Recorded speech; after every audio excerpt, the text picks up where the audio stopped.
Hello, everyone. My name is Mark from the Misplay Podcast, and you're listening to Eternal Journey, everyone's favorite Eternal podcast. Welcome to Eternal Journey, the podcast.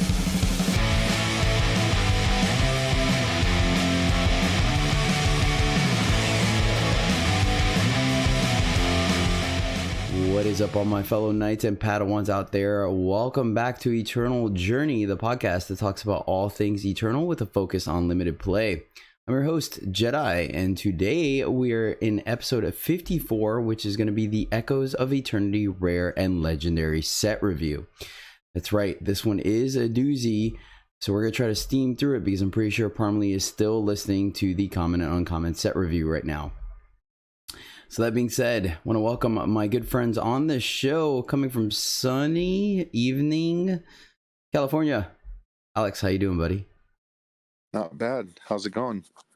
Going good, man. Going good. Had some soul crushing games, one of which you caught the VOD for against Chainer. This guy had literally 4 to 5 rare / legendaries in his deck that were completely playable. And so I got soul crushed on stream by it this week. But that's it. How's your drafts going? In a little bit of a 8.0 slump right now, but that's because I think I'm trying a bunch of different stuff and not all of it's working, but that's okay. It's still fun. Yes, the honeymoon phase. And that lovely surviving the Blizzard 2020 voice you catch on there is none other than Johnholio. How are you doing today, John? Yeah, like you just mentioned, getting snowed in again. But I'm doing all right otherwise, yeah. Having some fun with the new set for sure. Is that typical? Like, does that happen every year, every couple months, or is it kind of rare? I've only lived here a couple years, so I can't say for sure, but it's literally just been completely different every year I've been here so far. Like, it really didn't snow since, I don't know, Thanksgiving, and like the last couple weeks I've just been getting dumped on like every other day. Okay, fair enough. How about drafting? How's this format treated you? I don't know. It's doing all right so far. Like, I'm also in the experimental phase for sure, but the one I've got going right now has pick one to the new Carve It, so pretty excited to play that one out for sure. Oh, sweet. Yeah, definitely throw open the Discord and let us know how it plays out. It's always good to share whenever you get legendary because there's so few and far between that you really want to know.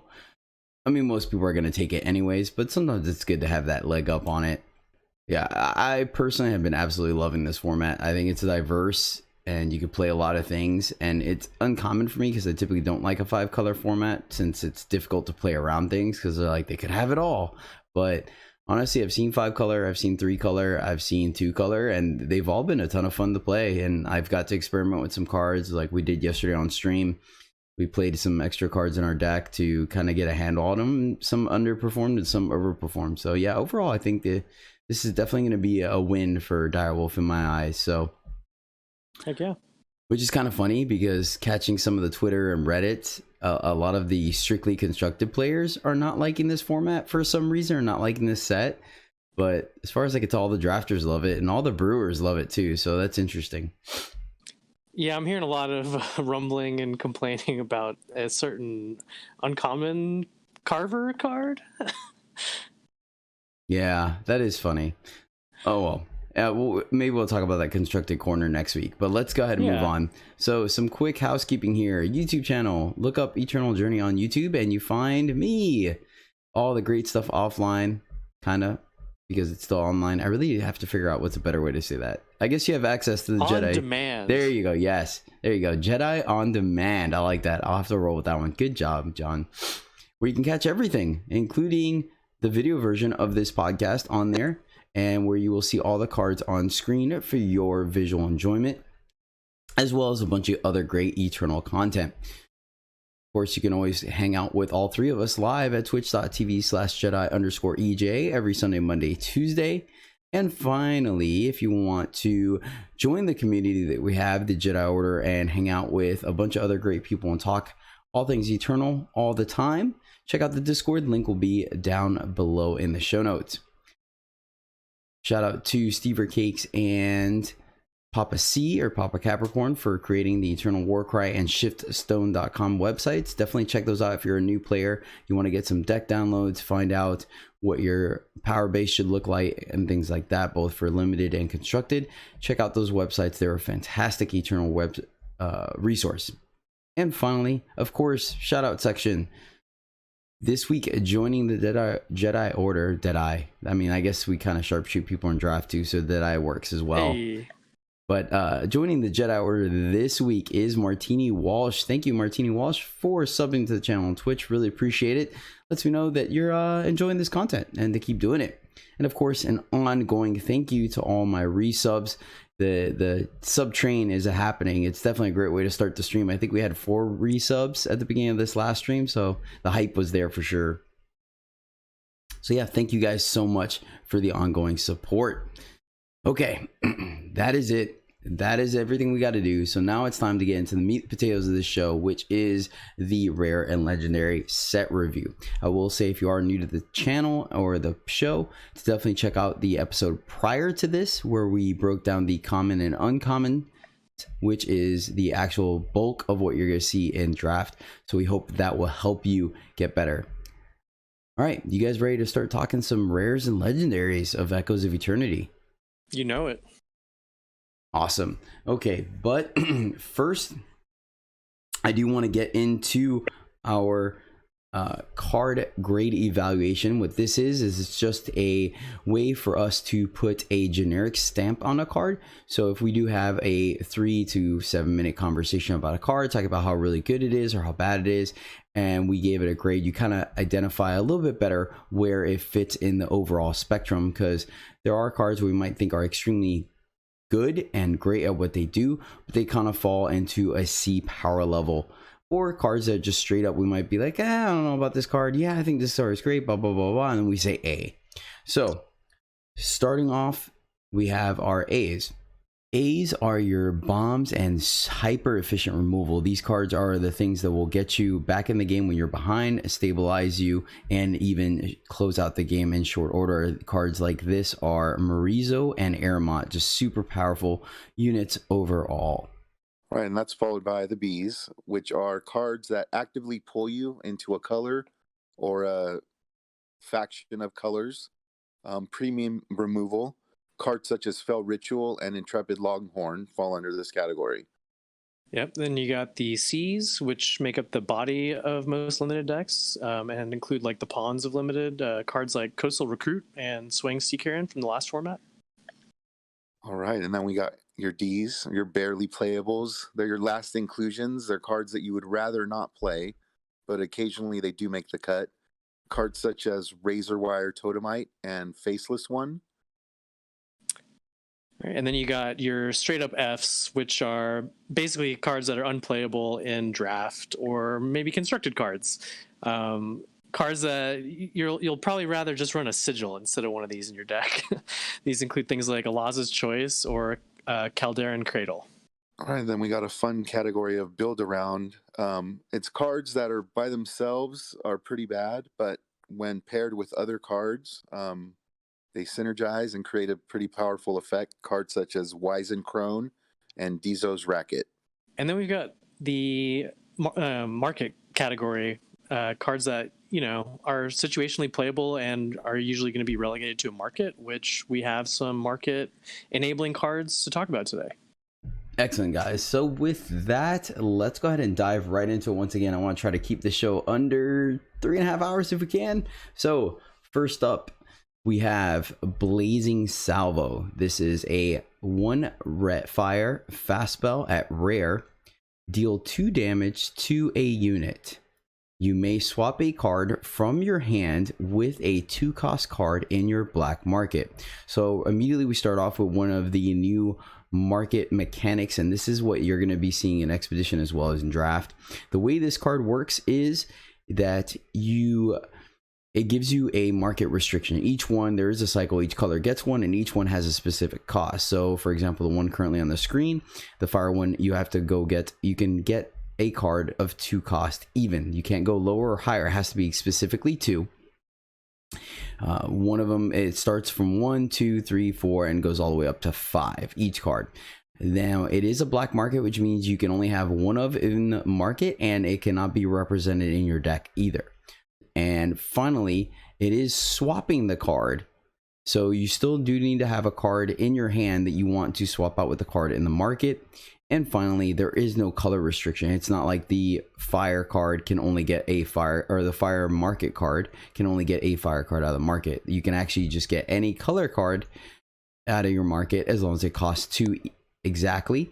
The one thing I will say is that it does not remove the faction requirements of the said card you are getting. So you still have to have the proper influence to play that card. I think that's everything. Did I miss anything, guys? That sounded very descriptive. Perfect.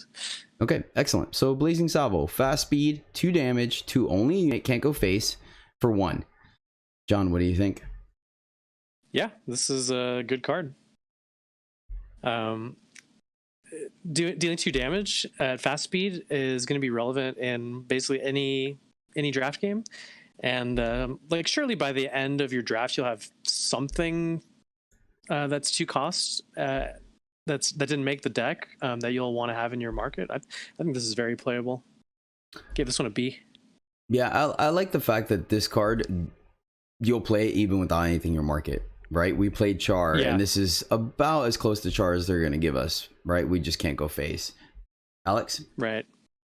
So, I mean, I'm a little lower. I'm basically thinking there's not many 2 power cards in my market that aren't already in my deck that I would really want to pull in. I guess there are some examples, or you can have a lot of 2 drops or something. But strictly as a fast speed removal, I have it at a C+, just because it's just 2. So that's a smaller unit. It's not going to get rid of anything bigger, but that's what I have it at a C+. All right. How about you, Jedi? Yep. So we're just gonna go ahead and even out at a B-, which is what I gave it, because Perfect. Exactly. It doesn't kill everything, but it's gonna trade up on power most of the time. I really like that it's fast speed. So yep, B- for Blazing Salvo. Next up, we have Kazoo. Kazo. I don't know. I like Kazoo. Yeah, I thought so too. But I'm like, did they really just name this guy Kazoo? Especially maybe like Kazuo. These are kind of, the Oni are kind of like based on a Japanese fair. thing, Kazuo. so that might be right. That's right. Kazuo. So Kazuo. Let's go with Kazoo. Yeah. Melee Virtuoso. See, that seems so weird. It's like Kazuo. Melee Virtuoso. Yeah, we'll go with that. It is a 2/1 Oni at rare for 1 fire. Special text reads, because this needs to pick me up, when you play a relic weapon, play a 1+1/+0 weapon with overwhelm on Kazo. Ultimate, pay 4 to invoke fire. Ooh, I kind of like that. Invoke fire. That sounds great. And invoke justice sounds kind of cool too. Anywho, Alex, where are you at on Kaizo? So if you wait until you have 5 power, it's like a 5 costed 2/1 that invokes when you play it. Like, that's a pretty good floor. Invoking has proved to be super powerful so far in a lot of games that I've seen. And then, so I have it pretty good. I have it at a B-, even though it's just a 2/1. Just be careful about paying for it in installments for the invoke, because, fragile things tend to die to cards such as the Blazing Salvo. So just be careful. But I do like it. B- for this guy. Yeah, X1 is definitely super vulnerable, as we talked about in the previous episode. John, where are you at on Kaizo? Yeah, I'm almost right where Alex is on good old Kazoo here. I rated him a C+. Yeah, actually, I'm on a C+ as well, because the card draw is good. I do like it, and invoke 4 to pay 4 to invoke is right on par with mainly the conjure cards. So you're getting a body with it, but man, a 2/1 is pretty meh. And it's weird because you want to play it as early as possible for that relic synergy, but you mainly want it for the invoke. So yeah, Right. I'm on C+. like playing him out on turn 1 and getting a hit or 2 in, and then relic weapon follow up, like that's pretty good for a 1-drop already. He's definitely very playable. Yeah, but see, this is a stranger driven world, you know what I'm saying? Yeah. It's so rare that people don't have a 2-drop in this format. For sure. Yeah, you really want this guy for the Invoke ultimate.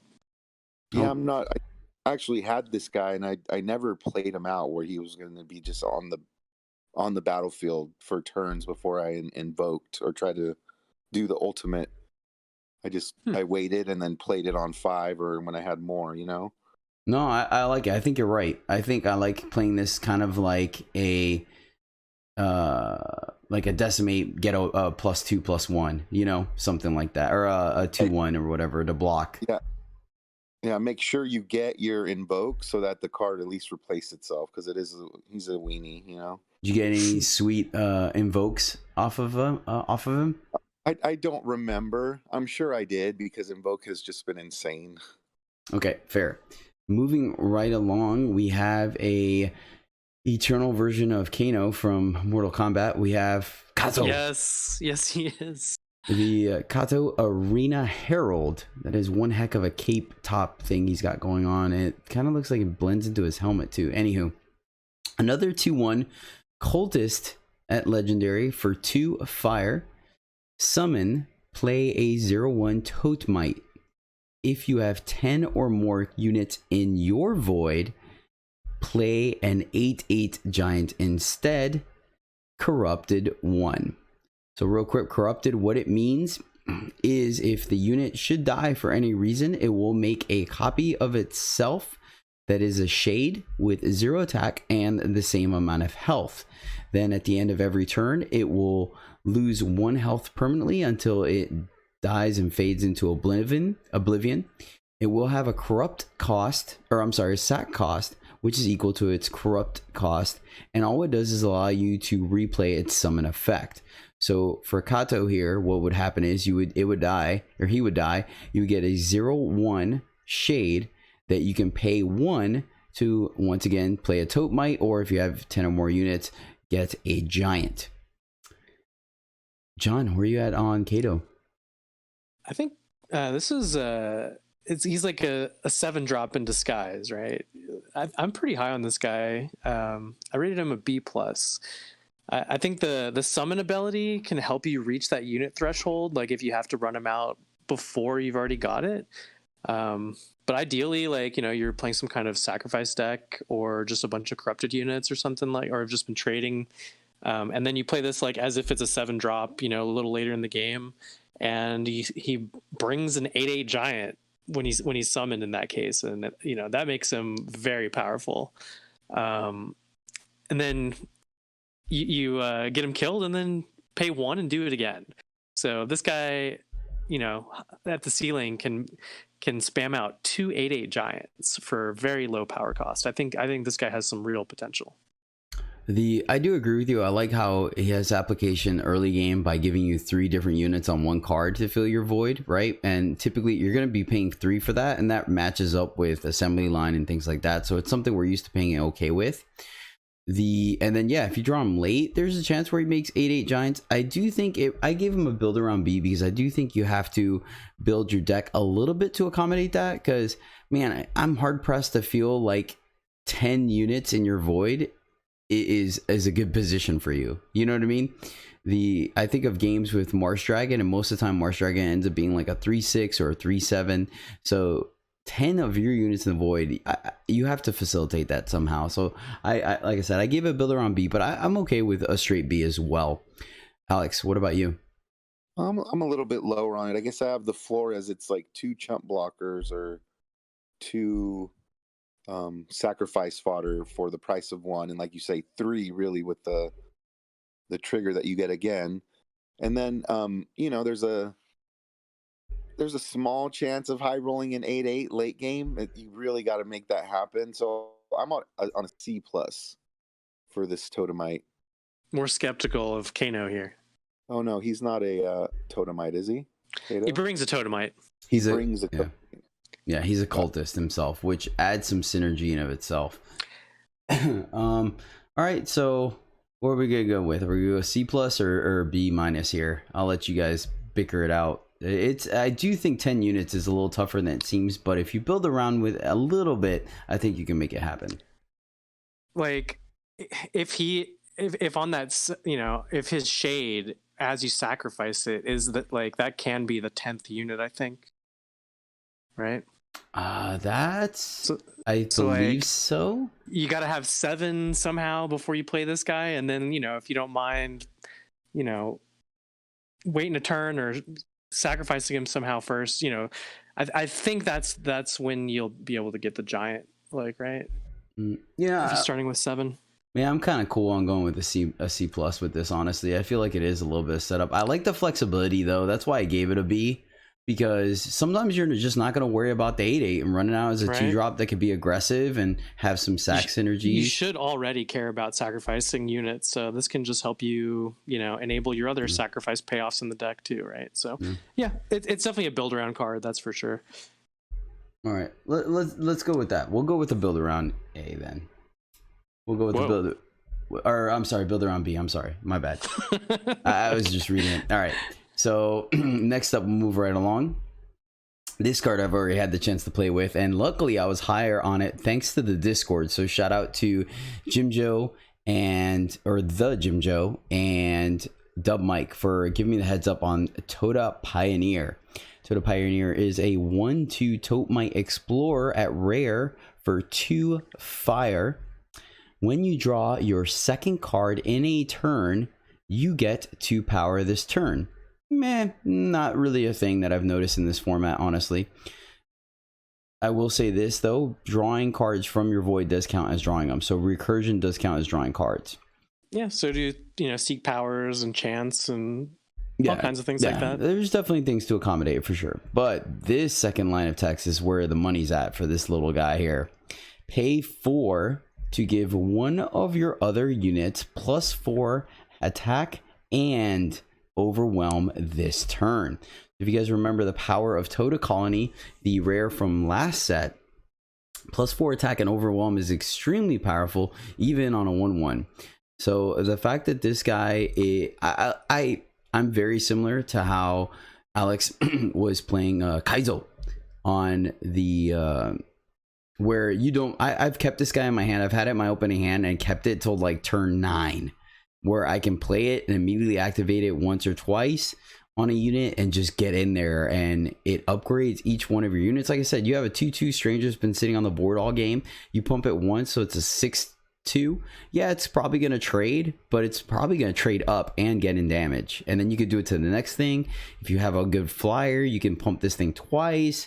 Oh man, it comes out of nowhere. Yeah, this card is deceptively powerful, and I only say deceptively because it's a great ability on a 1/2 for 2. But man, that ability is so powerful. It would have been less good if it didn't have overwhelm, but the fact that he adds so much attack and overwhelm is just absolutely backbreaking. You can even do it on a big unit like the 7/7 Corpse Bloom. So yeah, Alex, where are you at on Toda Pioneer? Yeah, I've also had the privilege of playing with this guy. So like you said, the first sentence means nothing. The second sentence is a game ender. And we'll probably go over this a few more times in this review, that there seems to be a lot of really good power sinks. And like, this is a great one to do this twice in a turn. It's like, it's game over, not too far from that. So I have it at a B. That seems low, but it's just because it's a 1/2, so it dies to a lot of stuff. You're not entering into combat with it, but 2 damage is not hard to do, so that's why I have it at a B. But it's a great card. John? Yeah, you guys said basically all of it. The one other thing that it can help you do is, there's a good amount of ways to get treasure troves, and the first ability does make those free, basically. Ooh, so that's kind of cool. Yeah, good point. But yeah, it's all about that second line of text here for sure. I agree, like with Alex, he dies to most things, but if your 2-drop eats removal, like other than a big relic weapon, you're gonna still feel pretty good about it. So I rated him a B+. Nice. Yeah, I'm on B+ as well. So sweet, B+. All All right, so Yeah, so far cool. we're doing pretty good, man. We're all on par right now. So let's see if some of these later cards will create some versatility. Surely. Speaking of versatility, let's talk about volatility. And I totally did not plan that. This is a two cost fire spell, slow spell at legendary. Draw each spell and dragon with cost 5 or more from the top 10 cards of your deck. Put the rest on the bottom. So once again, it draws you any dragon. Wait, hold on. Any dragon or spell, but it has to cost 5 or more. So for example, if you see Seer in those cards, you will not draw it, and it will go to the bottom. You are paying 2 for this effect, and once again, is at slow speed. John, what do you think of volatility? Yeah, like this card definitely has some constructed playability, but I'm really not looking to play this. I don't think in any draft deck. Like you only want so many spells and dragons that cost 5 or more in any given deck. You know, building around this a huge liability most of the time. And when there's only a few hits available in your deck, the chances that it whiffs are just too high. Like I rated this an F. Okay, and Alex? Well, I have it at a build around grade. Maybe I gave it a little bit high. I have it at C minus. Yeah, I could see it being build around D now with what John said.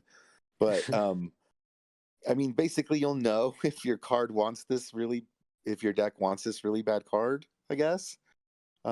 Yeah, I stay away from this card. I gave it a build around C, and I'll tell you why. I'm the same way. I'm very skeptical of this card, but I did a mental check. I wanted to give it, the benefit of the doubt, and I gotta figure out what we call them, but all the cards that make you exhaust the unit to be 2 cheaper, minus the fire one, fit, and the green one's unplayable. But so let's say the blue, the shadow, the primal, and the time one all cost more than 5, right? Then the fire one does too. It's 5. Oh, is it 5? Oh, okay. Yeah, oh, and 3 discounts it with to the 3. Yeah, you're exhaust. right. Yeah, okay, yeah. so there you go. So 4 of the so actually all the ones you want to play cost 5 or more, and then Marsh Dragon, Cinder Dragon, and pretty much all of the bomb rare dragons minus one of them cost 5 or more. So I think without too much work, this card could be feasible, because here's the thing, 10 cards in a limited deck is a lot. Like, by the time this comes around, it's probably gonna be a third to a half your deck that you're looking through. So that's why I kind of wanted to not throw it completely under the bus, because I do think it's a little easier to accommodate than you think. But that being said, I'm with you guys. I don't think it's a busted card. I don't think you windmill slam it. You're like, oh yeah, boys, we're doing it. So I give it a build around C. But now that both of you guys are down, so how about a build around C minus? I don't think I can put my stamp on anything but an F here. But like, I'll let you. What do you? All right, what do you want to go with, Alex? I'll let you guys decide this one. So my whole argument didn't sway you at all, John? No, like the deck I have right now has 2 bomb dragons in it and a couple, 5 or more spells. Like, so 5 hits in the deck, and I still wouldn't run this. Yeah. Eviscerate can get hit by it as well. All right, I have Dragon Forge. I'd just rather run that where I can actually just pick the one I want. Well, remember, this does draw each. So if you're drawing 2 cards off of it, you're drawing 2 cards for 2. That's the other, like, I kind of tried to encompass the whole card, but maybe I am thinking best case scenario, which is so unlike me. So Alex, what do you think? What do you want to finalize it on? Like build around D Okay. plus. I don't know, something like that. All right, we'll just put it on a D then. We'll just play it at a D. We'll put it on a D period. All right. Volatility, you sadly are not making the cut today. Too volatile for me. There you go. Nice. Okay. We have a cycle of legendary relics, which, if you guys saw the Promises by Firelight campaign and played in it, there are 5 heroes in that storyline, and each of those heroes has a special relic associated with them. And so now in this set, we are seeing those relics come to life. First one is the fire one, which is Shavka's Loot. This is a 3 fire relic at legendary. First off, your single faction units have Warcry. Then Spellcraft 4, play Obliterate, which is 6 damage, Overwhelm. It could go face or to a unit. Pay 5 and sacrifice 2 units to play a 7/7 dragon with flying and Overwhelm. Wow, this card does a lot. Alex, since you're chuckling, start us off on Shavka's loot, buddy. I mean, like, what do you say about this card? Like, I have it at a straight A. There's like just so much value all the way around. I like Warcry as an ability, especially when you're like getting it off early and often. And this comes down for 3. So it's like right on curve where you would keep attacking. I don't know. I would love to be able to draft one of these cards. I have it at an A. I personally feel like I would feel like I'm missing out if I'm not casting the Obliterate off this thing. Especially in this format that we've come to realize it's fairly easy to get to 7. The game's drag out a little bit.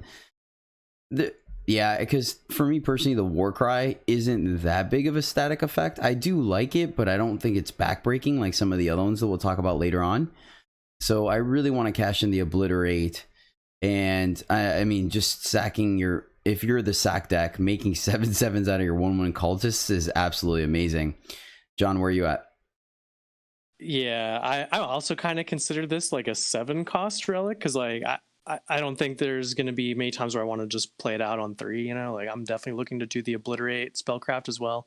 And I mean, I don't think you even need to have sack synergies. You just sack your 2 drops to this thing to make a Steelbound Dragon every time. Like I think it's a busted card, but I gave it an A-, just because of I consider it basically a 7 cost. Okay, yeah, I gave it a B+. I was probably being a little too conservative. Honestly, you guys talked me up to it, so we'll give it. Let's see, did you give it an A or an A+, Alex? I just gave it a straight A. I'm just, even like if you, worst case scenario, you play it on 3 and you could still trade in and get dragons later. Like, I don't know. Not even that much later. I mean, that is a good point. On turn, with 5 power, you can already just start transforming things into gigantic dragons. That sounds pretty good. Or yeah, like on shoot, turn 4, yeah. if you have a 1-drop, if you're super aggressive, you can cash both of those in for a 7/7. Yeah, that's not a bad idea either. Yeah, I was thinking on 7 you Obliterate whatever their biggest blocker is, and then you can swing at your Warcry triggers, and the next turn you make a 7s. But you're right, you can play it on 3, and then 2 turns later you're like, cool, let's cash in. Don't need these strangers anymore. Yeah, exactly. Yeah, all right. It's very versatile. That's true. No, yeah, I'm sold. Shavka Loot, you get an A. You made the melody that we want to play. Or here, I guess. I don't know. I like that. All right. Shavka's song cannot be stopped. No joke. Now we know why that loot was so strong. Moving on, we have Tattoo Dragon. It is a 4/3 Nightmare Dragon at rare for 4 fire. Flying, pledge. When you draw your second card in a turn, play a 2/2 Oni Grunt. John? Yeah, I'm pretty high on this guy. Like I'd give him a B just straight up, except I think the pledge brings it up just a slight notch. So I actually gave this one a B+. You'll be pretty happy just with a 4/3 flying beater. And then if it, spits out a 2/2 or so, 1 or 2 of those, you're feeling real good. I mean, you're going to feel kind of bad if you end up pledging this guy, but it's nice to have that as an option. Yeah. What was it? The Nightmare Drake? I'm drawing a blank now. The Marsh Drake? No, shoot. You know what I'm talking about? The 4/3 makes something can't block and it has flying and deadly. Yeah, that's like the Hellkite, Dread Hellkite. Dread Hellkite. There you go. That card saw a ton of play, and I personally think this card is better because of its flexibility. So, yeah, it can block. Yeah, I gave it a straight B. Alex? Yeah, I mean, 4/3 flyers for 4 are pretty good. So I have it at a B+. All right, sweet. So B+ for Tattoo Dragon. This is definitely a card you want to have in your fire decks for certain. Pretty nice. It's not backbreaking, but it's just good. It's just a good card, and that's exactly what wins limited games. Next up, we have Medias Leyline Dragon. It is a 5/5 Nightmare Dragon at Legendary for 6 fire. Flying, Overwhelm. When you draw a power card, create and draw a treasure trove. When you play a spell, Medias gets plus attack equal to the cost of that spell this turn. Jeez, nothing but upside on this guy. John, start us off again, man. You're the Dragon Master. All right. Yeah, this is a quite large evasive threat combined with excellent card advantage and an additional ability that works well with its built-in overwhelm. This seems like a real bomb to me. I rated this one a straight up A. Yeah, I really like where they're going with the dragons and the treasure troves. I dig that theme a lot. But yeah, I do too. You're so great. It's like late game. Oh, great, another power I don't need. No, on the contrary, that power will turn into a treasure trove. I mean, it won't. You'll be 2 separate cards. Sorry, I guess in a digital card game I can't say that. But yeah, this card is great. Oh, I can't wait to open this. Yeah, I really hope I do. It doesn't say empower on it, but this is the best empower ability I think I've ever seen. Yeah, which is super cool too, because if you combo it with, for example, Nahid's Distillation, and you draw 3 cards. If 2 of those cards are power, guess what? You're getting 2 treasures with that. So it's really, really strong. This also combos really well with some kind of loot effects, draw and discard, because you can draw the power, and if you don't need it, discard the power and play the treasure trove, or discard the treasure trove, and then you have the power to play whatever.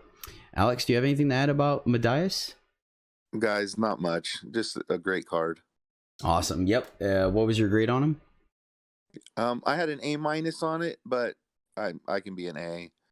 Yeah, it's an A. I think there's absolutely nothing, and it's good on curve too. It's a 5/5 flying overwhelm for 6 is 100% serviceable as well. So there's really absolutely no downsides to this card.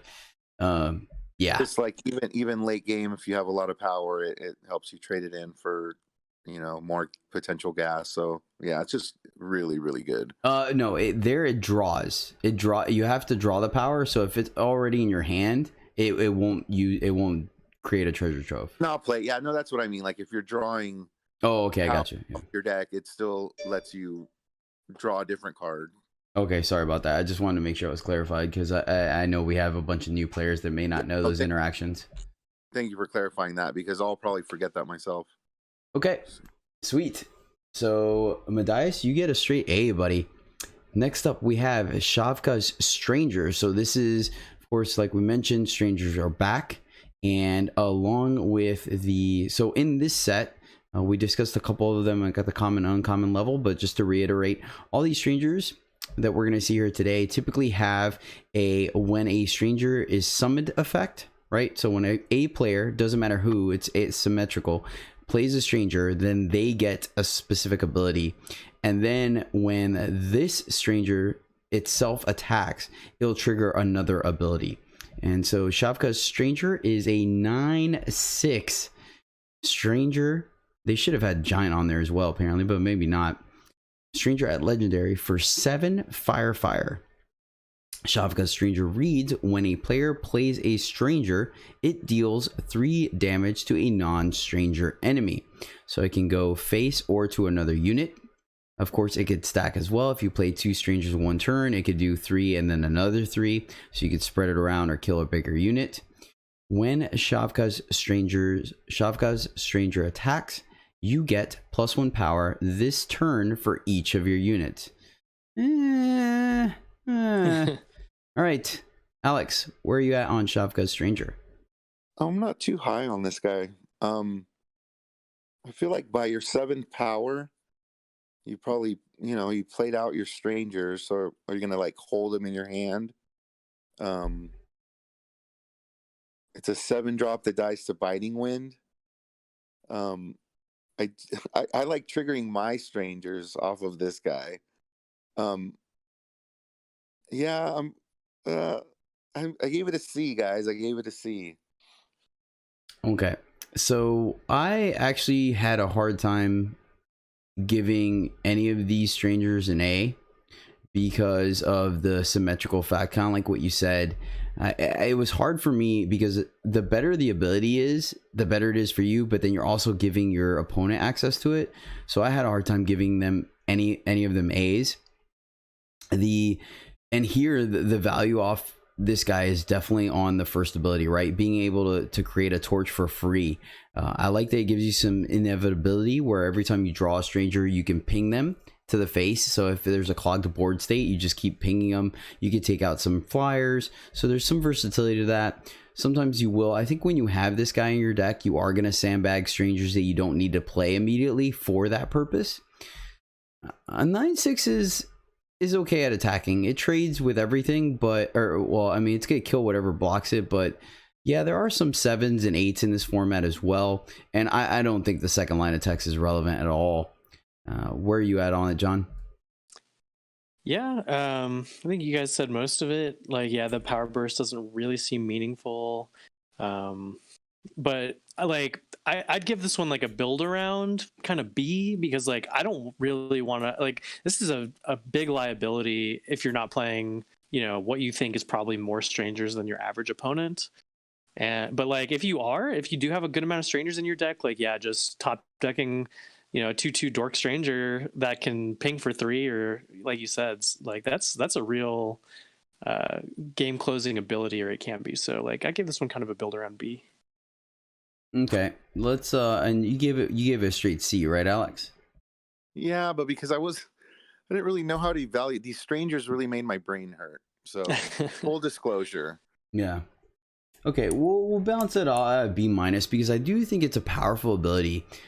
Just one thing to really remember, guys, is it does say non-stranger. So that's going to be relevant. You're like, oh, sweet, I can kill that. And you're like, wait, why can't I kill it? Oh, it's a stranger. Just something to think about. It creates a really weird board state, but I think getting free torches is strong enough to where it's kind of worth including. But like I said, I as well, I sat there and gave all these strangers a lot of thought with, because I'm like, man, I've being able to play the format already has given us an interesting perspective, because now we know that 7 cost units and spells are 100% viable in this format.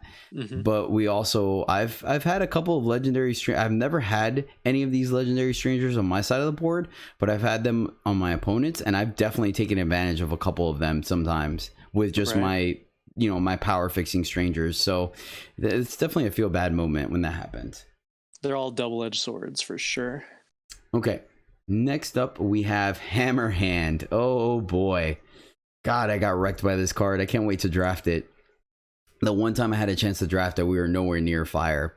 Hammer Hand is a 8 cost quad fire giant. So 8 fire giant that is a 10/5, and then summon, deal 5 damage to 2 enemies. And wait, if that wasn't enough, corrupted 5. You can do this again if they kill it. Oh my god. Oh man, Hammer Hand. All right, John, start us off on good old Hammer Hand. Yeah, like, I mean, these are great abilities, but it's on like a weird medium bot. Like, this will end up without some other kind of support. It'll just trade with any other 5, 6, 7 drop, really. And like the initial cost of it and the crazy influence brings this one way down for me. Like, I rated this a C. Oh wow. Okay. All right. Yeah. Fair. Very powerful abilities, but I don't know. I'm skeptical that even if you'd have to be very much fire to even consider playing this. Like, Or that just brings it down for me. Or just value fire strangers a little higher. Yeah, you would have to have so many fire sources, and then your deck would have to be constructed to where you can reliably get to 8. As well. Like, it's one thing as you get higher power costs in these cards, right? Like, it's like a whole nother level that you need to be able to get to, right? Like, going from 5 to 6 and then 6 to 7, and so each one of those like is a wider gap in in your average game, right? So what about you, Alex? Well, I mean, obviously you have to be in fire, but if you are, I think this card is probably rather amazing because it's 2/5 cost damages for 8 power, which is like on par, but you're getting a 10/5 that gets to, it forces interaction. Like you have to block that or you're gonna die. And there's not really anything that can like block that and survive. So it's gonna like eat chump blockers every turn. And then once it does die, you get the trigger again. You get to do 5 damage again. And I think it's for an even cheapen cost. It's like cost 5 to do the Yeah, corrupt. the corrupted on this is nutty. So I have it at an A minus. It's a very restrictive cost with like Jedi says, fire. It's fire. weird to call this a build around card, but I mean, like, yeah. I don't think it is. I think there's enough fixing in this format where if you want to get to 4 pips, you can.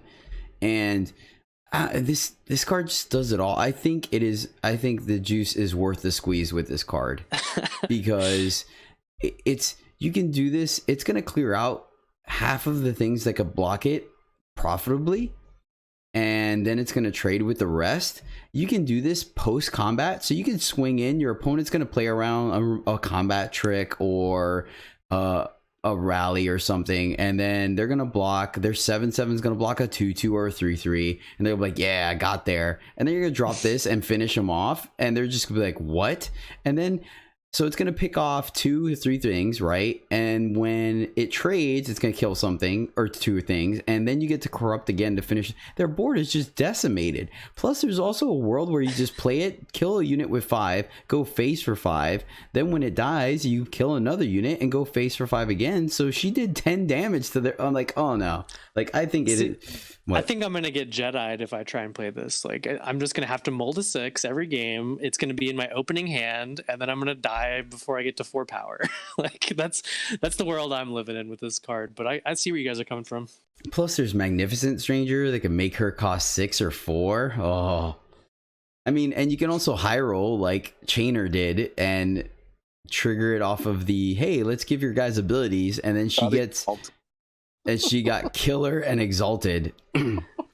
What a I mean, she goes very well with all of those, touch of whatever cards too. That's for sure. This is like this is the bigger sister to Inferno Zealot, Magma Zealot, Inferno Zealot. There you go. This is why Magma Zealot wants to be bigger. All right, I don't know. So we have a C and A. Would you give it an A minus? Alex? I gave it an A minus because of the casting cost. All right. I mean, all right, John, can we talk you up to a B plus? All right, fine. All right. B plus. You talked us off the ledge of A, but I definitely don't think she's a C. Like, there's like, if you have this in your deck, there's going to be a lot of games where you're just looking at it going, man, I wish I could play this card. Yeah, no doubt. But when you get there, then you're going to be like smashing face. All right. Yeah. All right, here we'll move. We'll have to find out where Hammerhead lands, if it hits the nail on the head or not. Okay, next up, what are these stat lines for fire? Jeez, Shavka's Embrace is a +11, +7 relic weapon at legendary for 9 fire. Entomb. If it's your turn, draw 7 cards and reduce their cost by 1. What? At the end of your turn, discard your hand. Yeah, I guess that feels fire-ish. Sweet baby Jesus. Alex?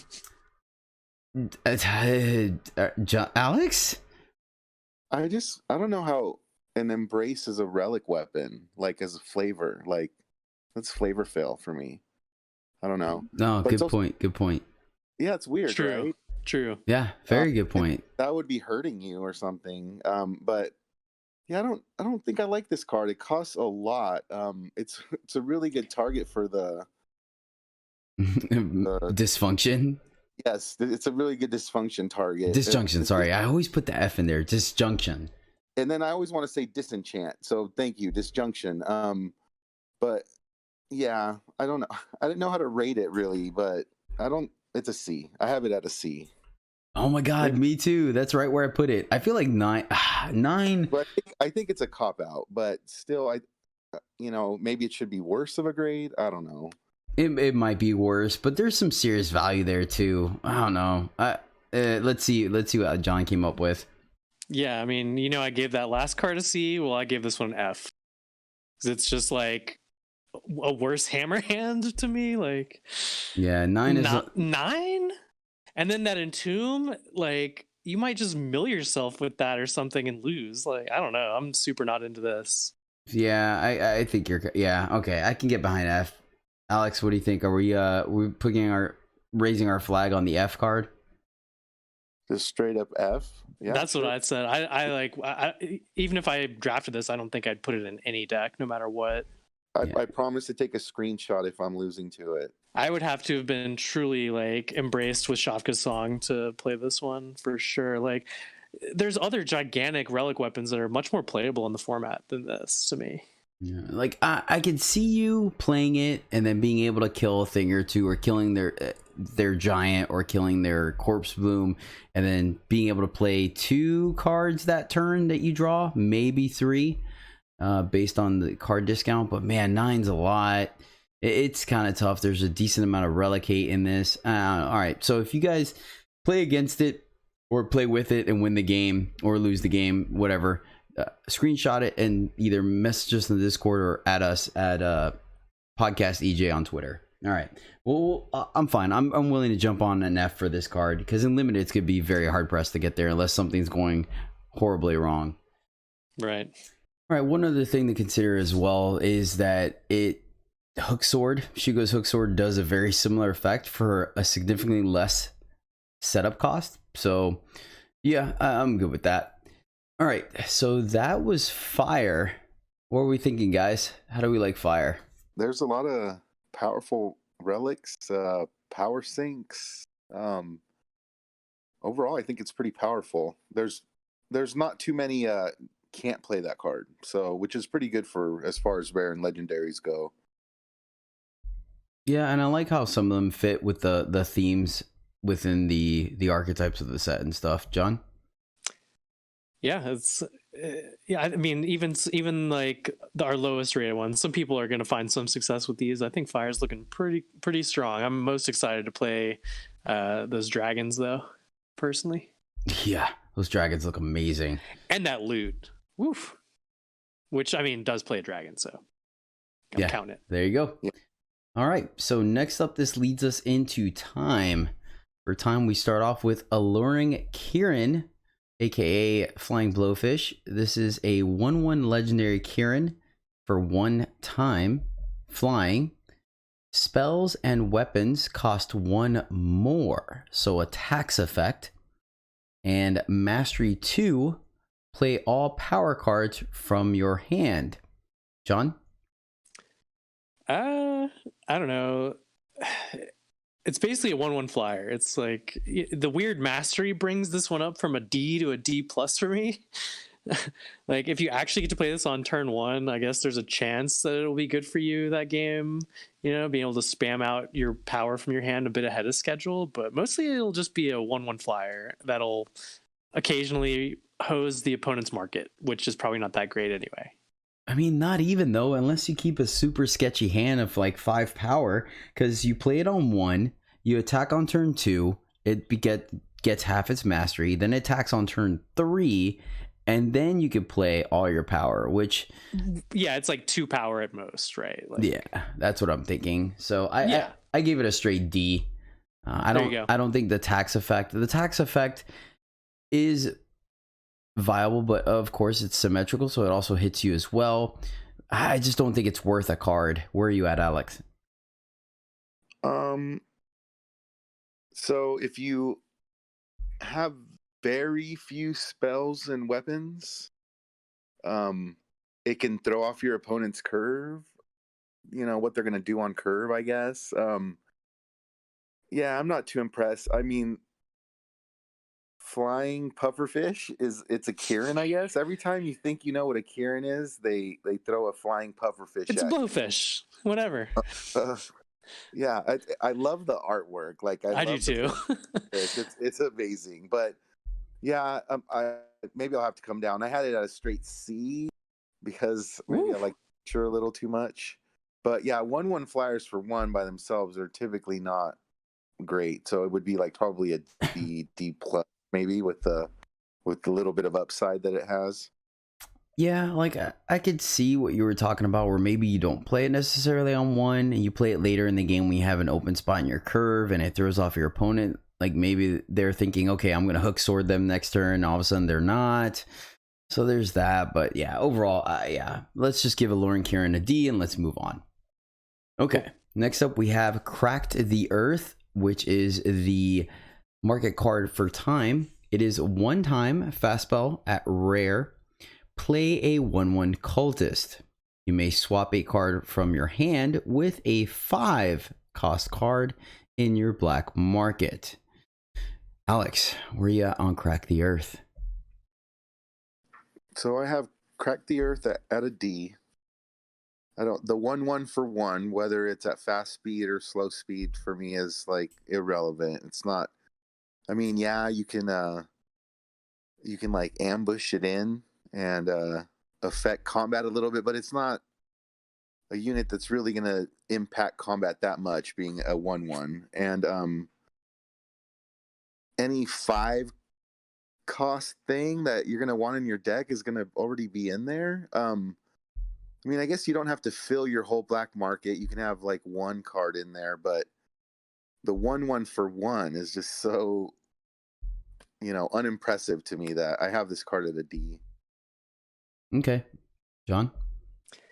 Yeah, I'm basically with Alex on this one. Like crack is whack. Like, right. I rated a D plus. Like just for the market text on it, basically. Yeah, I've had a draft deck where I had too many 5s and 6s, so this is a way to sneak one away and maybe cash in later. And with all the X1s in this format, I gave a little bit more weight to the 1/1 at fast speed, like Alex mentioned, but I had a C minus, but you guys sold me, so we'll just go for a D plus with Crack the Earth, and we will move on. That crack will not break our mom's back today. Shield of the Line is a 1/1 Minotaur rare for 1 time. It has charge. Once per turn, you may pay 4 to give Shield of the Line a plus attack plus health equal to the highest health among units in your void this turn. Yeah, John, what do you think about Shield of the Line? Artwork is sick. It is. It's cool. On first reading, I thought this was busted. Like, I thought it was basically one of those Sarasaurs, but it doesn't keep its buffs, right? So that immediately grounded my evaluation. It's just too situational to be great all the time. With a little setup, it can be strong, strong unit later in the game, but I don't know. For the most part, I think I'd rather just play Gravewatch Ancestor. I rated this one at C minus. Okay, Alex. So I had it a C plus. So it could be an aggressive, a 1/1 that can attack on turn 1 and start pinging away is something an aggressive deck might be interested in. And then later game for the aggressive deck, it provides a little more value. It's not a 1/1. Hopefully, it's something bigger. But putting it out on turn 1 is pretty unimpressive, and then late game, like John said, it's pretty it can be pretty hit or miss. So that's why I can't go over a C for this guy, although it is very cool artwork. Yeah, I give it a C plus as well, because of note, it's not necessarily a power sink. I mean, it kind of is, but it says once per turn, and it is in relation to the units, not the number of units in your void, but the highest health. But I could see this card doing some work, right? I've seen similar cards do work, and I think it can. So I give it a C plus as well. I'm okay with balancing it out at a plain C, though, since John's low on it. I could see it being just a card you're not very excited about. So we'll give Shield of the Line a C and move on. All right. All right, next up we have Lurking Raptors. This is one of the cards spoiled on the ECQ. Lurking Raptors is a 6/6 dinosaur legendary for 2 and a time. So 6/6 for 2. Wait, there's more. lurking raptors can't attack the enemy player or block. So what this means is, by itself, lurking raptors does absolutely nothing. You do get a discount on the cost, paying 2 for 6/6, but it just sits there. You can do some stuff to it. So Alex, why don't you start us off with raptors here? Well, I'm sure I'm missing like some obvious tricks that you could do with this guy, but when it says you can't attack and can't block, that pretty much takes it out of contention for me. So I don't really want to try to do anything cute to this guy in limited per se, so it's an F. Okay. And John? I give it an F, but a build around B. And that build around deck would include 5+ rectifiers, at which point this card becomes kind of busted because you can attack for 6 on turn 3, where you play your rectifier and just silence it. Did you read my show notes? Because that's exactly what I put, like, to the T. 4 to 6 silence effects, and then it played on 2 and rectifier on 3, but you smash.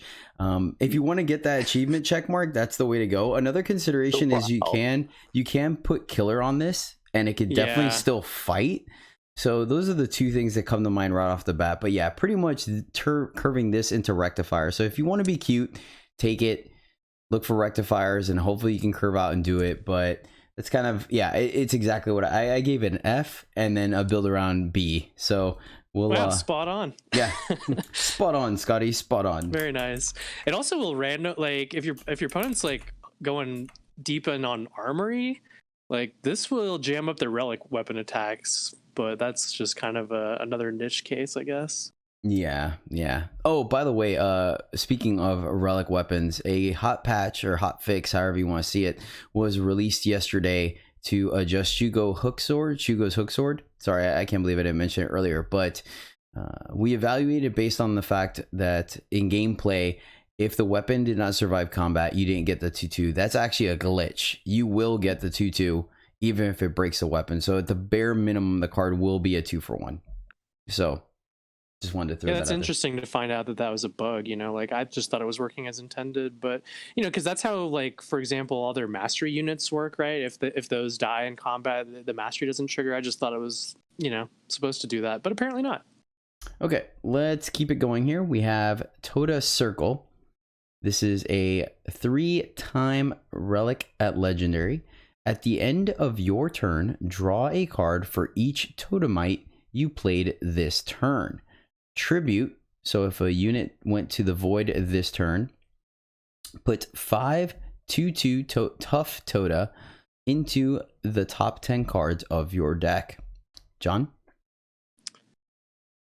Yeah, this is an interesting one. I mean, I guess you can, if you do the tribute, you can reasonably expect to draw into these totemites.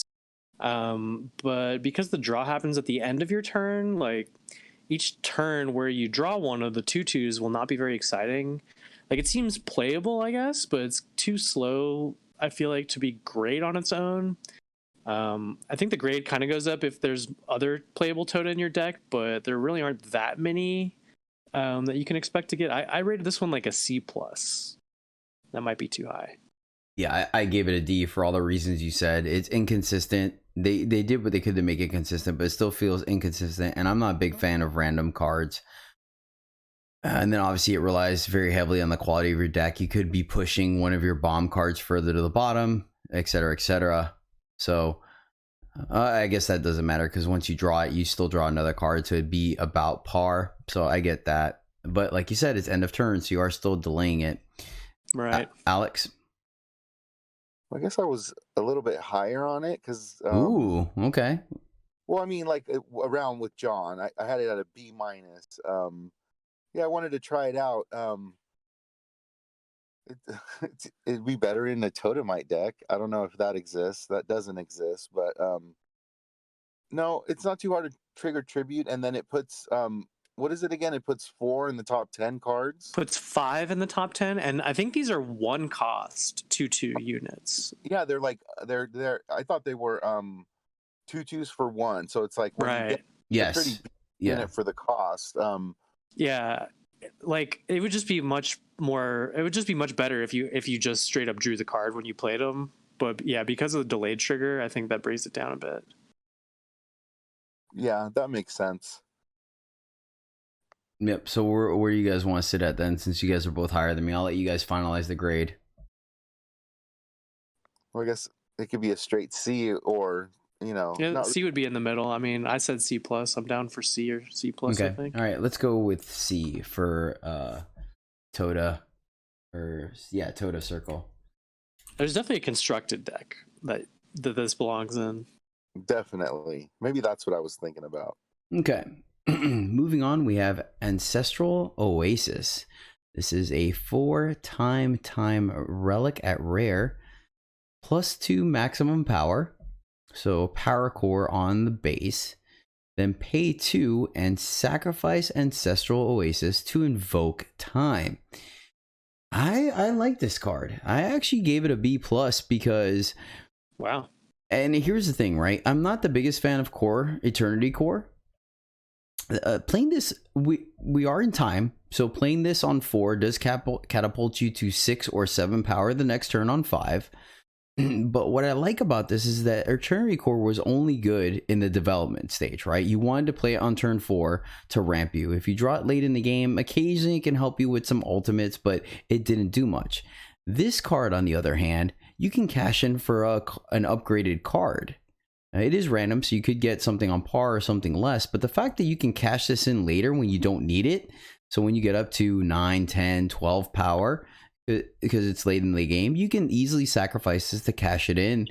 And I really like that. There's also a world where you can use your recursion to get it back to invoke again. I mean, granted, you're paying 6 for the invoke, but still, I think the cash into this is worth it. I really do. Maybe I'm putting a little too much value on invoke, but obviously getting this on curve is great, and if not, you can invoke it. And if you get on curve and it ramps you and then you're done, you can get an invoke out of it. I don't know. I feel like that's good. I feel like it fits a couple of rolls decent enough to where I gave it a B+. It's probably a little high. It's probably closer to a B-, but I don't know. Let's see where you guys sit. So Alex?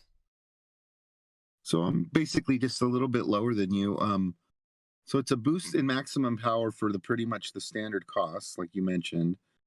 And you get to cash it in for the invoke. So it's like, if you're a deck that wants to ramp or needs to get to your bigger spells, I mean, it's going to serve the purpose that the card you said does, and then you get to cash it in for an invoke card. So that's pretty much, I have it at a B. All right, John, why are you lower on it?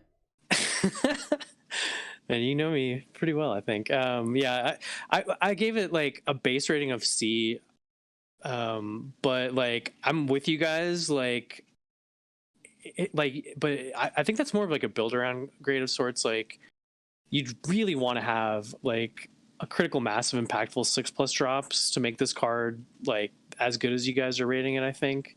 But yeah, I mean, invoke is always good. But like the fact that, like you say, you don't have to worry about this being a dead card later in the game is huge for this type of effect. So in your average or a deck that doesn't care about relics, for example, yeah, it's like a C or something for me. But I'm with you guys like on the upside there. If your deck cares about this kind of stuff, it's definitely more in the B range. Well, the thing too is that it does fuel some relic matter synergies as well. And even if you don't have a lot of 6 and 7 drops, it still facilitates you playing 2 cards in one turn sooner than your opponent, which could make a big difference where you develop your board and still leave a combat trick, etc., etc. So let's go ahead and drop it down a grade though. We'll go with B- for Ancestral Oasis, and we'll find out towards the end of the format if, or maybe in our first impressions, how we feel about this card. All right. Moving along, we have Arcane Restraint. This is a 4-time cursed relic at rare. The cursed player can't play more than 1 spell each turn. When they draw a card, you gain 1 health. Yeah, most limited games, people only play 0 to 1 spells per turn. I just straight up F. John? F. Alex? F. Sweet. Awesome. Arcane restraint. You are restrained to staying in the pool or sideboard Like, or whatever. If there was some life force, maybe there'd be some deck for it, but no, there's not. Yeah. That's enough. Let's just move on. All right. Here we go. Help the end time. Let's do it. All right. Gentle Grazer's next. This is a 3/2 sloth at legendary for 4 time. So triple time. Ambush. Summon. Play a random non-power card with cost 2 or less from your deck. Corrupted 6. So of note, it is a non-power card, so it can play attachments, weapons, relics, spells, and units that cost 2. So just keep that in mind, where it could play a combat trick or something like that. It's not just straight unit like we might have been used to conditioning. This is your card, my friend. I love this guy. It's a very restrictive power, on the cost. But rightfully so. That's a powerful effect to get that for free when it enters the battlefield.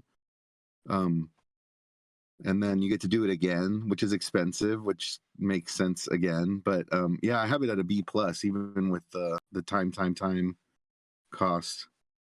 Yeah, you're not wrong. It actually matches the way it's sitting. Actually matches the my hype sloth emote too. So yeah, John.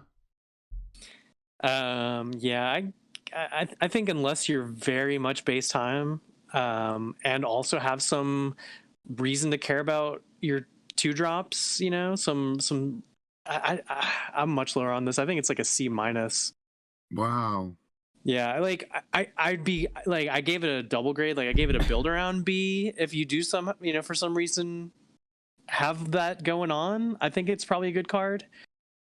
But I think on average this is going to be much lower. Yeah, C minus. I don't know. I like this guy. I think it's a pseudo removal spell, right? It could flash in on combat. No one's gonna play around this card. They're gonna see your power and they're like, okay, this is gonna be a humbug nest, and they're gonna swing, and then you're gonna get them with Gentle Grazer. So it's a removal spell in that regards. And Xenon does have a 2/2 deadly unit. So you can flash in that. There's a couple of 3/1s that come in. I'm just talking about high rolling, and there could be some additional value if you're Praxis. You get the 2-cost relic recursion that may or may not get you a relic back. There's some upsides, there's some downsides, but I think there's some versatility. And much like what Alex said, you can get another unit. So it's at the very baseline, it's card advantage because you're drawing a card out of your deck. Even if it's not very impactful, it's still a card, and then maybe it's one less card you have to draw later. So I gave Gentle Grazer a C plus. So are we kind of good with that? I think that kind of mitts in the middle, right? I also just realized, like on average, it's gonna get a stranger, right? Like, yeah, or 2/2 for 2. I guess that you can actually, like, when you ambush this guy in and get that guy, you can block with that stranger. Yeah, I really didn't even think about that. So yeah, I guess the worst case is not quite as bad as I was imagining. It's just the triple time is really lowering this for me, I think, too. But yeah, I mean, I can go up a little bit on this for sure. Okay, C plus for Gentle Grazer. So this sloth is no slouch. Moving on, we have the relic for time. This is Grodov's Burden. This is 5 time for a legendary relic. Your single faction units have exalted. Oh my god. Spellcraft 3. Play Bury the Past, which we found out was a bounce a unit or relic to their opponent's hand, correct? I thought it was a removal spell. Hold on, I'll look it up right now. So yeah, let's Bury the Past is put a relic or unit on the bottom of its owner's deck. Yep, you're right. Yeah, it's pretty good. Yeah, sweet. Oh my god, this card, it's even better. Oh, and hold on, now I gotta find it again. Where was it? It's like an expensive time removal that was in like one of the campaigns that's never been played against me. Yep. And then there's more. So that is to say that is 8. It's Spellcraft 3, and then pay 5 to draw a card. If it's a single faction unit, play it. Okay. So John, what do you think of Grodov's Burden? Yeah, I think these abilities are all just great and limited. The only reason I can't just give it a straight up A, I think, is just the triple time, and that the with the spellcraft it's like 8, so it's like a little costly there. So I gave it an A minus, but this is a very powerful relic. Alex? Man, I really hope Eternal is gonna keep on putting sets out, because it really seems like they're swinging for the fences with some of these cards. They're really pushing the envelope. Just so many powerful effects on one card. I have it at a straight A. Yeah, I mean, not much more to say than everything you guys said. It's, great card. Mm-hmm. Yeah, I think this card is absolutely great. The turn it comes down, if you have any kind of a board state, you're just like, cool, swing. What are you going to trade to upgrade? And you can draw. Yeah, it just does it all. Drawing a card is great when you have a power sink. The one thing I do think is kind of funny, though, is in the artwork, it's got all this like rock armor. And then it's got, I was going to say his bandana, but I guess for that hero, it's his blindfold. It's his blindfold. Yeah, it's still funny. It's like all this heavy, like, ton steel and granite armor, and then like a gold blindfold. Yep, that's part of the burden. Fair. I mean, I guess it kind of, all right, fair. So Grodov's a burden. You get an A from us. Definitely. Yeah, there's some fun cards, man. Limited is going to be exciting. All right, so we're going to continue on to Grodov's Stranger. This is a 7/7 Stranger at Legendary for 6 time. When a player plays a Stranger, they play a random sigil from their deck. When Grodov's Stranger attacks, shuffle a void of your choice into its owner's deck. Then draw 2 cards. Oh, man. Yeah, exactly. Alex is laughing too. Once again, it is a void of owner's choice, or of your choice. So you can pick yours or theirs, either or. All right, Alex, where are you at on Grodov's Stranger? So vanilla baseline stats, it's really good. A 7/7 for 6 with the amazing upside. And like the downside of that, your opponent's going to get to draw power is like pretty much like the lowest of those upsides, because it only works when this specific Stranger attacks regarding the mega bonus. So I have this Stranger at an A. This one was not hard for me to evaluate. All right. And John? Yeah, I gave this one a straight up A as well. Like, that on attack ability is just straight up busted. And then the symmetrical effect isn't that scary compared to a lot of these other ones. I'm right there with you, Alex. And Jedi, this is the anti-wretched Raven tech you've been looking for, man. Boom, got there. Yep, and that's exactly why I gave it an A+. This A+. Yeah, my ratings just stop at A, but this could be an A+. If I gave those. this card is worth an A+. Like I said earlier, I had a hard time giving these cards an A because of what they gave to their opponent, but Alex is right. Them getting a sigil, cool, fine. Like, I have a 7/7 that's gonna draw me 2 cards in a minute. Like, yeah, they're not gonna beat you with that sigil. Yep. But you're going to be able to capitalize on that with all these extra cards you're getting. So. Yep. So A+ for Grodov's Stranger. Next up, we have Bodhi and Rocks. This is a 9/9 giant at rare for 7 time. Pledge. At the end of your turn, if you have no cards in your hand, draw Bodhi and Rocks from your deck. John? Yeah, this is the best Bodhi available in the format, and the most pun-friendly name. It does not bode well for this unit on 7, and it randomly self-tutors when you manage to dump your hand out. This card really rocks my socks. I gave this one an A. That was freaking epic. Holy cow. All right, I don't think I'll be able to possibly come back from that one. Get punned on. Yeah. Oh wow. All right. The pun award goes to. Oh my God. Alex, say something. That was really good, John. I like that a lot.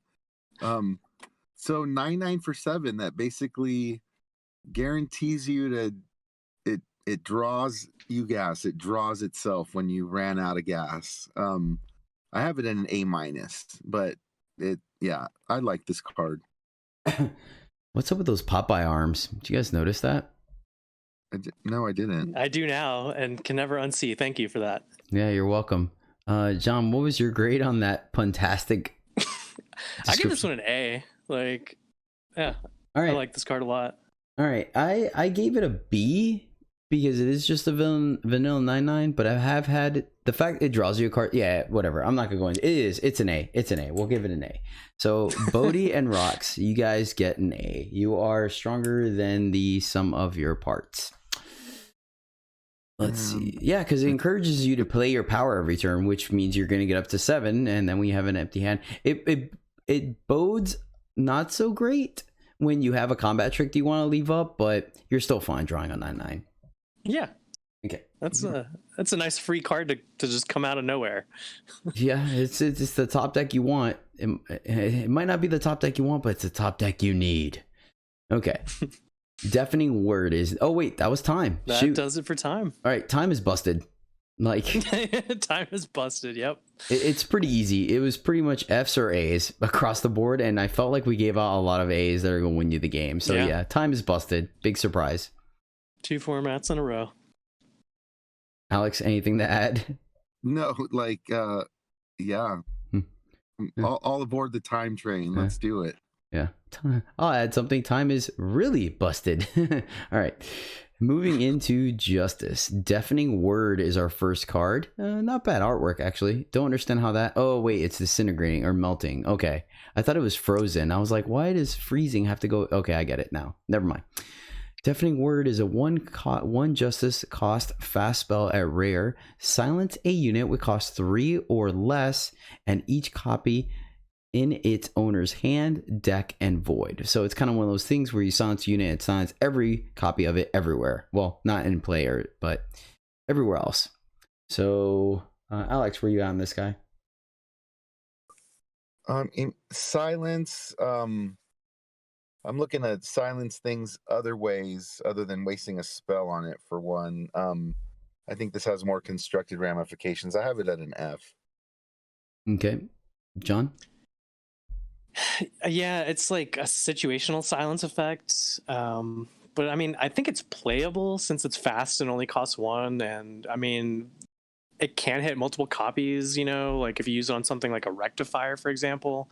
Like, still, I'm just not very excited for even the first copy in my deck. I rated it like a D+.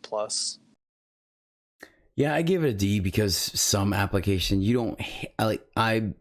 This would be the first card I try to cut, but if I needed some playables, I would play it. And it's Right. like what John said. The fast speed is what really puts it over for me. If it was at slow speed, I definitely wouldn't play it.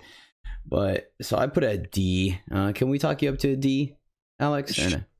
The fast speed, that you talk me up, sure. And John makes a great point. Rectifiers is one of the things you exactly want to be silencing. So Yeah, or like a 3-drop flyer that, you know, once it's silenced is on the ground and you can eat it. Like, that's a good use of it, but it's so situational. yeah, It's a sad rare to get in a pack. Right. Sad rare. yeah. Yeah.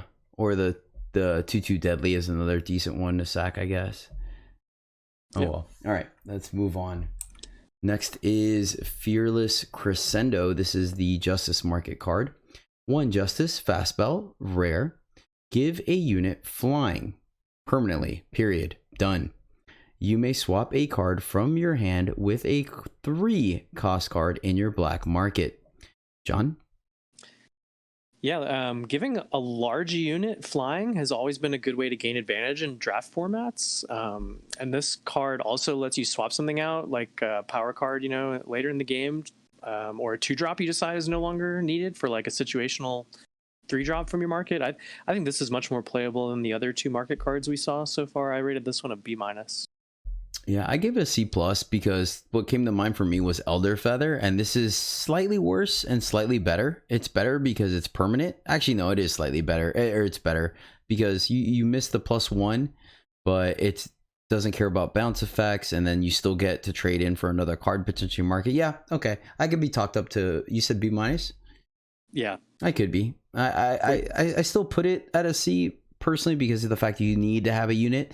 But fast speed, once again, it's a combat trick, right? They attack in with their 3/3 flyer. You pump your 4/4 or your 5/5, or Jesus, your 7/7 and kill it. So Yeah, you can use it to eat something and then attack right away next turn. Yeah, it's pretty good. Okay. Alex, anything more? I think so. This one is one of these that I like the most. I've noticed the 3-drop slot having an abundance of playables for me, and like I'm cutting 3-drops that normally would make the deck, but I just don't have room for them. So maybe, but they wouldn't go in the black market. So I'm like talking myself out of it. But sure, the flying itself, this one's a C for me. It's like the highest rated of these. Okay, cool. So we'll meet in the middle and give Fearless Crescendo a C+. Nice. All right. Next up, we have Elaz. Wait, is that how you say it, John? I keep saying Elaz. What do you say? Elaz? How do you say it? I don't know. I mean, I don't know what the actual correct pronunciation is. I say Elaz. Elaz. There we go. We'll go with that. Elaz Nightmare General. This is a 3/1 Nightmare Paladin at Legendary for 2 Justice. Your curses can't be killed. Elaz is invulnerable to damage, while the enemy player and each of their units are cursed. I give this card an F. 3/1 for 2 seems serviceable, but then with double justice, it's restrictive. The curses can't be killed, but they can be silenced and bounced. So yeah, and then just cursing everything on their side of the board is just impossible. So I gave this Nightmare General an F. Alex? I have it a little higher at a D+.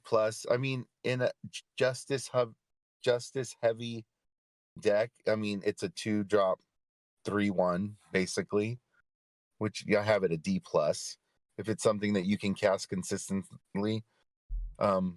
But yeah, I'm not really looking to play this guy though. Okay. John?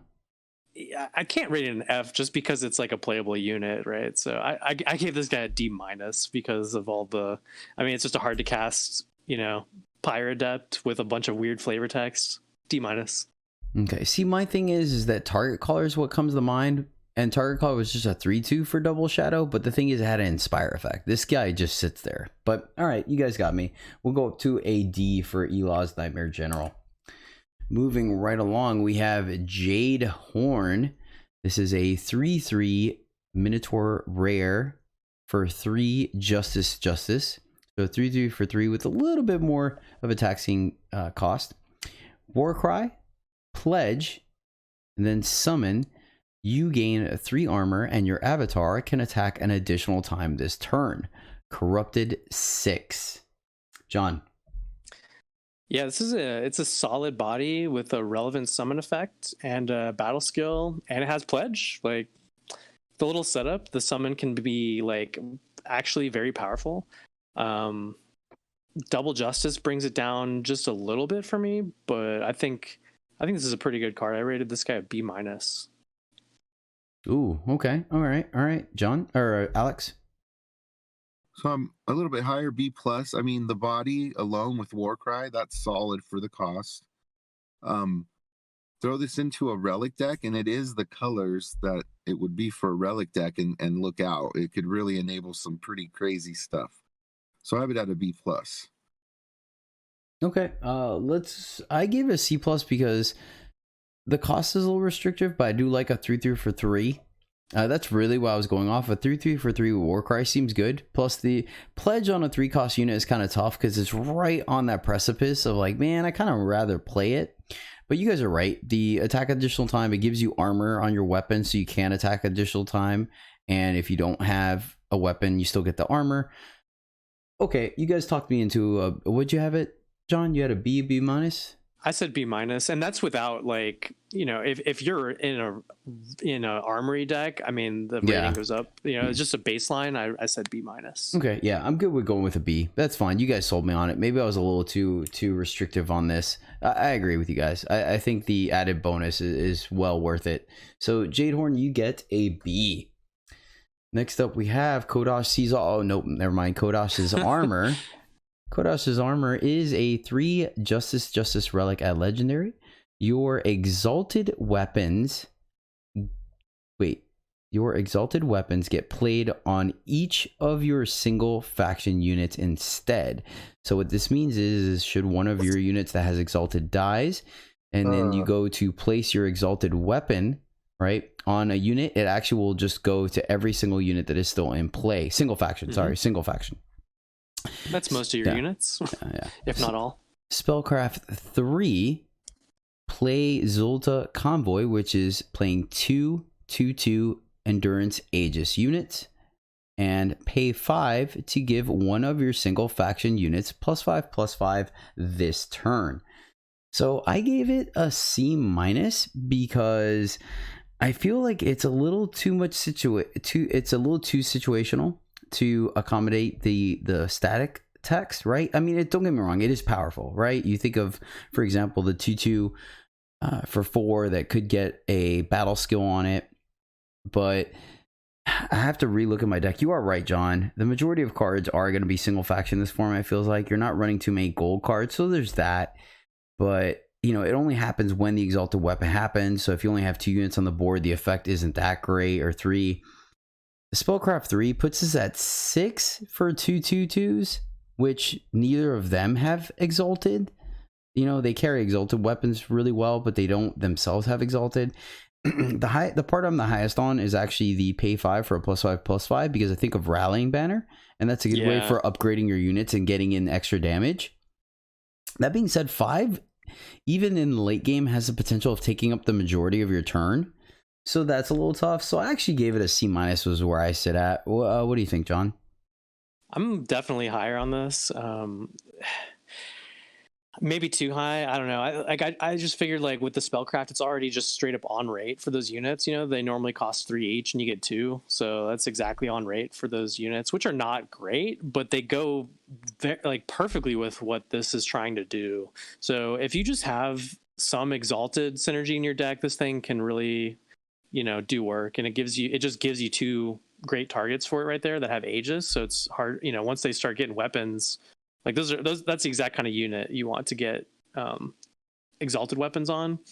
And then like you compare it to Rallying Banner, I think that's exactly right. You know, like +5/+5 is about as good as you could ever expect that card to be. And I've had that be a very good card in prior draft formats. You know, there's been sometimes where it was not so good, but I don't know. I gave this one an A-. That might be too high though. So here's my thing behind that. Yes, you're right. The Zoltan Exiles do cost 3, but the spell that they came from cost 4. So it doesn't really have a cost though, right? I got you. I know. That was just my reason behind it. But the other issue I have is the other 2 armors or what relics we saw don't ask anything of deck building other than single faction units. There's an effect on the board immediately when they come down, versus this one does require you to have exalted units on the board and then have a way for them to die, right? There is a world where your opponent just blocks with a 1/5 or whatever, and I don't know. I feel like there's a little bit of setup, but let's see what Alex has to say about it. Alex has to admit the misplay, thinking that he read the card as that it gave all your single faction units exalted. That's the time one. That's the time one. Oh, so it goes really good with the time one. Good luck with that. Like, oh my god. No. Oh, geez. So okay, I'm lower then. I'm at a B-. I had it an A, straight A. I'm at a B-. If you get 1 exalted trigger, if you get that weapon on all of your stuff, that's pretty powerful. So you're doing it. Yeah, it's not that hard to get 1 exalted trigger these days. It's pretty easy. So yeah, B- though, because it does take some setup. But you know, 5 for +5/+5. So that's my new upgraded grade, B-.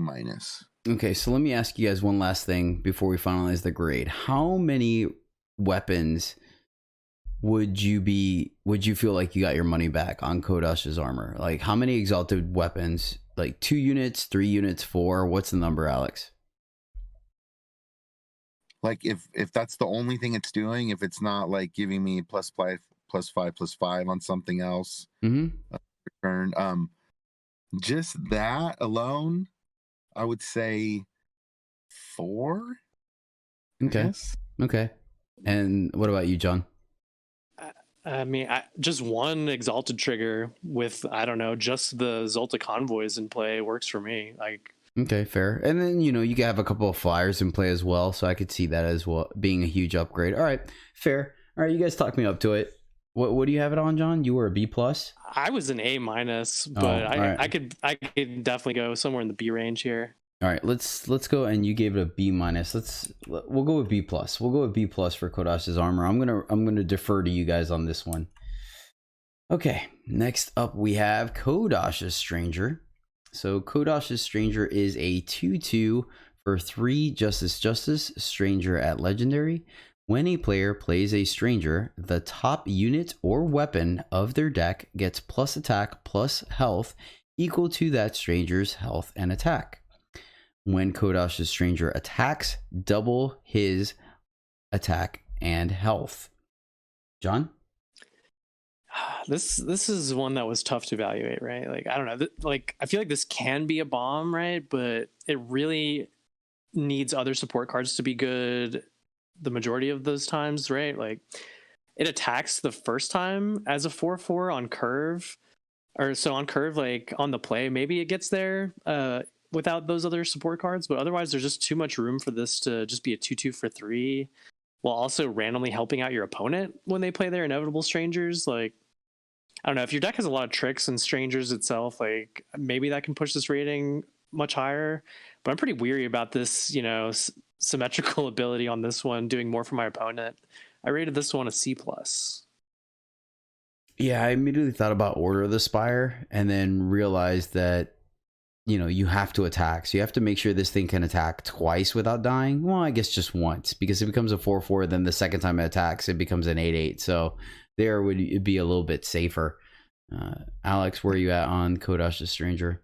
I mean, I'm with John. I can't help but think of all the value my opponent is going to get off of my card, and it's like my grade was B question mark because these are so hard. It's there's Strangers everywhere, and losing to your opponent's Strangers triggering off of your stuff is so annoying.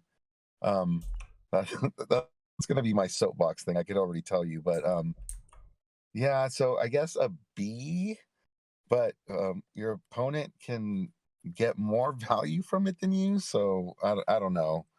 These are tough. We need your guidance, Jedi Master. Oh, well, like I said, I actually gave it a B minus initially because I was thinking of Order of the Spire, and I'm like, well, if you could play this on curve and start swinging, you like I said, survive one combat, it's starting to get out of hand. But attacking is an issue, and there is a window for your opponent to kill it. And plus, on top of that, like you guys mentioned, it's buffing the rest of their team if they have Strangers, so they have a more likelihood of being able to double block and kill it. So yeah, I'm with John. I'm gonna go ahead and move it to a C plus. So I think it has some potential, but maybe even just a C. I don't know. What do you guys think? C plus or C? I'm with you guys. I said C+. That was my rating. Yeah, that's fine. We'll go with C plus then. That's fine. But yeah, I'm super wary of just pumping my opponent's team. All right, let's move on then. We'll just have to see how the format plays out. Next, we have Master's Blade. This is a +1/+1 weapon rare for 3 Justice. +1/+1 for each of the wielder's battle skills. Of note, it does not give a battle skill, so it is just a plain old +1/+1 off the bat. Spellcraft 1, play Fall Short, which kills an enemy unit without a battle skill. And Mastery 7, Invoke Justice. So I like this card, but I also think on average it's going to be probably a +1/+1. You'll slap this on a flyer or something with Aegis. So I guess it'll be a +2/+2. I'm sorry. It'll be a +2/+2.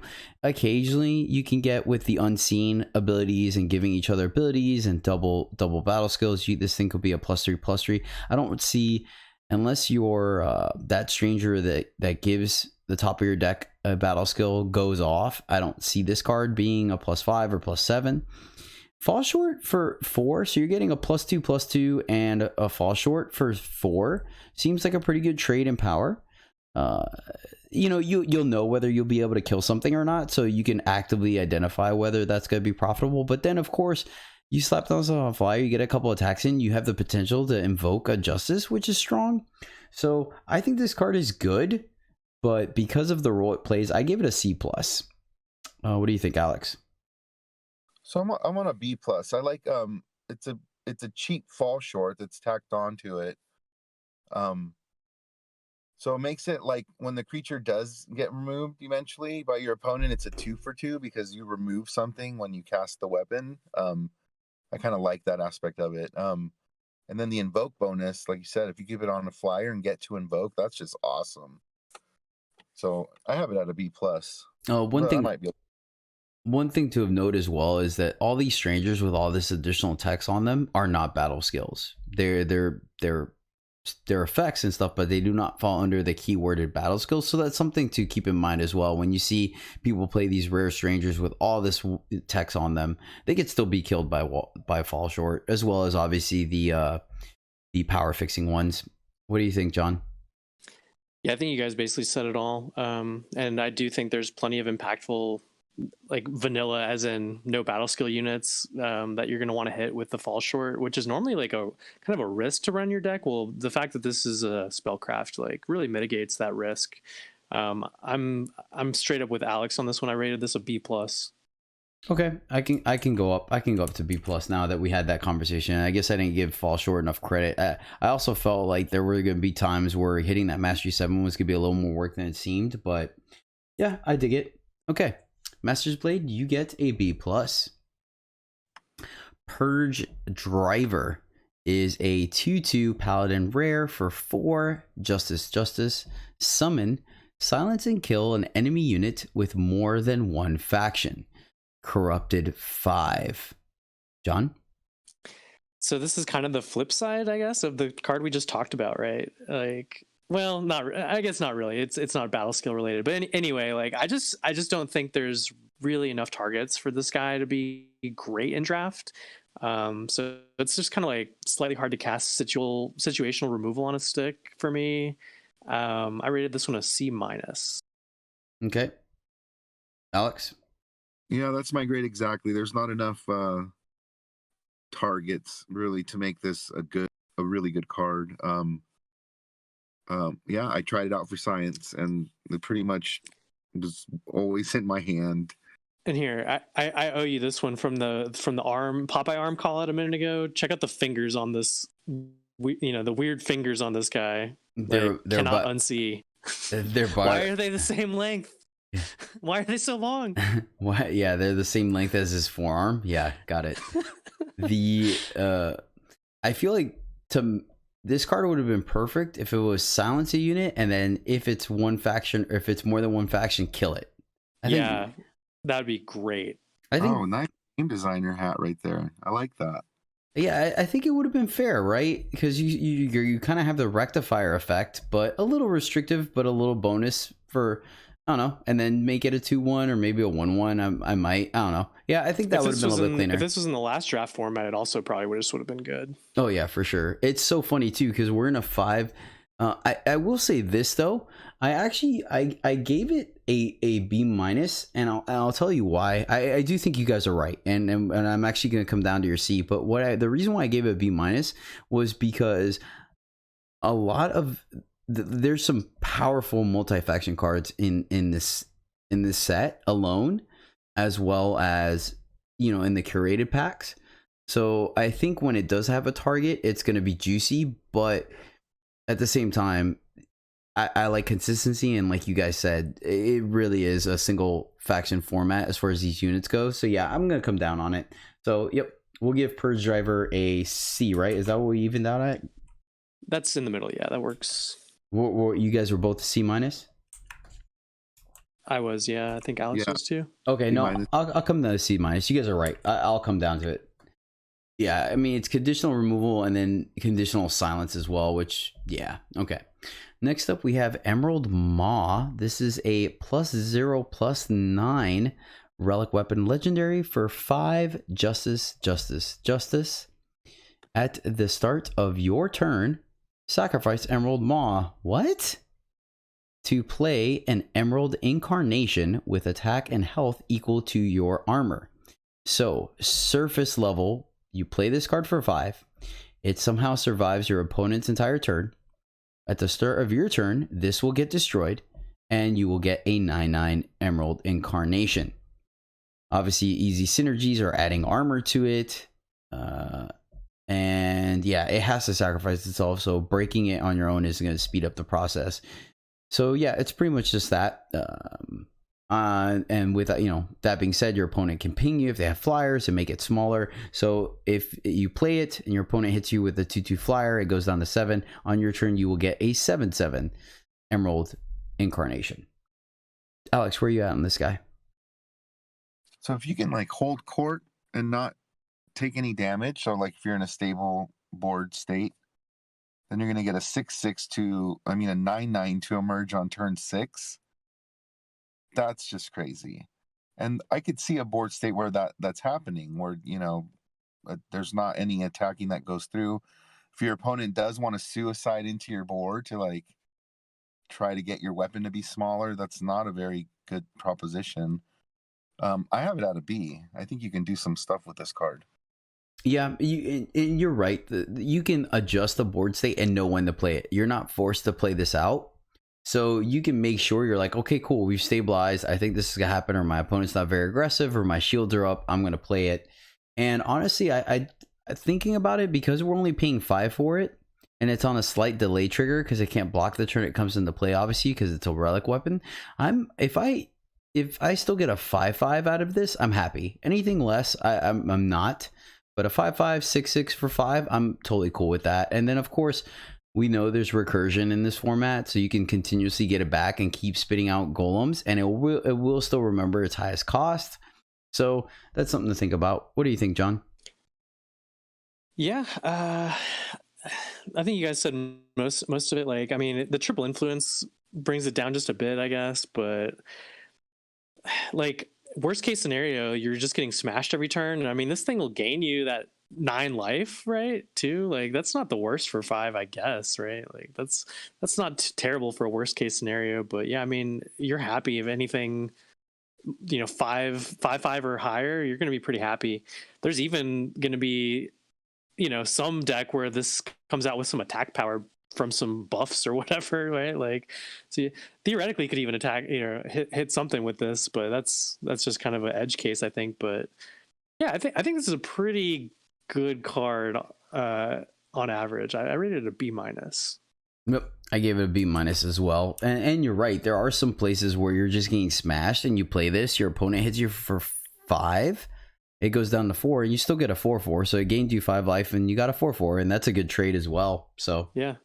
All right, cool. I mean, even if they hit you for 8 and you get a 1/1, that 1/1 can still block their biggest unit next turn. So I mean, effectively gaining you like 15 total life. Like that's not the worst for 5 cost. Yeah, good call. All right, cool. Emerald Maw, you get a B- from the EJ crew. Next up, we have Kamoni. Kamoni? Yeah, we'll go with Kamoni. Kamoni Dusk Rider. This is a 6...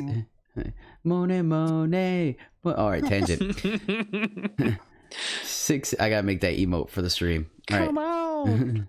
Oh yeah, that's so perfect. Come on, Monet. It's like that whole song put in the name. Oh my god, that is perfect. Yes. Oh, that's it. I have to make that meme then. I have to figure out how to put that on my stream whenever I get it. Oh, that's so good.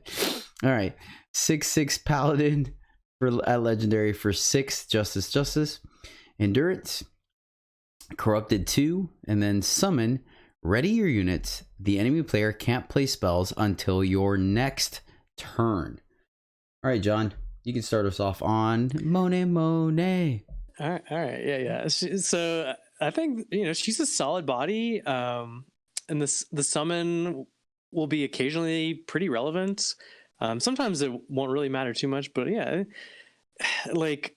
There's going to be some times where you want to summon it pre-combat and you won't care so much about the, readying your units just to hose the potential combat trick blowout that you think might be coming, and then there's going to be some times where you do combat, and then when you summon this, your units will be able to block, so you don't get cracked back super hard on that turn. So I mean, it's a little flexible there. I'd play this just for the big endurance unit. Its base stats are just pretty great already.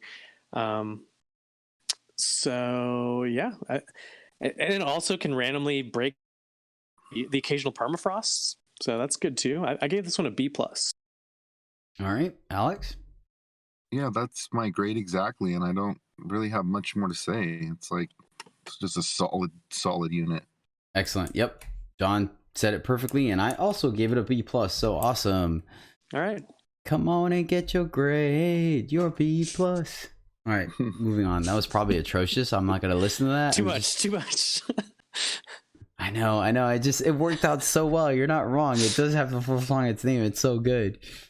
Now watch, if one of the devs are listening to this podcast, they're just shaking their head like, No, they're more like, yes, they figured it out. Oh my God, someone got it.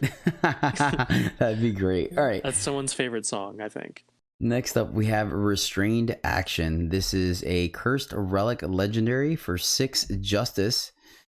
When the cursed player plays a unit, play a -1 attack curse on it. At the end of their turn, play a 1-cost unit from your deck, then increase this ability by 1.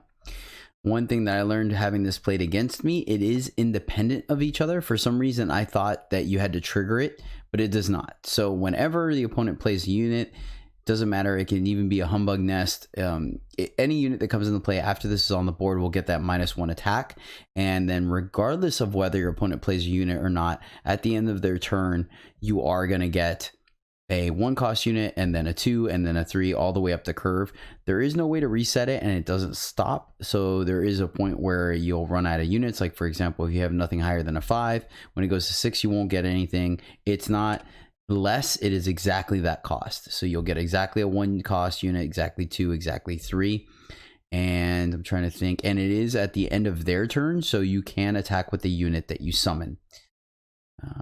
And then it's not random, so you get to pick it, is what I'm assuming. I have not seen I have not played this card. I've only played against it. But yeah, I think I covered everything on it. So Alex, what do you think about Restrained Action?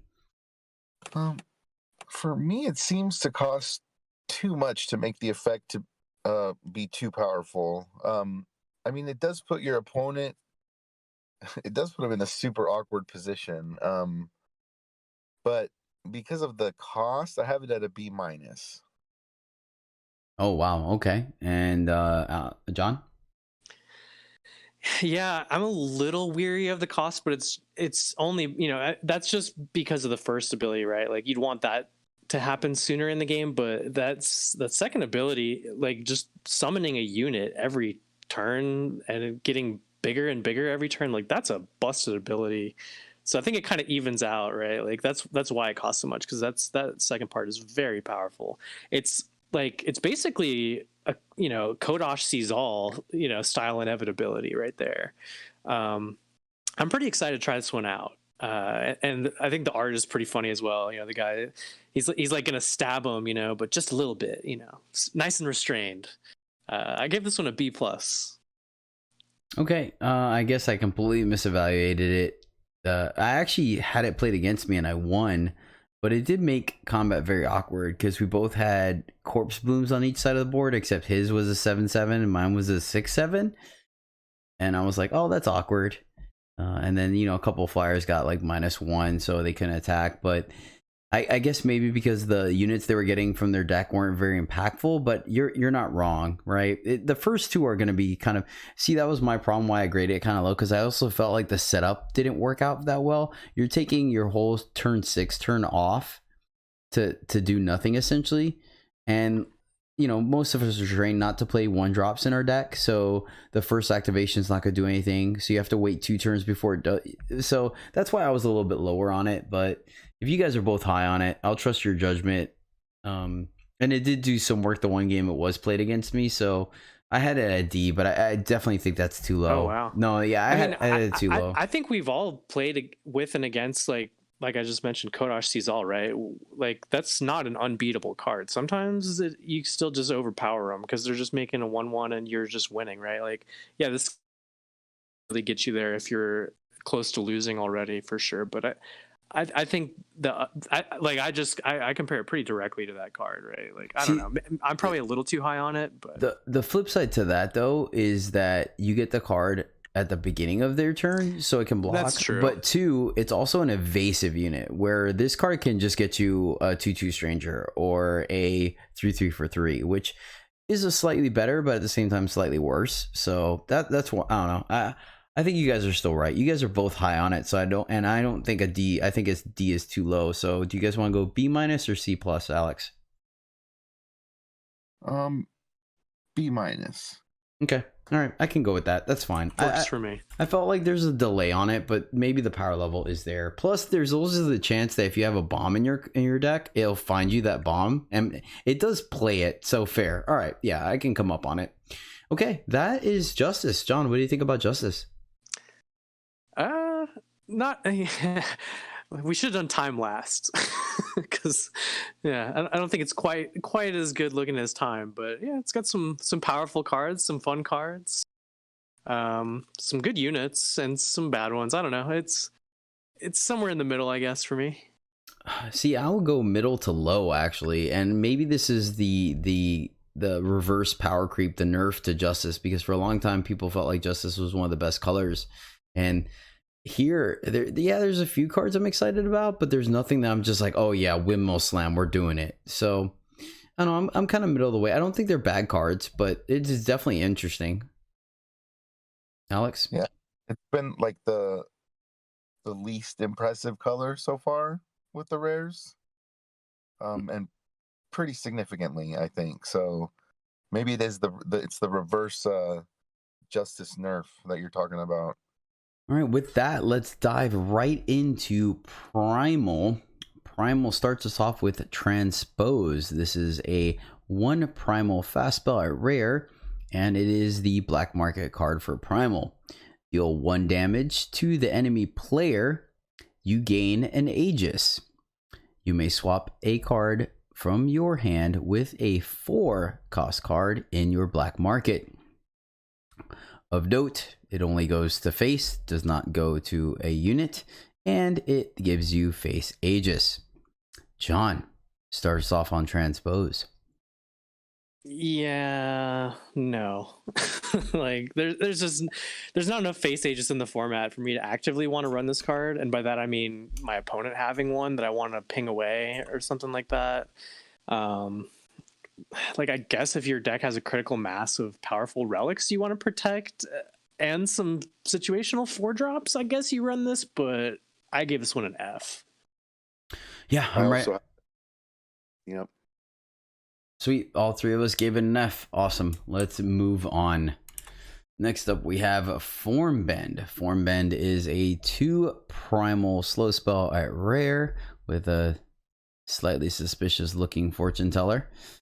Transform a unit or relic into an elemental with cost.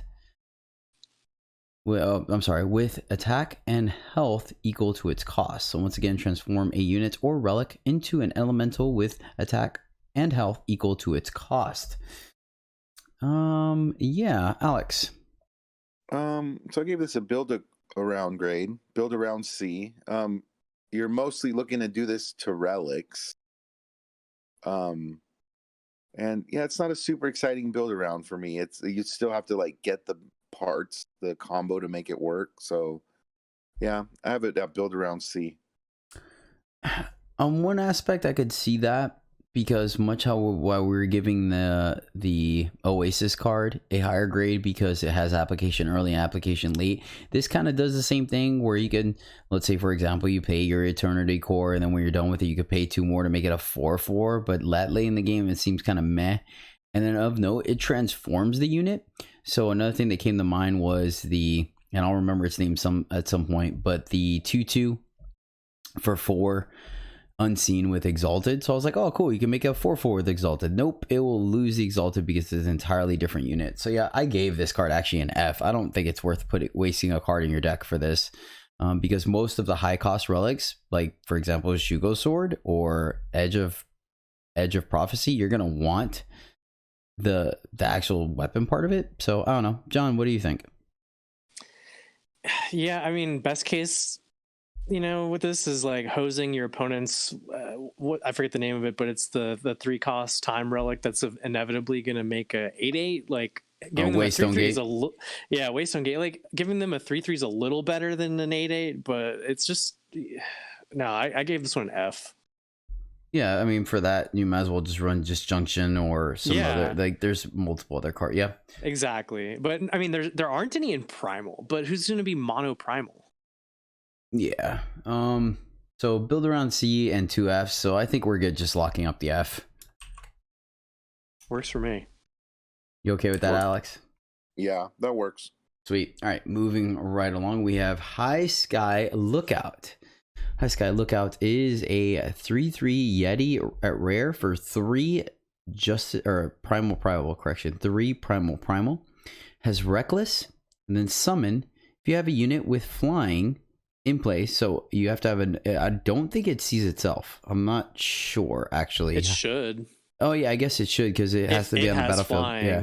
For some reason already, like it should invoke on its own. Sorry, I was just thinking out loud. It came to mind when I was reading that. I was like, I wonder if it notices if you happen to give it flying somehow. Okay. Invoke Primal and then Corrupted 3. So yeah, John, what do you think? Yeah, like I definitely thought about it having flying already. Like so, for example, like I was actually thinking about this in Constructed with like Temple Shihan. Getting 2 invokes off of this guy seems pretty sweet. So like I was already kind of thinking about that. Like I don't know, I think it can actually be good in the right deck, like with flyers and ways to give flying. But it takes a little too much setup and draft for me to get really excited about this. And in like a perfect world, you get 2 invokes off this guy, which is actually pretty great. But I mean, the Reckless means it won't be good in just any deck. I gave it a C. I actually give it a B- because the Reckless is a huge liability, but let's be honest, you're just not going to play this if you don't have a flyer in play. And right. Elysian Flyers is an archetype in this format, so I feel it's a little more supported. So that's why I gave it a B-, because yeah, you're just, unless you absolutely have to play this thing to block for a turn, or you think you're smashing your opponent already, you're not playing this unless you have a flyer in play. And there's a decent amount of cheap flyers or resilient flyers like 1/4s that stick around for a minute. So that's why I'm higher on it and gave it a B-. Okay. What do you think, Alex? I mean, I was a little higher on it. So like the 3/3 Reckless for 3, that's not good. But if you have a flyer in your deck, so maybe this is a build around card, because if you're getting the invoke trigger, the 3/3 is pretty much it's asking to be killed, because it's hard to block. I mean, there are some 1/4s, but generally the opponent's gonna have to trade with it or keep taking 3. So you're gonna get a second invoke if you have flyers. Yeah, I mean, it's like a strong build around A. Even. An easy thing to build around. Yeah, and that's why I had a hard time giving it a build around grade, because you want flyers in your deck anyways, especially if you're in Primal. So yeah. I think you might prioritize flyers a little bit more, but honestly, when don't you really? So yeah, that's true. Can we talk you up to a B-, John? Yeah, surely. All right, B- for High Sky Lookout. We'll be on the lookout for you in our draft packs, friend. Brutal Frostlord. This is a 2/4 Nightmare Dragon at rare for 4 primal flying killer. Pay 7. This better be good. To deal 1 damage to the enemy player for each card in their hand. So upside on curve, this guy does a little more damage, I guess, because they'll have more cards in hand. Late, I don't know. This card's really interesting, so I'm gonna let you guys take it. I am high on it, and plus the artwork is sick. Ooh, I gotta see what the premium looks like. That fire looks super cool. What do you think, John? Yeah, it's a solid evasive body with the potential to 2-for-1 just when you play it. And then the activated ability, I feel like, can definitely help you close out a game. Like it's on. You'd expect it to just deal worst case 1 or 2 for 7, late in the game if there's a board stall, and I think that's fine for a power sink. And then sometimes your opponent will be sitting there with a bunch of cards in their hand, and this will just wreck their day. Like, I think this is pretty close to bomb tier for me. I gave it a B.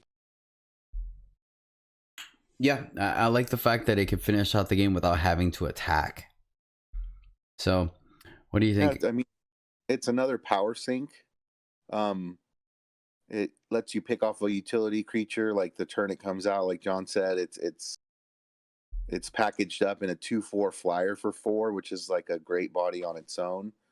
So I have this card at a solid B. Okay, yeah, I gotta admit, looking back at my grade, I was definitely probably a little bit of results orientated or decision biased or whatnot, because I gave an A-, which I think is way too high now. But the game that I saw it played against me, it was exactly what John said, where I was stuck on power and I had 4 or 5 cards in my hand. And so, or I think I skipped on power. And then when I finally got on it, my opponent, not missing any power, was able to like start activating this right away. And so it was pinging me for 4, 5, and 6. Like that, when that happens, you just like, oh my god. So, yeah, the only other time I've seen this, watching someone on Twitch, that happened to them as well. I think they were sandbagging some of their power, and then this thing came out, and they really regretted that. Like, oof. Yeah, Eternal is really a game where I tend to keep 1 power in my hand, maybe 2 if I have a loot effect, but the majority of the time, you guys have heard me on stream, it's like, okay, do I have an actual reason to keep this power in my hand? And if I don't, I play it. I mean, obviously, I look at the board, I'm like, well, they might think it's a trick or something, so I'll keep it. But in most cases, I'm like, I'll just run it out there. So yeah. All right, so I'm good with a B. I'm good giving Brutal Frostlord a straight B. I think that's fair, right, guys? That's fair with me, yeah. I think that might be just a little low, but that's fine.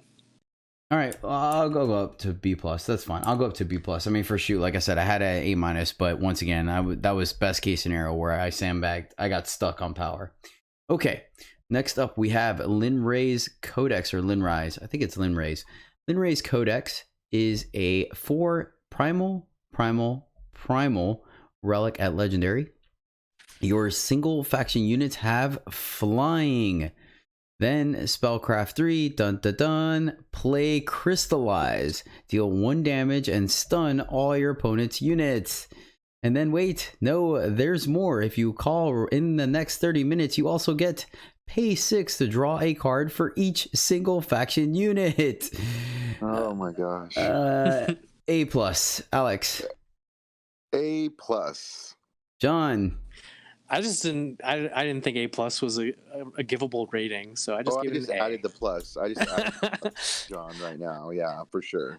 Yeah, like, you have to be obviously in primal, right? Like, the other day I saw somebody had this in their pool, I think on our Discord, and I was like, wait, isn't this a bomb? But like, yeah, they were trying to splash it or something. And no, yeah, it was sealed. It was sealed. That's what sealed. Yeah, that's right. That makes a lot more sense, right? Like, yeah, you're gonna prioritize being able to play this in any deck where you have the opportunity to. It's a bomb for sure. Yeah, trust me. I looked at Limray's Codex and immediately looked at their primal, and they had absolutely no support for primal whatsoever. I think they had. That's right. I think they had 1 other card that worked in primal and no fixing. So I was like, man, yeah, sorry. So, all right, sweet. So yeah, if it didn't play Crystallize, it'd still be a bomb. Like, but Crystallize is a bomb. Yeah, usually. yeah. Well, dude, it's insane. Yeah, this card is absolutely amazing. Absolutely amazing. And the thing is, this card, you absolutely don't hate playing without the Spellcraft, because giving all your units evasion might be enough to win you the game as well. So, for sure. Yeah. All right, sweet. And of course, it's pay 6, but it could drive for each of your single faction units. So, I mean, yeah, and it's repeatable. Yeah, whatever. Let's just move on. There's no. You're not even going to be doing all of the things the card does to win the game. Yep. Yeah. It's ridiculous. Yeah. Great card is great. Yeah, literally my show notes for that is flying is great, crystallize is great, drawing cards is great, codex is great. That's very similar. Mine just says flying is awesome. All right. So, all right. Oh man, I didn't even bother looking at this name. Uelo. I think that's right. Uelo Sky Tactician is a Uelo. Yeah, actually, I was that works. trolling you there a little bit, but I don't know. No, that it has kind of a Hawaiian feel to it. Uelo, I dig it. Uelo. Uelo way, Sky Tactician. No, all right. Oh gosh, this is atrocious. There's so many Yoda face palms going on right now. 3/5 Shaman at Legendary for 4 Primal. She has Pledge. And when you attack with 1 or more units with flying, play a 2/3 wolf. Of note, Uelo does not have flying. John. Yeah, like this is one of those pledge units you'll always risk a sketchy opener by never pledging. Like, I think it's already pretty great on its own, as far as the stat line for the cost and everything. But I think the triggered ability here is just nuts. Like, in a Flyers deck, just being able to gum up the ground basically indefinitely, with no additional cost that'll help you win that game. I think. I don't know. I think this one's a bomb. I rated it A. Yeah, I gave it an A as well for everything you said. It's exactly what the Flyers deck wants to do, and she in herself is a good blocker. So yeah. John, or I'm sorry, Alex, anything to add? Yeah, no, A. Sweet, awesome. And then there's a world as well where they have 1/5 Flyers, you have 1/4 Flyers, and you just send in your Flyers to keep building up your board. So yeah. Yeah, eventually these 2/3 wolves can attack if there's enough of them. Who cares? So Awilo gets an A. A. Moving on, we have Linrise Stranger. This is a 4/5 Stranger at Legendary for 5 Primal with some sick artwork. When a player plays a Stranger, they stun a non-Stranger enemy. When Linrise Stranger attacks, play a 3/3 dragon with flying. Alex? So the 4/5 for 5 on its own, that's a solid body. It's not great, but it's serviceable. It does reward your opponent's strangers attacking, but the reward that you get from him attacking, that's the best reward. So I have this guy at an A. Okay. John? Yeah, I don't know. Like, I'm very high on this as well. Like, it seems pretty fantastic. And if you can prioritize strangers, like, this guy can be pretty busted, I think. It shouldn't be that hard to get in at least one attack, since you get to stun their biggest unit, which will stay stunned until you can attack next turn. And then, like, one attack with him, and you're feeling pretty great. Like, and then, yeah, if you can keep strangers coming, maybe you can get more attacks. And I'm pretty high on this guy, but the fact that the symmetrical effect can be pretty bad for you too brings him down just a notch to an A- for me. See, and I actually gave him a B to B+ because like John said, the symmetrical effect can be pretty backbreaking, especially if you're behind. And we have several 5/4s at common in the format, and I just feel like this guy's only going to attack one time, and your opponent's going to do everything they can to get it off the board. And there's going to be some boards where at a board stall you may not have enough stun effects for him to attack either. So I feel like if everything works in your favor, this card is awesome. But I feel like there's too many what ifs that happen in a natural game of limited right now that could prevent this from being a thing. And there's also a world where you get your one attack in, they play some units you can't attack anymore, but then they're still playing strangers to stun your dragon as well. So I don't know. I feel like it's closer to a B range because there's just, if you're behind, this guy doesn't do anything. And that's one of the things I need for an A to work. So I don't know. What did I appeal to you guys at all? Or are you guys both still in A range? I can definitely go as low as like a B+ for this guy, especially because he looks like Jace, and I'm just so sick of stupid Jace from Magic. Really? Because you didn't seem to be sick of him when you're playing the Mind Sculptor on me when we cube drafted. Spike got a spike, right? No doubt. Fair. What do you think, Alex? Can I talk you down to a B+ as well? Or are you still Yeah, you on can A? talk me down. I mean, like, so a 4-5 for 5, that does a pretty good job of stabilizing your board, but you're right, it's not like game winning. So it can't be stunned, right, by another stranger coming down. So Correct. Right. Yeah. hopefully your big blocker is still going to be out there to be able to block. But you're right, you're not going to attack much more than one time unless it's a game which you're pretty much running away with anyway. So yeah, B plus is fair. Yeah, that's I just if there was less units at the 4 and 5 range that could take this guy on one, I'd think, and then obviously both the prophecy, edge of prophecy, and Shugo hook sword kill this guy pretty easily. So I think he's good. Don't get me wrong, I think he's good, but yeah, there's too many scenarios where it just doesn't line up in your favor. Cool. Okay, moving on, we have Savage Incursion. I feel like if they added a little more detail to this artwork, it would have been sick. But the artwork is still kind of cool. It's pretty dope. Savage Incursion is a legendary spell for 5 primal. Deal 3 damage. All right. If the enemy player has 10 or more cards in their void, draw 3 cards. If they have 20 or more cards, play 3 6/4 dragons with flying and overwhelm. So I saw this card in Constructed, and as you guessed it, a mill deck, and it was pretty good. Granted, I lost that game, but they played this card 3 times, and I almost still killed them.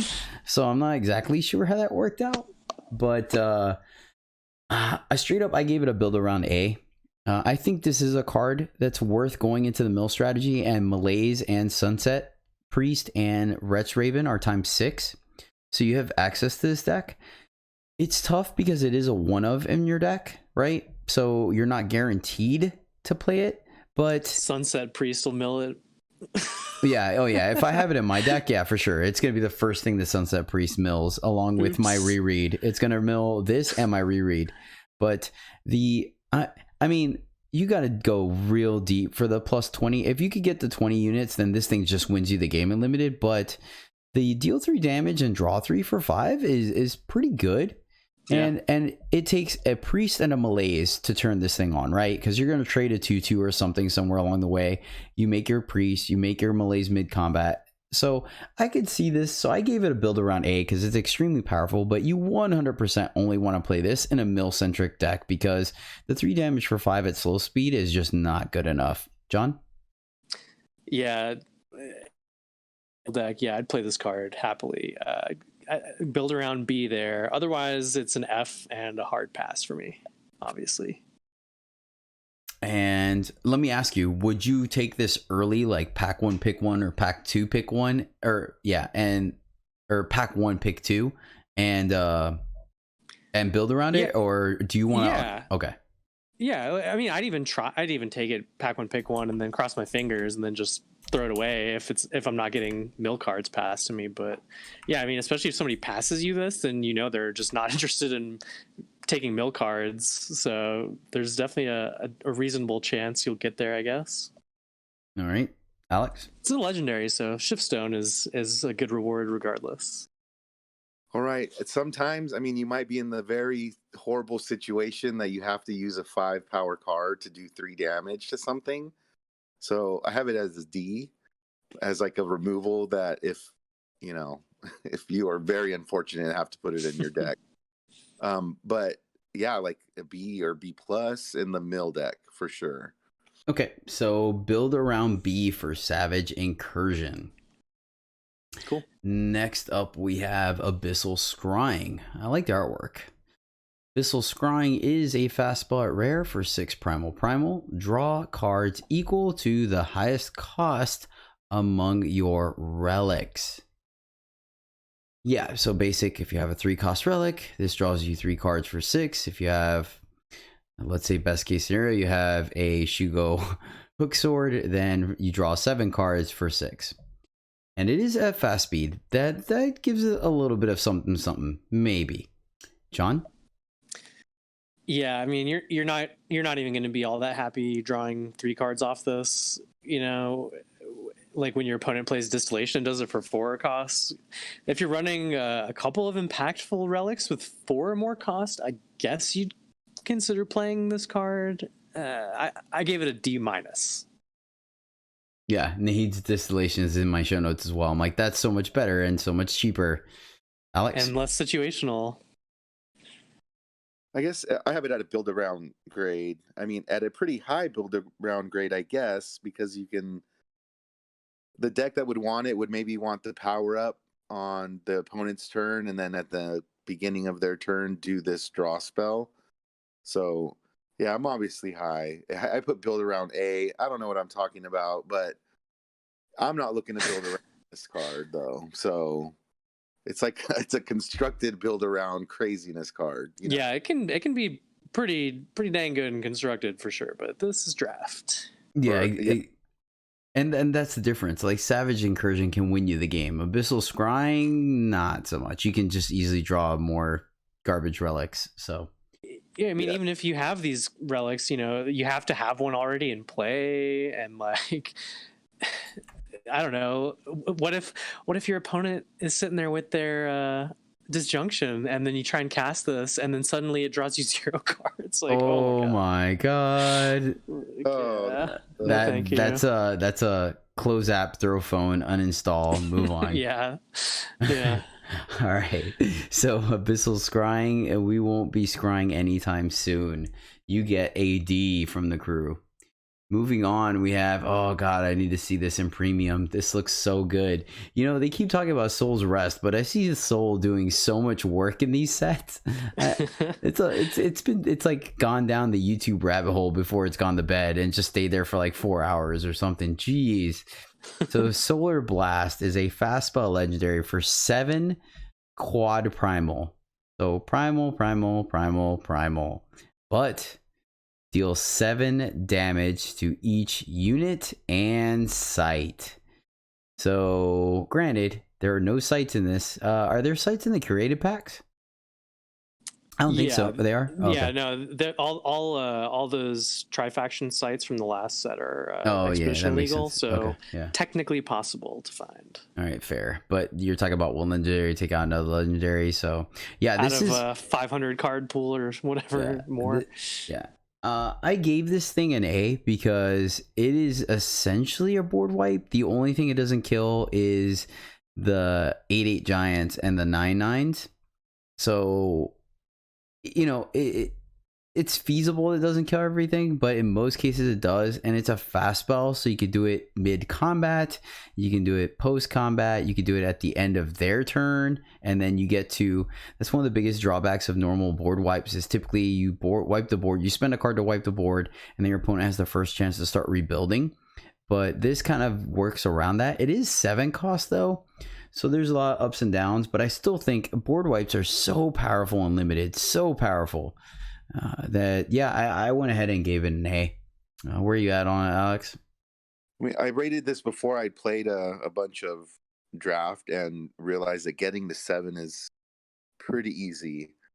You can survive to 7, so like that would push this into the A range. I had it at a B because it costs 7, but I don't see that being a problem. Maybe the primal makes it an A minus. For the it's not typically something that primal gets, like a board wipe of, you know, in this way. So like this big, all these units, it's more like destroy all units basically. Yeah, plus since it's a legendary, no one's gonna play around it, so oh yeah. What about you, John? Man, I don't know, like I don't know if I'd play this in my primal deck, honestly. Like, I don't know. Like, it's just so expensive and influence heavy, and it's a technically situational board wipe. Like, there's ways to basically wipe only your opponent's side of the board in this format, like, that I'm much more interested in playing. I don't know. Like, I think I'd only really play this if I'm trying to live the meme dream of, like, giving it deadly and overwhelm and just winning with the card. I don't know, like lifesteal. No, you just straight up win when you give this spell deadly and overwhelm. Like that just kills the opponent. Yeah, for sure. Oh, true, yeah. Like only situation I'd actually want to play this card. Like I know it's a board wipe, but like I don't know, man. You have to like commit so much resources just to stay alive until 7 power, right? Like it's gonna be tough to rebuild without the right deck. I don't know. I'm much lower on this card than you guys. I actually gave it an F. Like I don't think I'll play it in any deck.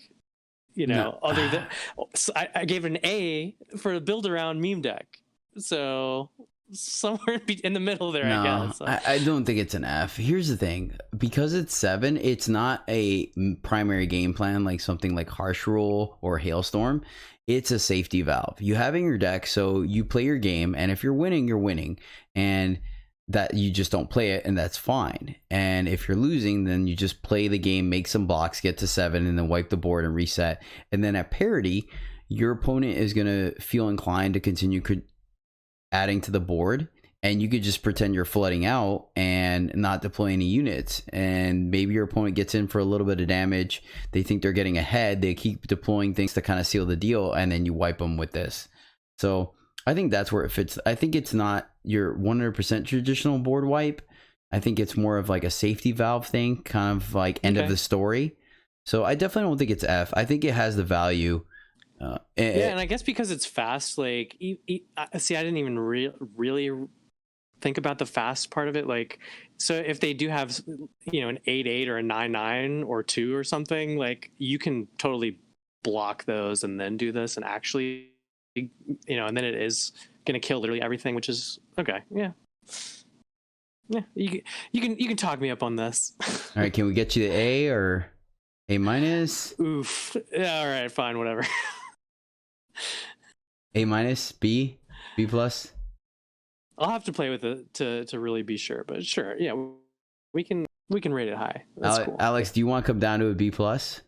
That's fair. I feel bad. I mean, Okay. John was like, "Come up," and yeah, I'm at an F, so it's not that much, a little bit. No, but I mean, there's literally a deck where I would give it an easy A in, right? And like I would have a heck of a time, like just trying to make this happen or whatever. So Maybe a B is a fair grade for it, anyways, just because it does cost 7.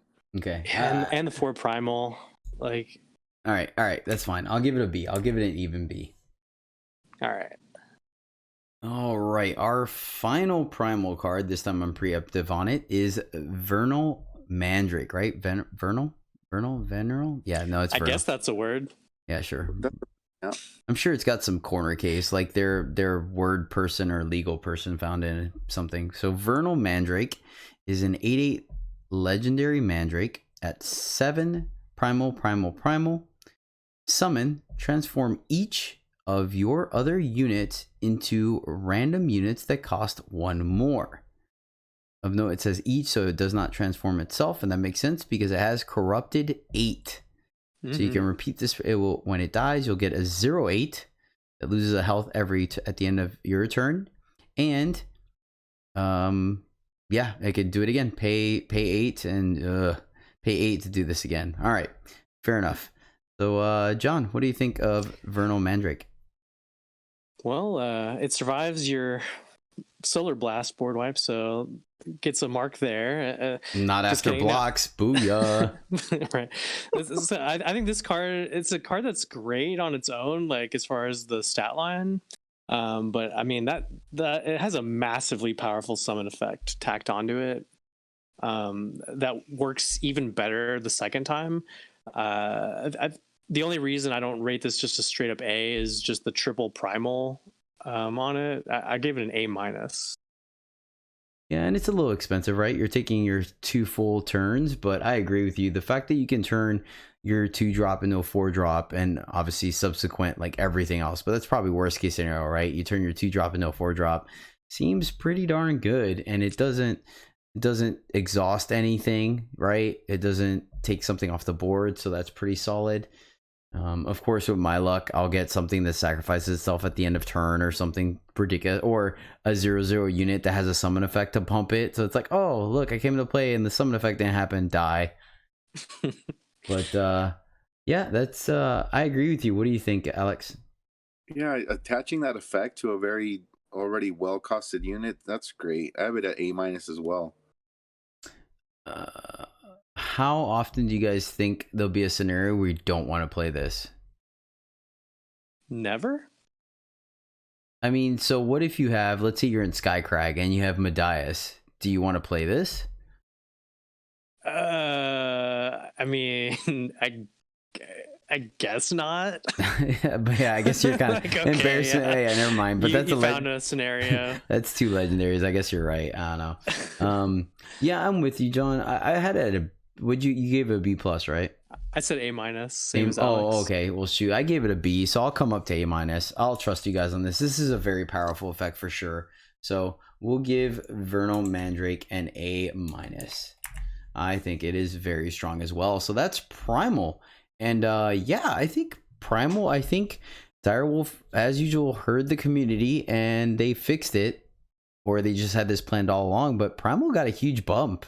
Like, Primal looks good. Yeah, I mean, a couple of duds there at the beginning, but man, the rest of them were super solid. Like 4 A's or A- or whatever. Like, oof, some real strong cards here.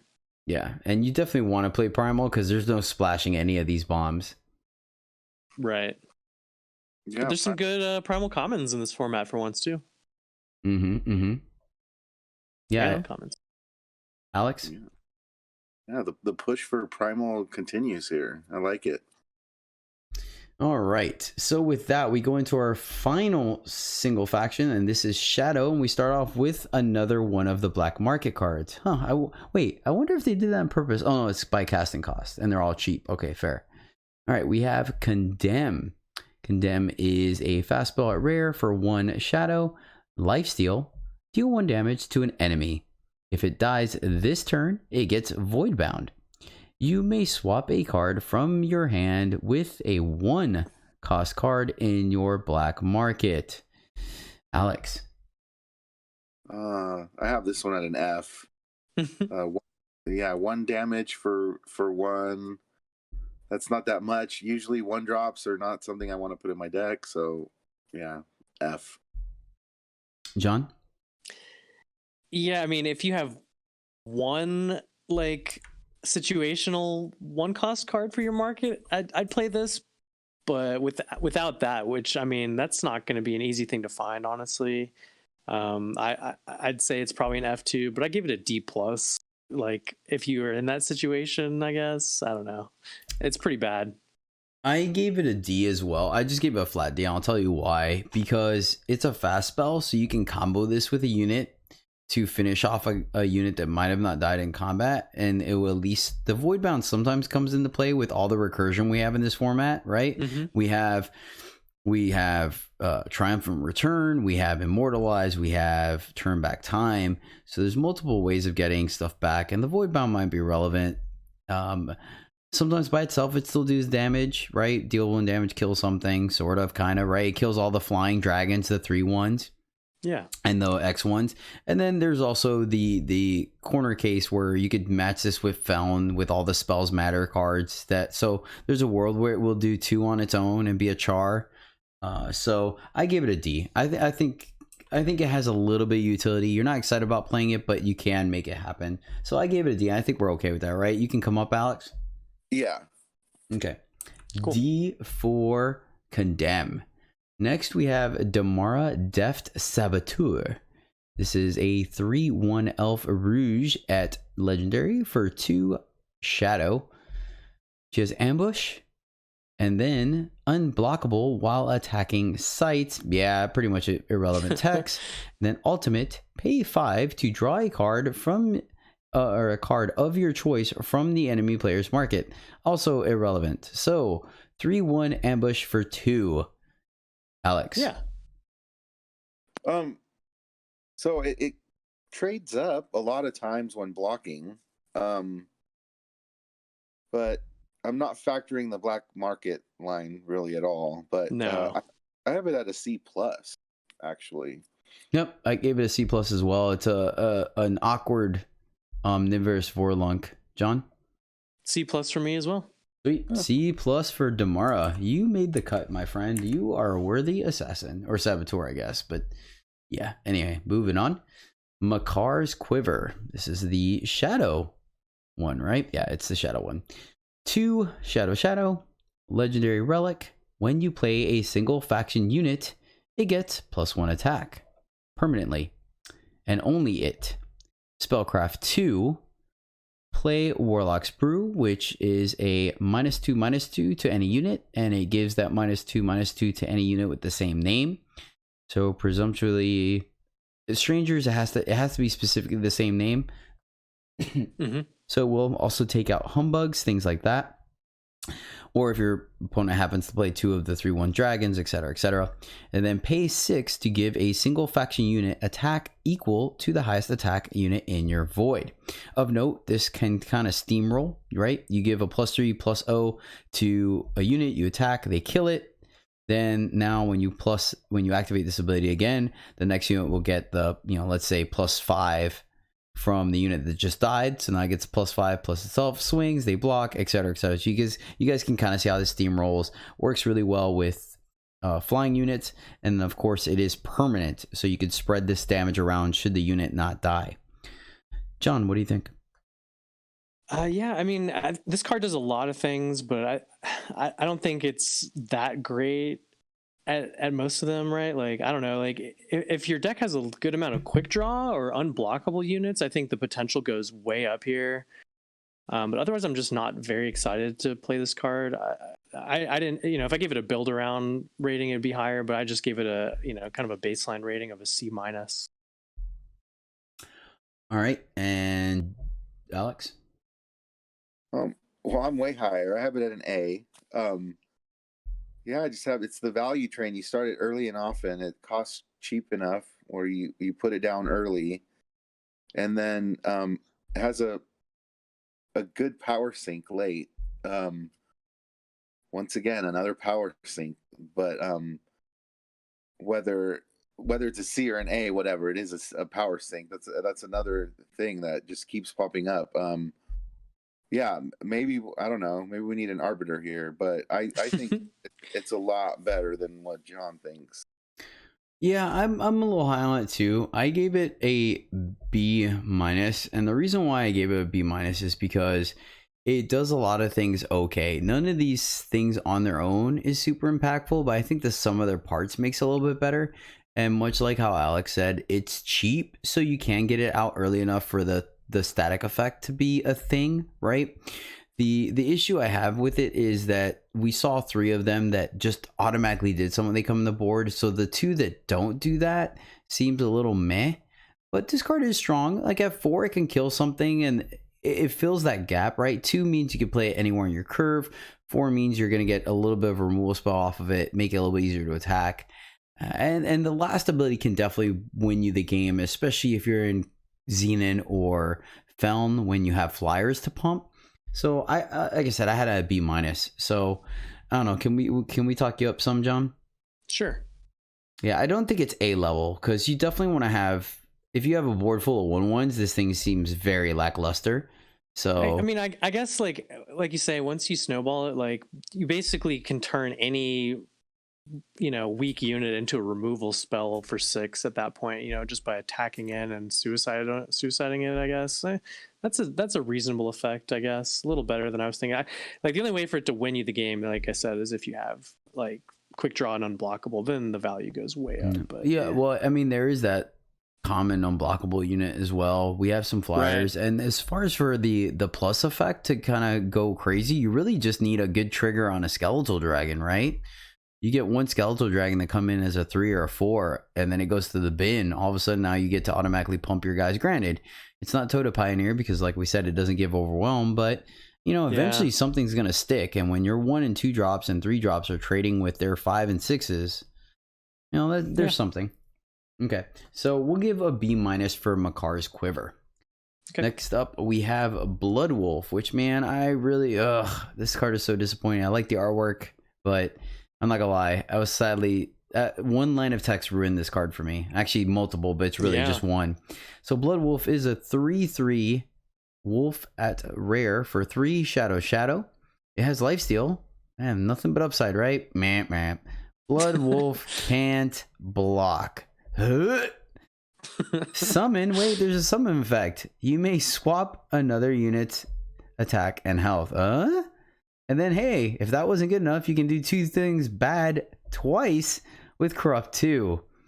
Yeah, I gave it an F. That can't block is just and then swapping. So what are you gonna do? You're gonna turn their I can't. I was gonna say, don't you dare steal my highlight, because I tried this for science. I was forced to. I was low on units, and my highlight was that I got to kill a 0-2 shade with the ability. So it's not really. Yeah, I have it at a D because I guess it can attack if you're desperate for units, but like you said, can't block. Yeah, I'm done. Well, I mean, the corrupt the summon isn't that great, right? This is not that great. No, like like on average you'll take out a shade, I guess, but yeah, that was there's enough. There's like some 1/5s and 1/4s that when you swap make them pingable. Like, so there's some additional targets, but it's unless not it's a flyer, and then you just give them a 5/1 flyer. Well, I mean, you'd only do that if you have if you have like a Vara's favor or some kind of ping effect handy. You can flip the script on the flyers, I guess. The dragons, the 3/1 dragons become 1/3s. So it's an F for me. So a D. What'd you give it, John? And the other good scenario with that is if you have, like, maybe you're in Felon, you have a 1/4 or 1/5 that's only dealing 1 per turn, but they don't have any air defense. You can make that a top heavy unit instead. You can swap your own units, power and health too. So I mean, there's some additional applications. I gave it a D, like Alex, though. Like, that can't block really ruins this unit. All right, fair. I'll come up to a D. You guys sold me on it. It does have some more application than I thought. I guess I just got tilted because I was like 3/3 lifesteal for 3, yes, and then it said can't block. I was like, wah. And then if you change your mind, you can swap it back with the corrupted. Fair. Right? All right. Like, oops, I want it back. All right. Next up, we have Flame Bath Reformation. Is it Flame Bath? I think Flame bathe. Bathe. There you go. That's the word I'm looking for. So flame bathe formation. That E threw me off. Reformation. What'd I say? I don't know. She's taking a bath. Oh man. Said flame bathe formation, but it's flame bathe. Oh, okay. Yeah. My bad. Wow, English hard. How long have we been recording? All right. That's kind of hard to say. All right. So That's a toughie. 3, that was probably an LSV troll. LSV's like, I'll name this card. I got it. 3 cost shadow relic rare. Once per turn, you may pay 2 to give one of your units exalted, then sacrifice it. All right. I gave it a build around B, but I'll let you guys talk about it. John? Yeah, I mean, there's certainly some decks in the format that will actually want to play this card, but I think it's too situational to just be great in any deck playing Shadow or anything like that. So, I mean, I don't know, like trading in a Humbug, for example, and giving like a real unit flying is a scenario I can see being useful in a more average deck. I didn't give it a build around rating, but, I gave it just a regular rating of a C-. Okay. Yeah, I mean, there's definitely some strong utility, right? Anything with a legit battle skill, this turns better. And I like your call with Humbugs. That's super strong because you can sack 2 Humbugs to give 2 bigger units flying. Yeah. So, yeah. That's a good use of it in an average deck. Yeah. In Argenport, you can sack the actual... Well, never mind. You're definitely sacking this Blood Wolf and upgrading a real unit with that. Yeah. All right, what do you think, Alex? This can really snowball really fast with the ability.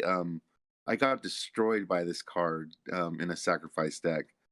So, like, I mean, being able to trigger your sack things whenever you need to, I gave it a build around A. Okay, so build around A, build around B, and then a regular C. So let's meet in the middle with the build around B, I guess, is probably it, right? Works for me.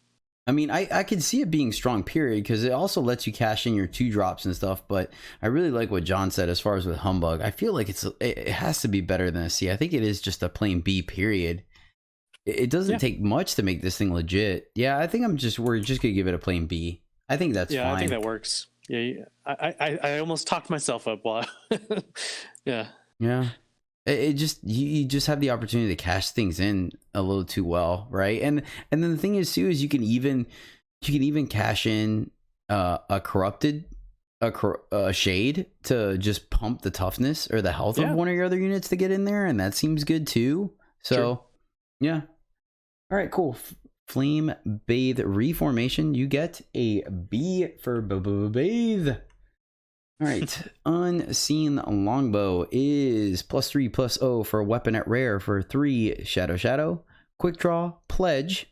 When the wielder hits the enemy player, they lose their remaining power, and you get that much power this turn.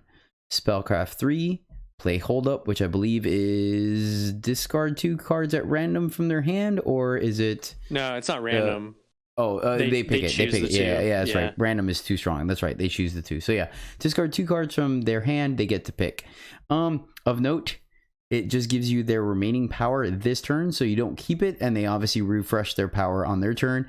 It's a little weird for me because I guess it's more of a rant spell. I was thinking it might have had some applications where you don't have to worry about combat trick, but obviously this happens after combat, so if they had a trick, they would use it.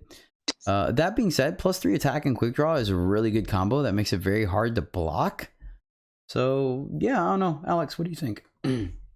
Yes, a very good aggressive weapon with pledge randomly, but which is that's only a bonus. It allows your 2-drop to swing freely, basically, and the extra power that's not ever really gonna. Once your opponent sees that you have this, they're gonna make sure they use all their power, because they don't want to let you ramp. And later in the game, when the quick draw is not as relevant, you can take a couple cards out of your opponent's hand. So I have it at a B+. John? Yeah, I'm very interested in playing this for all the reasons you guys just talked about. I said B+ also. Okay, I had it at a C+ because you still need a unit, and the smaller the unit, the easier it is for them to kill it. But I think your guys is right. I think plus, I mean, the hold up, if you play it later, could be the removal, the combat trick of the removal spell they've been holding. So yeah, all right, cool. I'll come up to a B to it. I think we can average out a B, right? Or are you guys locked into a B+? No, B works. Yeah. Okay. This is pretty dang good though. Okay, cool. Moving on, next up we have Induce Madness, which is one of the cards that got a lot of hype. Induce Madness is a cursed relic at legendary for 5, triple shadow. When you sacrifice a unit, the cursed player sacrifices a unit. Of note, it gets around Aegis. You have to sacrifice a card specifically. It cannot die or be killed. It has to be sacrificed. And should you use Combust, which is in the draft format, you are correct. They will have to sacrifice, or you will get to kill the unit that you targeted with Combust prior to them being able to choose a unit to sacrifice. So using Combust with this out will give you a 2-for-1. Well, a 2-for-1.5, hopefully, because you're sacking a token. Yeah, so I give it a build around A, because to me it doesn't take much to sack, and you're normally up on cards, and you have normal amounts of removal in your deck, plus turning your sack synergies into added removal means you can keep your opponent's board pretty low pretty easily. There's things like, for example, the that 1-cost fast spell that lets you sack a unit and make 2. So it's a removal spell that feeds more removal spells. So, and then obviously we talked at the beginning of the show how busted Carver is being, at least in constructed. So yeah, I like this card. I think it's super strong, but because it's specifically sacrifice, I think you 100% need to build around having X amount of sacrifice cards in your deck. I'd probably be happy somewhere between the because this takes up a card that doesn't do anything. I think I wanted to be a little bit higher, somewhere between the 4 to 7 range, probably even 5 to 7 range. Actually, now that I think about it, you want to use this thing at least twice. John? Yeah, it's a super powerful effect for a build around sack deck. I gave it a build around A as well. Alex? Yeah, build around A. Your shade triggers forcing opponents to kill a unit, then that's pretty much the floor. Oh yeah, nice. It's Yeah, there's pretty, so many ways to sack stuff in this format. This should be pretty busted. Yeah. Yeah, so that actually makes it even easier to trigger. You have like 2 or 3 corrupt units plus 2 or 3 sack outlets, and there you go. All of a sudden you added potentially 3 or 4 removal spells to your deck. Awesome. All right, so you just talked about this guy at the beginning of your show, so I'll let you start off with this one. We have Carve It. Oh wait, I'm sorry. Yeah, so build around A for Induce Madness. Sorry. Carve It Redeemed is a 6/6 Nightmare Dragon, a legendary for 5 shadow, just a single shadow, flying, and when Carve It deals damage, gain destruction. Right? Did I get that right? No, destruction has time. No, it is. No, this is menace. Destruction. Yeah. Oh, okay. Is menace that the trifaction? Okay. Oh no! What? See, I think this is you got me menace. second guessing it. Yeah, this is menace. I think this is menace. Look it up while, or actually, yeah, I'll look it up when I have you talking. You're totally right. Dang it. Oh, it is menace. Yeah, there you go. That's why I'm the host. Boom, boom. So gain fire primal shadow. At the end of each player's turn, Carve It deals 1 damage to them, so that will trigger the influence cost. And it's 1 damage to both players. So you will take a damage at the end of your turn, they'll take a damage at the end of their turn, and a 6/6 flyer for 5. Okay, John, go ahead and have at it. Yeah, this is a overstated, evasive, very splashable 5-drop unit, and it randomly helps fix your influence while reducing both players' life totals, which I'm totally fine with. Yeah, I mean, and it technically synergizes with Tainted Mark if you want to win even more. But I mean, with this dragon in play, you should just be winning this game probably. I gave this a easy A. This card is bananas. It's easy A. Like, all right. I can't believe they left it a single influence. Yeah, that's the nuttiest part. This will go in literally any draft deck in the format that you want it to. Yeah, I'm still trying to figure out what the redeemed part is, because is that Voprex that he's fighting in the picture or something? Like I didn't realize that Carve It needed to be redeemed.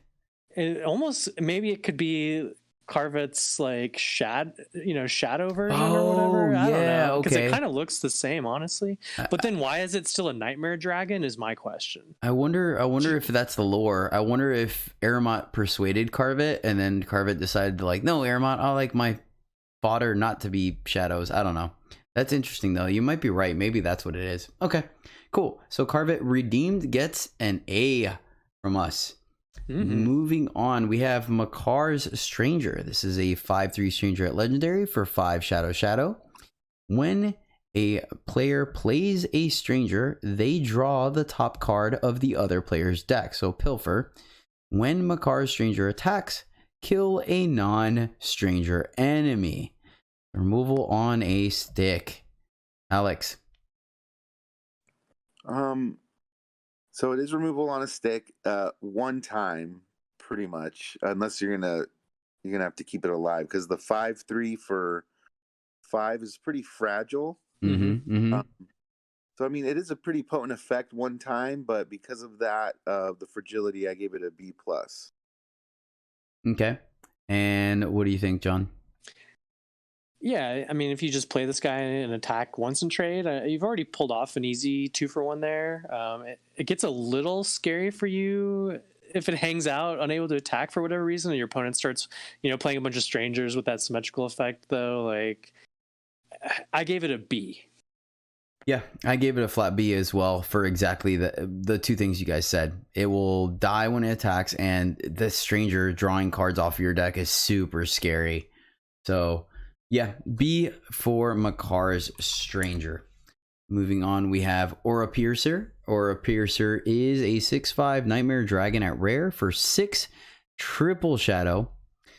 So this one is not quite as Carve It easy to play. Flying, quick draw. All right, 6/5 flying, quick draw seems strong. Your spells and curses can't be negated or stopped by Aegis. Ooh, then tribute. Invoke Shadow. Nice. Me likes. All right. Alex, what do you think? Yeah, so let's throw Invoke onto like a already... you could say this is an overstated flyer for the cost. Oh, yeah, for sure. And you're gonna throw Invoke on it. So like, yeah, this card is also an A for me. Yeah, the interesting thing is that you can see that the devs definitely value influence costs on things, because we've seen these triple and quadruple influence cards be really pushed. I mean, granted, we also saw Carvet that's single influence pushed, but I guess you got to have one front runner in every set. But yeah, Aura Piercer is definitely an A plus for me. It just does it all, and it's too easy in Shadow to trigger the tribute cost. I mean, sometimes you could just plain old attack. Like, people aren't, Onslaught isn't in the format, so people aren't looking at these attacks like, what's going on here or whatever. So yeah, what do you think, John? Yeah, like I said earlier, I just didn't give any A pluses because I didn't know it was really a thing. But It's easy. fine. It's fine. You could just say A plus Easy A. now. It's Nah. All Can't right. change my ratings. These are locked in. All right, we'll give an A to Aura Piercer. All right, and our final card that, man, I hope to open this in draft one day so bad. Like, oh, the shenanigans that can happen. Pale Rider's Timepiece. This is a +4/+4 weapon at Legendary. Costs 6 quad shadow. Flying. Deadly. Killer. Lifesteal. No, wait, there is more. Spellcraft 6, so 12 total, which pretty much is irrelevant in limited. That'd be so cool if they gave it the same ability as the actual Witching Hour. Play Witching Hour. Witching Hour plays 4 Knights of the Apocalypse. They're all 4/4s, and then one gets flying, one gets deadly, one gets killer, and one gets lifesteal. So you can see kind of this the tip of the hat towards it. It would have been cool though if you could have, if the spellcraft had the ability where every time you played a spell it came down, but I could see that being busted. Anywho, yeah, Alex or John, what do you think about Pale Rider's Timepiece? Yeah, I mean this weapon, it'll upgrade any unit into a win condition, but at a huge influence cost. Like, I don't know, I can't quite. I gave this one a B minus. I basically never expect the spellcraft to go off, but I mean, if it does, that'll basically win you the game on the spot. But I mean, you know, it still has the problem of any weapon. You know, it can still just get removal spelled, or like this can just, the unit can just get killed by something with deadly or something like that. Like, I don't know, like go for it. Let me help you out here. This card's an A. It turns any unit into a bomb, any unit. So if you put this on a semi-good unit, heaven forbid something with Exalted, you're just wrecking shop.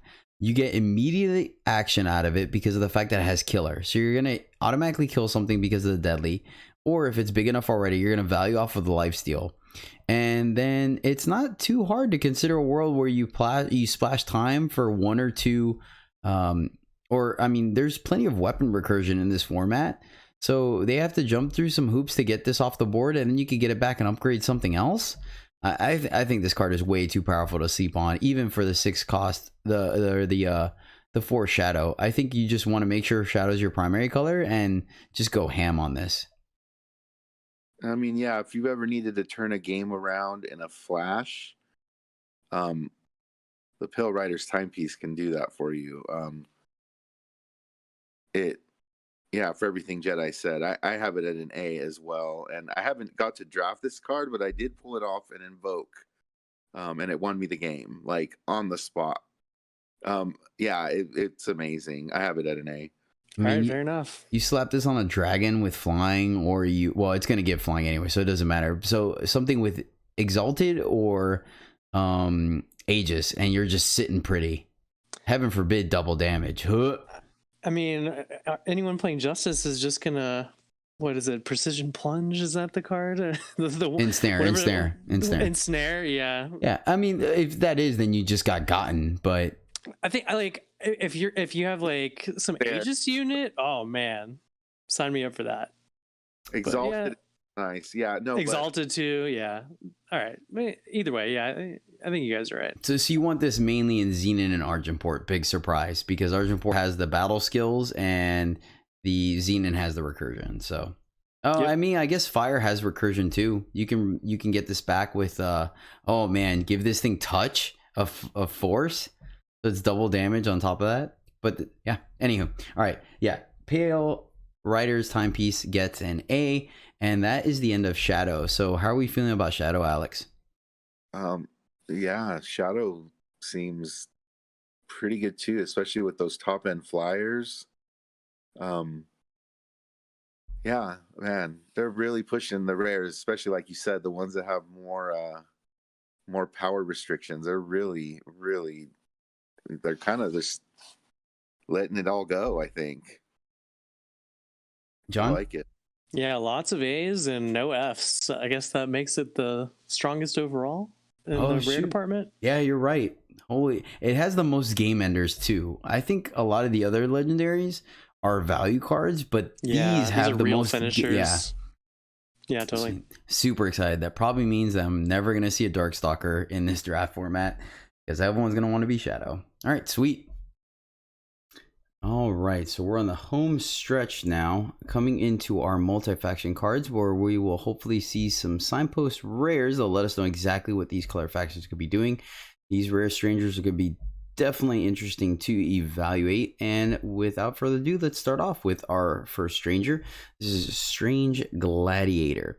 This is a 3/3 warrior stranger at rare for 3 fire time. When a player plays a stranger, units and weapons in their hand get a +1/+1 permanently. Play, pay 4, and exhaust Strange Gladiator to kill an enemy relic. John, what do you think about Strange Gladiator? Yeah, I mean, he's 3/3 for 3. That already passes the vanilla test or whatever. Solid stats. Relevant, like what appears to be in this format a very relevant activated ability. I think it's pretty solid. The symmetrical ability scares me a little bit. Like, definitely has a chance to help your opponent out too much to be rated too high, I think. But I think I'd usually take the risk and play this card. I rated him just a straight B. Yeah, I gave him a B- because of the symmetrical effect. It's pretty darn scary. I almost wanted to give him a build around grade because you kind of want to make sure you can capitalize on that +1/+1 ability if you're going to run it, just to make sure that even if your opponent does, you can kind of balance out. So I think you want to have a critical mass of strangers if you're playing this guy, but at the same time, just being able to make sure that none of your opponent's relics stay on the board is quite strong. It's great against relic weapons. That being said, most of the relic weapons in this game kill it in one hit. Right, but it's better against those utility relics than relic weapons. But I mean, we've already established throughout this show that we can get to 7 fairly easily, so it's not unheard of to play this guy and then immediately destroy a relic weapon, right, on the same turn. But I agree that symmetrical effect is super scary. It's too easy. I mean, all of us have been ran over by a chant of Grodov, so this is kind of a similar effect, except better because it's on a unit and it's repeatable, so it can get pretty scary, actually. So yeah, I don't know. I gave it a B-, and like I said, I think you're happy if you can just activate this thing once, maybe twice, so you don't really need a critical mass of strangers, but I probably would. What do you think, Alex? Well, I think you can match your opponent on how crazy you get. Like, at least if you build around it a little bit, the relic killing on a stick is what makes this guy really interesting to me, and that's why I gave him a B+. But I mean, we're all in the B range, it seems like here. Yeah. All right. So we'll just average out at a straight B for Strange Gladiator. I just, man, the hardest part about rating all these strangers, as you'll come to find out, is just that symmetrical effect. I rate, me personally, the ones that had one that I don't care if my opponent has or not, I rated those higher than the ones that are really good, because I'm like, oh God, because there is a world where you have this guy and 4 strangers, but you play it late, so you might have played 2 of your strangers already, and then your opponent just happens to top deck 1 or 2 of their strangers, and you're just like, ugh. Yeah. So hope not. Yeah. All right. So we'll average it out at a B for Strange Gladiator. Moving right along, this is a card that I've had a chance to draft twice, and my deck wasn't in a position to accommodate it, so I didn't take it. This is Unlock the Vault. It is 6 fire time for a slow spell at rare. Play a relic weapon, a non-relic weapon or a non-weapon relic, and a non-relic weapon from your void. So what this means is you play, if you have all three in your void, you get to play a relic weapon, a regular relic, and an attachment, all for 6 power. So essentially it is drawing you 3 cards and saving you on some power because you're also playing those cards immediately. So there's some value there, but it's definitely without some setup cost. I gave it a build around B-.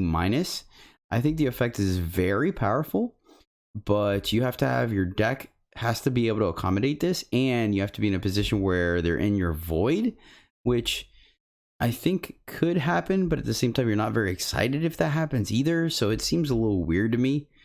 I think this may be more of a constructed card, but I feel like it does have some limited applications, because maybe you're okay just paying 2, right? If you get a relic and a Shigo hook sword, or oh heaven forbid a Edge of Prophecy off this thing, like you're up on power and cards for sure.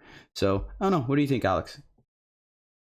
Well, not all decks are going to have the, like the 3 types of cards even. But if you do, it's a great payoff. I have it at a build around as well, but I had it at an A build around. But you made a good point. It would be hard to make sure all those things are in your void potentially, and that would definitely make it go down if you're not triggering all 3, which I could see that very easily happening. I think you're probably happy with just the 2 out of 3, like a relic weapon and a relic. I think you'd be pretty happy for 6 power just playing those straight out from your void.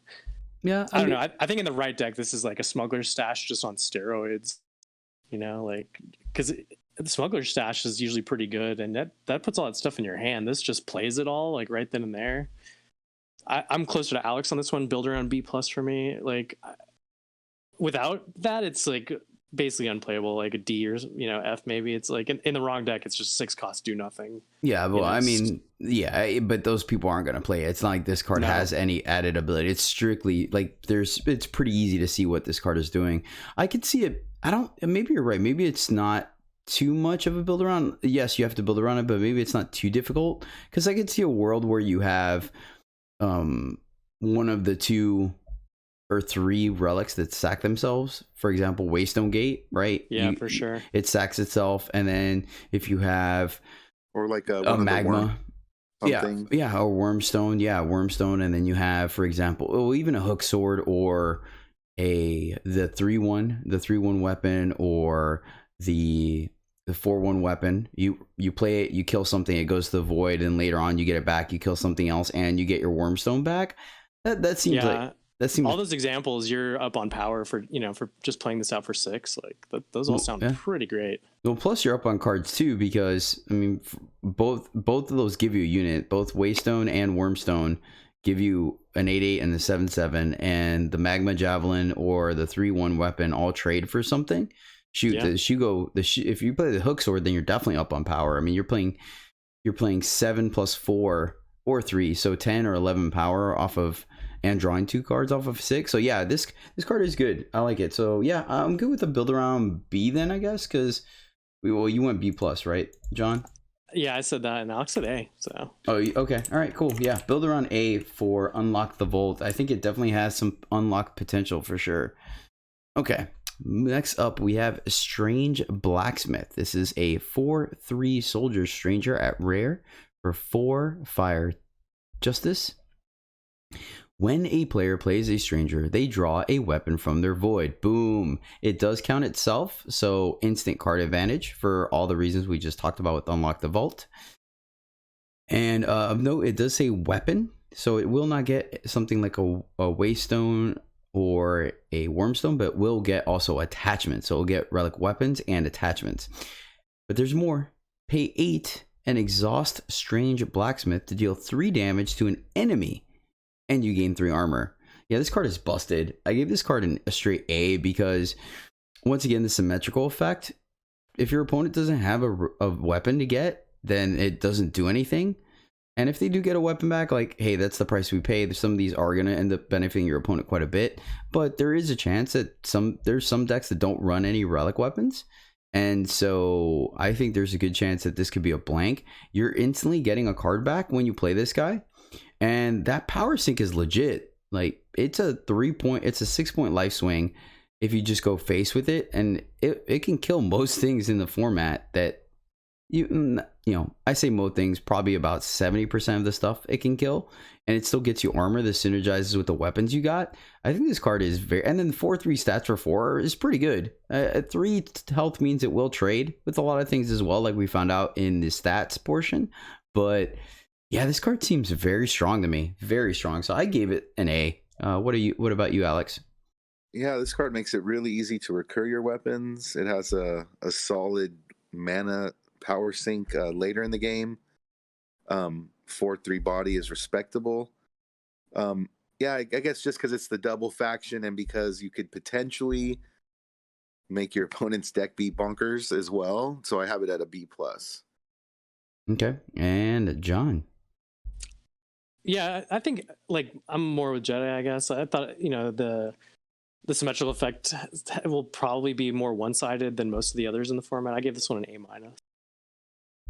All right, cool. And shout out to BK. I played him the other day in draft, and he had this guy and just absolutely wrecked me when it came down. It was very late in the game, so he played it, activated it to kill my stranger, and got back a relevant weapon. So shout out to BK, developer of the game, and also showing us how the game is played. So let's go with A- with because you went B+, right, Alex? B+, yeah. Yeah, so we'll go with A- for Strange Blacksmith card. Yeah, I'm very excited to have that card in draft. And yeah, and it's cool too, because then you have, if you have one of your fixing stranger or 2/2 strangers late in the game, you just sandbag it till you use your weapon and you get it back again. Oh man. All right, moving right along, we have Hammer of Glory. This is a +4/+5 relic weapon at rare for 5 fire, justice. Your avatar can attack sight, slightly irrelevant text and limited. When your avatar attacks a unit, silence it. Of note, it attacks, or it triggers the silence effect before it actually attacks. So as soon as you click what target it's going to smash at, it'll attempt to silence it. Your opponent has a minute to respond, and then it'll silence it, and then it swings. So this works very well against units that get buffed off of something like, for example, that uncommon that gets buffed off of how many or cost of relics. It will silence it first, turning it back into a 1/1, and then smash it. I think this card is extremely powerful because of that silence effect. Plus, it's a fairly efficient weapon. 4/5 for 5 hits about the mark. So, John, where are you at on Hammer of Glory? Yeah, it's pretty powerful removal. It's like a corrupted killer too. There's plenty of that going around. Then there's recursion available, in fire already. The restrictive influence, I think, brings it down a bit. And because it's like 4 instead of 5, I guess, I think it keeps it from being a straight bomb. But I'm pretty high on it. B+ for me. Yeah, I'm on the same grade there. There's some units at the cost that you're paying that it won't be able to take out, so that's a little bit annoying and brings it down a little bit. But the silence effect is really strong. It's like I'm imagining killing rectifiers with it. Yeah, stuff. Rectifier Slayer. Yeah. But yeah, I have it at a B+. All right, yep. B+ for Hammer of Glory. You definitely are something to boast about for sure. Yeah, this card I'm super excited. Playing and constructed, I think it's strong and limited as well. Actually, I think it's what was in my first draft video. Actually, that deck went 7-1, I think. So yeah, B+ for Hammer of Glory. Next up, we have Acedonius. Acedonius? How do dragons speak? It's Maybe, yeah, one of those. We'll go with it. Yeah, Acedonius. I think it's Acedonius. Well, there's definitely no U at the end there. It's Acidonis. Acidonis, Oh. maybe? Oh yeah, you're right. I don't know why I did that. Why did I do? Oh, okay, I guess I'm seeing the U There's from a giant Untainted. U right Yeah. in front of it.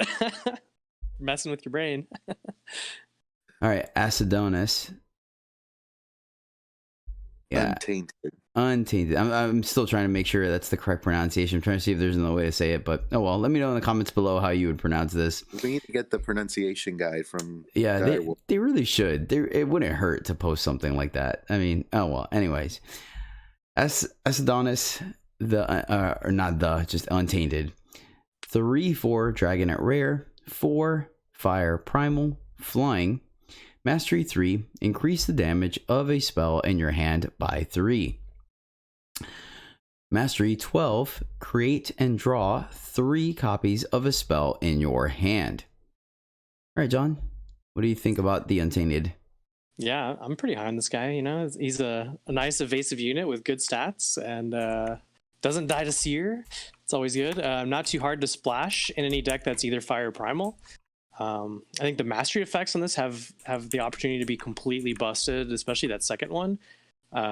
Which, I mean, the second one doesn't even care if it's like a damage spell, right? Like any spell, 3 copies, that sounds real good and limited. It won't work 100% of the time, obviously. So I don't think it's quite bomb tier, but I'm really high on this guy. I give him a B+. Yeah, obviously, if you're able to stack those effects on the same card, it's just busted, right? Making a seer do 6 and then copying it. Huh. You can basically just kill the opponent with that. Yeah. Like, woof. Yeah. I do like what you're talking about, though, as far as you can essentially just copy any spell. So if you have, for example, a wind conjuring. No, wait, what's right? Is wind No big deal. Yeah. Oh, gosh. You make 4 conjurings in your hand? Oh, man.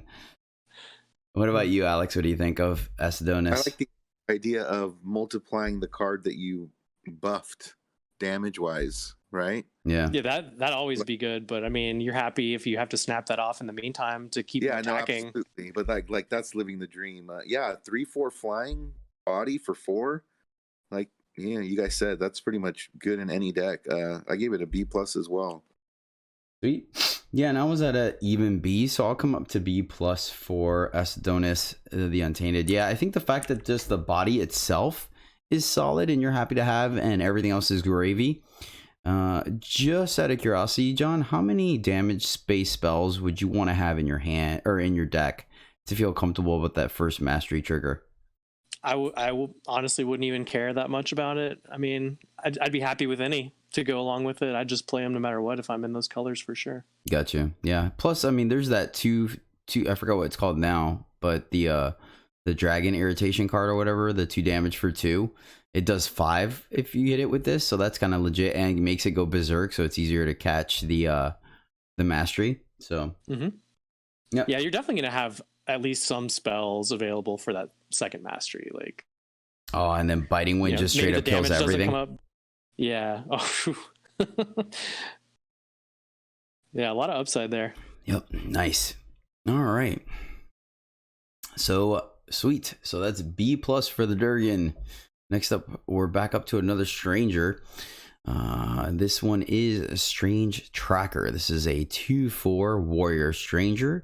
Interesting that a lot of these are warriors now. I wonder if warriors are going to make a comeback in the next set. Move on from cultist.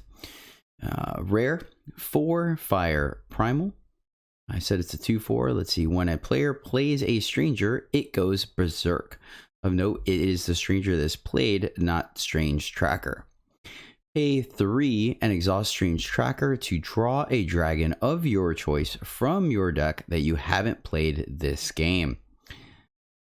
Yeah, I like tutor effects. I think that's serviceable, and 3 isn't horrible. It's not a lot. It's not a little either. I think 2 is really the super sweet spot, which being able to really play something that same turn. Because 3, especially if you're getting, well, I guess we just saw a rare dragon that's 4. So once again, we're going back to that key number 7, which I think is doable. But getting something like a Cinder Dragon or maybe a Carvet might take a little bit, but you're still tutoring it, so it's not bad, especially on a stick. Like we've already talked about a couple of times, being able to tutor something through a body is a lot more relevant than an actual spell. Where are you at on this guy, Alex? Yeah, I actually was trying this guy in a deck. Did you say that it doesn't give it to itself? He did, but it totally does. It totally does give it to itself. Yeah. Oh, I'm sorry. I meant to clarify. Sorry.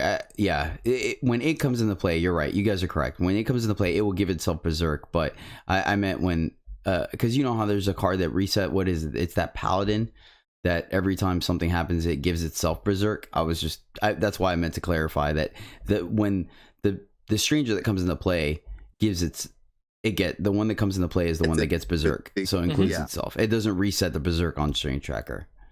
But no, I appreciate the clarification. Thanks, guys. Oh, no problem. And then No, but I like tutoring up a dragon. I like doing this to the little dragons, and you can like play it on the same turn, so it's like you don't feel like you're losing on tempo. So you could put stuff in the air, and then you can like tutor for your bomb dragon. So I have this guy at a solid B. I'm definitely a bit higher on this one. I don't really care that much about the whole strangers going berserk thing on either side of the board. Unless my opponent happens to have a Grodov stranger, but you're probably just losing that game anyway. But no, tutoring out a dragon every turn, this is out for 3 power is very exciting to me. Like, I like this guy a lot more, I think, than you guys. I give it an A-. Oh wow. Yeah, the one interesting thing, and of course there are, much like Alex mentioned, there's 2 dragons at 3, and then there's another one at 4 that's completely serviceable as well. Of note though, there's 2 cost ones in the format too. Oh yeah, true. Yeah, so it does say that you haven't played this game. So a couple of things about that, just to be more specific, is you can have the dragon in your hand and wait to play it till you tutor the other one, but it isn't one of those, like, it will remember. So if you have 2, for example, 2 broods of Airmots and one ends up dying at some point, well, you won't be able to tutor for the other one. So that's a slight downside. Yeah, all right, I can do, would you give it, Alex, a B? What? I just gave it a straight B. I can go up though. Yeah, I can go to B plus. I'm good with B plus, Alex. Or cool. John, can you? Yeah, all right, cool. We'll go with B plus for the Strange Tracker. All right, this one's already making waves in Constructed. I have not been able to play against this one in Limited, but I feel like it'd be just as strong. This is Shrine to Carvet, which I gotta say, according to this picture, no one's been worshiping Carvet for a good minute, it seems like. So this is a 3 Fire Shadow Relic at rare.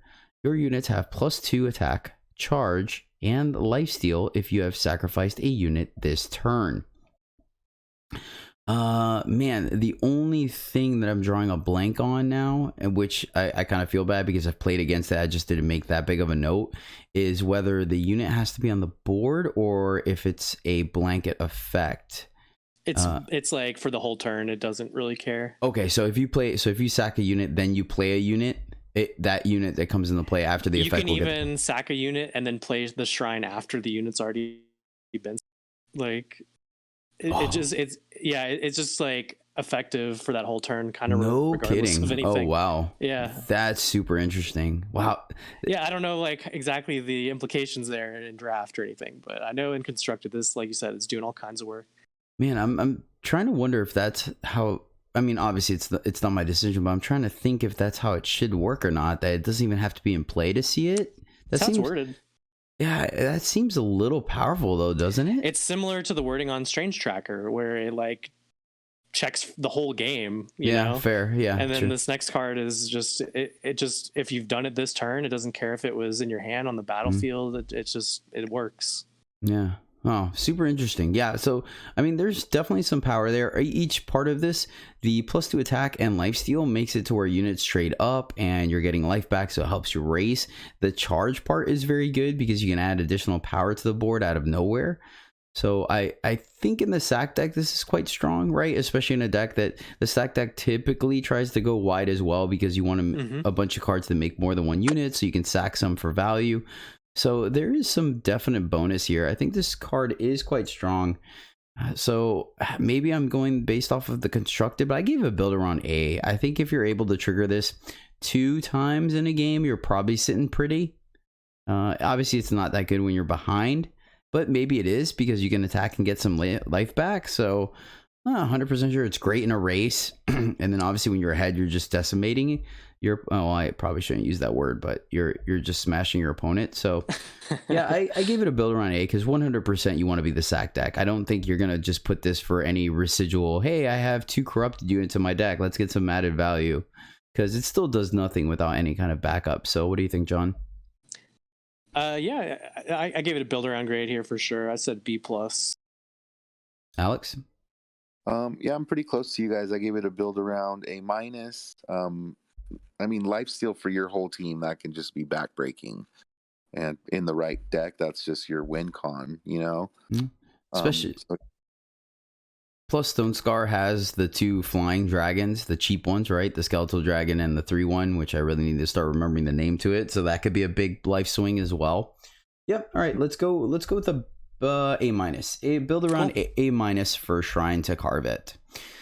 All right, next up we have Strange Burglar.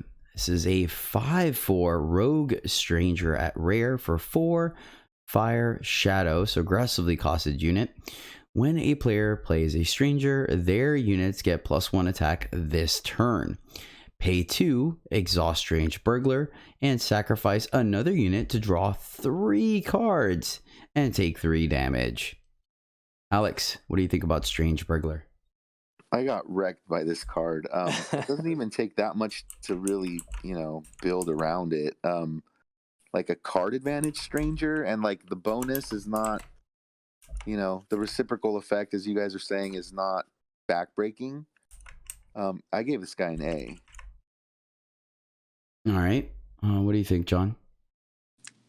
Yeah, exactly what Alex said. You don't even really need to be, in a sack deck necessarily to just love, eating your 2 drops with this guy and getting all kinds of ridiculous card advantage.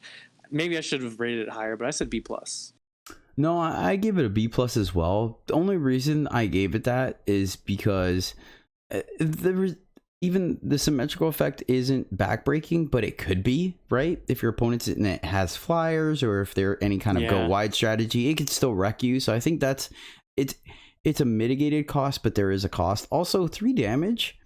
Right, does add you up. can only do this so many times. Yeah, it's not like hurting. Yeah, exactly. Especially if this guy's later in the game when you're sitting at maybe 12 life, sub 10, you're definitely not going to want to activate this.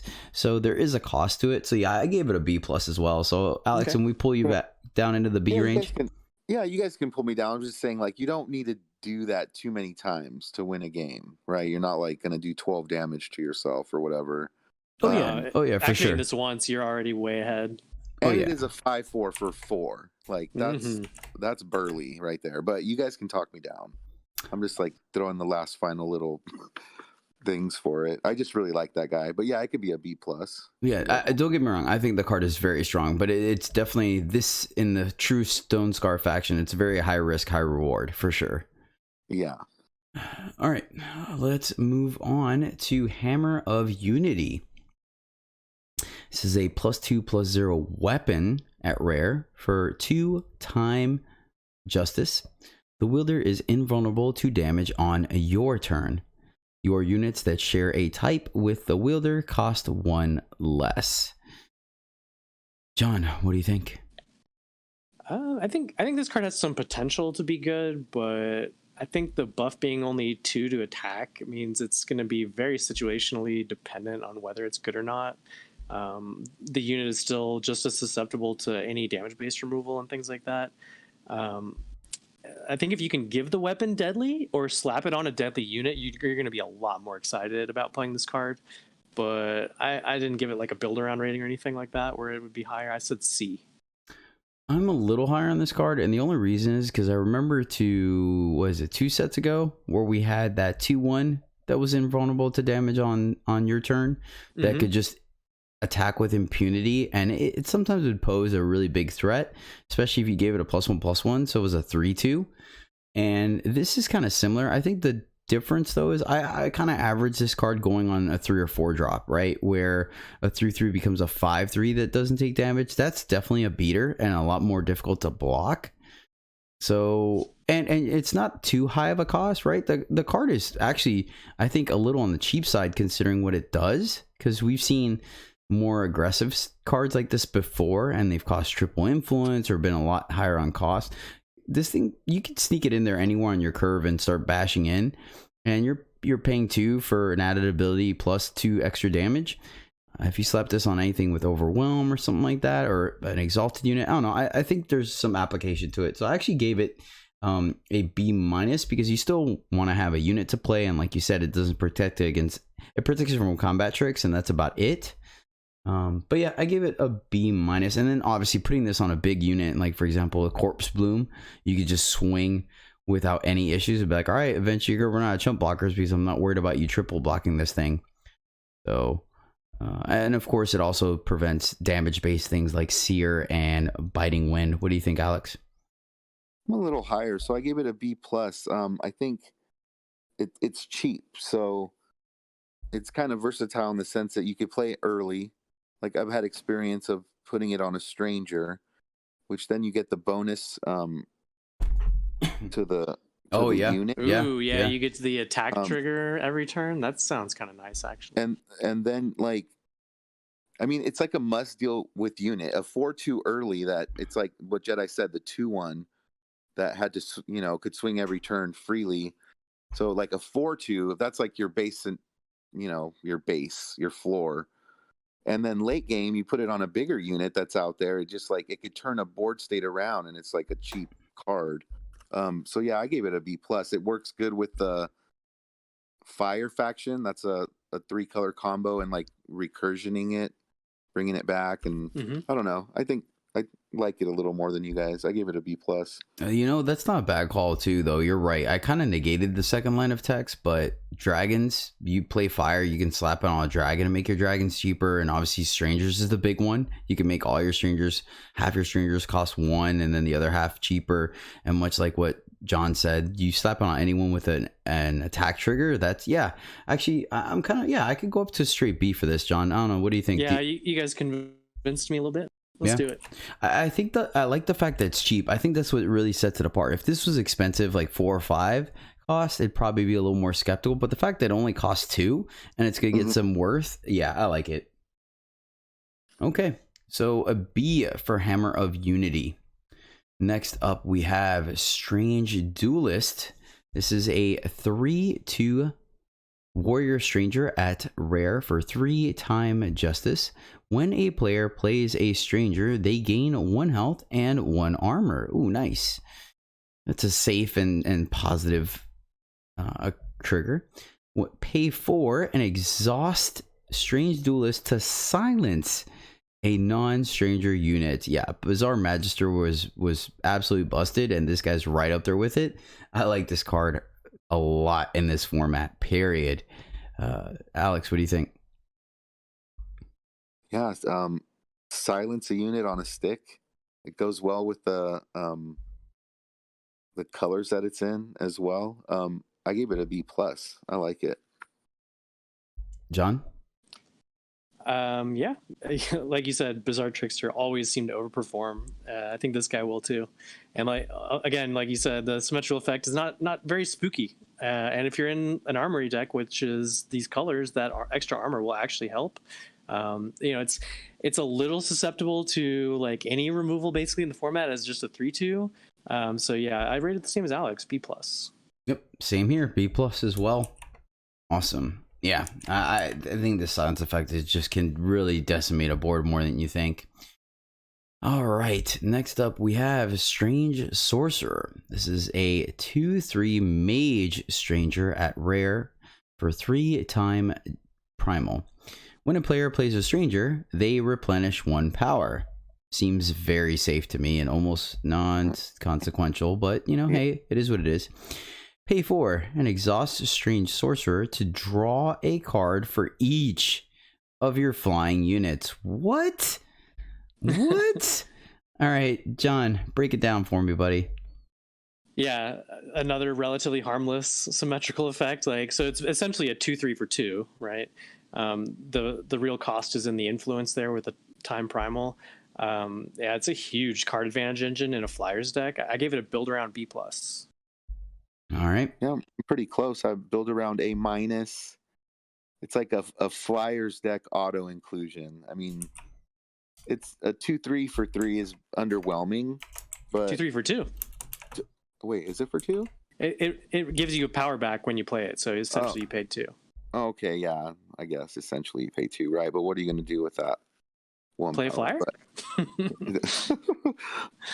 Yeah, so I have definitely build around. We're not that far off. I have it at A minus. All right, cool. And I have a B plus for it. So yeah, Strange Sorcerer, you get a B plus. Yeah, that, man, you pay for, and it's repeatable. So even if you're just drawing 1 card, right, that's still a discount in limited as far as what we normally play to draw a card. Yeah, And- like you're happy with paying 5 with like Moondial. Like, Yeah, exactly. Sign me up for 4. And then you have the potential of drawing 2, maybe even 3. Oh my gosh, yeah, you're just I getting mean, there. Humbug Nest makes 2 flyers right there. You Yep, can do that at the end boom. of their turn and then draw some cards Yeah, on your turn. that card, that really is the line of text that makes this card go over the moon. Okay, next up we have a return hero, or I guess maybe not so much anymore. We have Alban Fallen, which is fine. Playing against this card in Constructed was so annoying. Well, the I'm older glad he's version. fallen. Yeah. This is a 3/3 warrior at rare for 5 double time, double primal. Aegis, charge, endurance. Summon. Enemy units are reckless and can't fly until your next turn. Corrupted 2. So it's a little weird having charge and endurance on a 3/3 because it doesn't really attack very well and doesn't really block very well either. So that's a little weird. I'd upgraded from weird to bad. Fair, yeah, fair. So really the thing behind Alban here is giving your opponent reckless, or all your opponent's units reckless, so they have to attack next turn and they can't fly. So what this does is Alban will hit the ground and cause all your opponent's units to attack, and hopefully in a position where you have a board state where you are able to make some profitable blocks to take out some troublesome units or utility units that you didn't have access to, and then the following turn you're able to crack back is essentially what you're looking at. And then the corrupted means that should Alban trade, you can activate this ability again to finish clearing off your opponent's board and whatnot. So yeah, Alex, where are you at on Alban? I think it needs to be a bigger body for me to like Alban. 3/3 for 5. I mean, it can be a powerful ability if you have a board state ready to accept your opponent's all-out attack. So like you might not even be in position to do that. So it might just be a card that's sitting in your hand. You can't even play it. I have it but you could build a board state where it's like you kill your opponent. So because of that, I gave it a C. Yeah, I'm not gonna lie, I wasn't sure where I wanted to put it, like if it was a C plus or B minus, because the body itself you're not very excited about, but that summon effect does seem like it could be kind of strong. And then obviously in an empty board state or something, you can just get in there with the charge. He has Aegis, so he carries weapons very well. You don't mind throwing some kind of extra abilities on him. I don't know, what do you think, John? Yeah, I mean the weak stats and the difficult influence make Alban truly fallen for me. Like I'm not into this guy at all. I give him a D minus. Oh wow, all right. So I don't know, where do you guys want to sit at? Like a C, I guess. I mean, the summon effect is relevant. There is some setup. If you're playing right? the Flyers deck and you have a board state, and like it's just so many conditions. Like I'd Fair. rather just have my own Flyers and things like that. You know what I mean? Like I'm. And then the double influence and the stats. Yuck! I don't know. I'm super low on this guy, but you guys can bring me up a little bit, I guess. But I'm I'm so low. You're not wrong. I guess I was giving a little too much benefit to you being in time, so having bigger units. But there is also board states where your opponent has units that you don't want to attack. You're basically in the flying factions, which is Elysian there, right? So you should already have your Flyers, and like if your board is Flyers, like they're already able to block their fly. You know what I mean? Like I don't really. That's not. I mean, yes, it's double time, double primal, but we're also in a 3 faction and 5 faction format, so you could easily be Feln or Xenon and then splash the other one for Alban and maybe a couple of cards. So I don't know. Splashing double primal. Ugh. Hey, I totally had a 4-color deck that splashed double shadow for 4 cards, 2 eviscerates, and 2 for some great cards, not Albans. Fair. All right, fair. I don't know. What do you think, Alex? What do you want to lock us in at? C. Can we talk you to a C, John, or do we have to go C minus? I mean, I will literally never put this guy in my deck. I don't think in this. But if you guys are higher on him, let's go with it. C minus. All right, we'll go with C-. I'm also not super excited about him. Trust me. Especially you definitely brought me down on it because for that ability to be relevant, you definitely need to have a specific board state. So you're not wrong. And your opponent has to have a specific board state too. Yep. All right, let's go on to the next one, which I think has pretty cool art. I should probably check it out in premium. And another card that is good and limited and seeing some constructed play. This is Endless Nightmare. 3/1 Nightmare rare for 2 time shadow. Shadow time means at the end of your turn, if you have 4 or more remaining power, play Endless Nightmare from your void. Endless Nightmare can't block. So I probably described that incorrectly. So as long as you have 4 power or more open at the end of your turn, and you have double time, double shadow influence, then you will get Endless Nightmare. It won't deplete that power. That's what it wants to check for. And so I believe the trigger will happen so you have a window to do fast spells. Maybe not. I'm not actually sure of the interaction. I've never played this card, so I'm not sure if there's a point in time where you can respond after this trigger. But anywho, it's recursion that you can control, right? So the can't block part normally puts me down on a card, but a 3/1 can attack somewhat aggressively. The key to this card obviously is to use the touches and things like the fight cards to make this guy fight every time he comes into play, or to give it deadly or double damage or flying, lifesteal, things to kind of capitalize on the 3/1 being able to swing every turn and forcing your opponent to do something about it. Granted, there is a lot of silence in this format, so that is something to consider as well. But if they silence it, then it's still 3/1 for 2, so you're not out too much. I think the recursion in this, I'm not quite sure why I want to rate it. I want to give it a higher rating because on a 3/1 body that you can essentially activate late game, right? It can die early, and then in late game when you have nothing else to do with your power, you bring it back. I don't know. What do you think, John? Yeah, I mean, without giving it a build around rating, it's basically like a 3/1 for 2. Yeah, with a chance to come back later, but I mean, passing your turn with 4 power open just to get this guy back without any, you gave some great examples of ways to make it good with like the touches and things like that. Like without that, it's just not very exciting. So I just gave it a C+. But if I wanted to give it a build around rating, and mean just like a sack deck, effects like you mentioned, like if you can give this guy deadly and just keep swinging like that, that's a real deal. But yeah, without that, I said C+. I mean, you're not taking your turn 4 off to recur this guy, right? Like this is one of those things, you play him early and then in the late game he'll come back, which it may be less relevant. So there's that. Yeah, I guess I could see that being an issue as well. Maybe I'm just seeing it being a little too busted and constructed, so thinking you can make it happen. I mean, maybe, right? I'm seeing the touches go a little late. I think that's a possibility. Trying to think. When you're already in time, which is the deadly touch. So I mean, that could happen.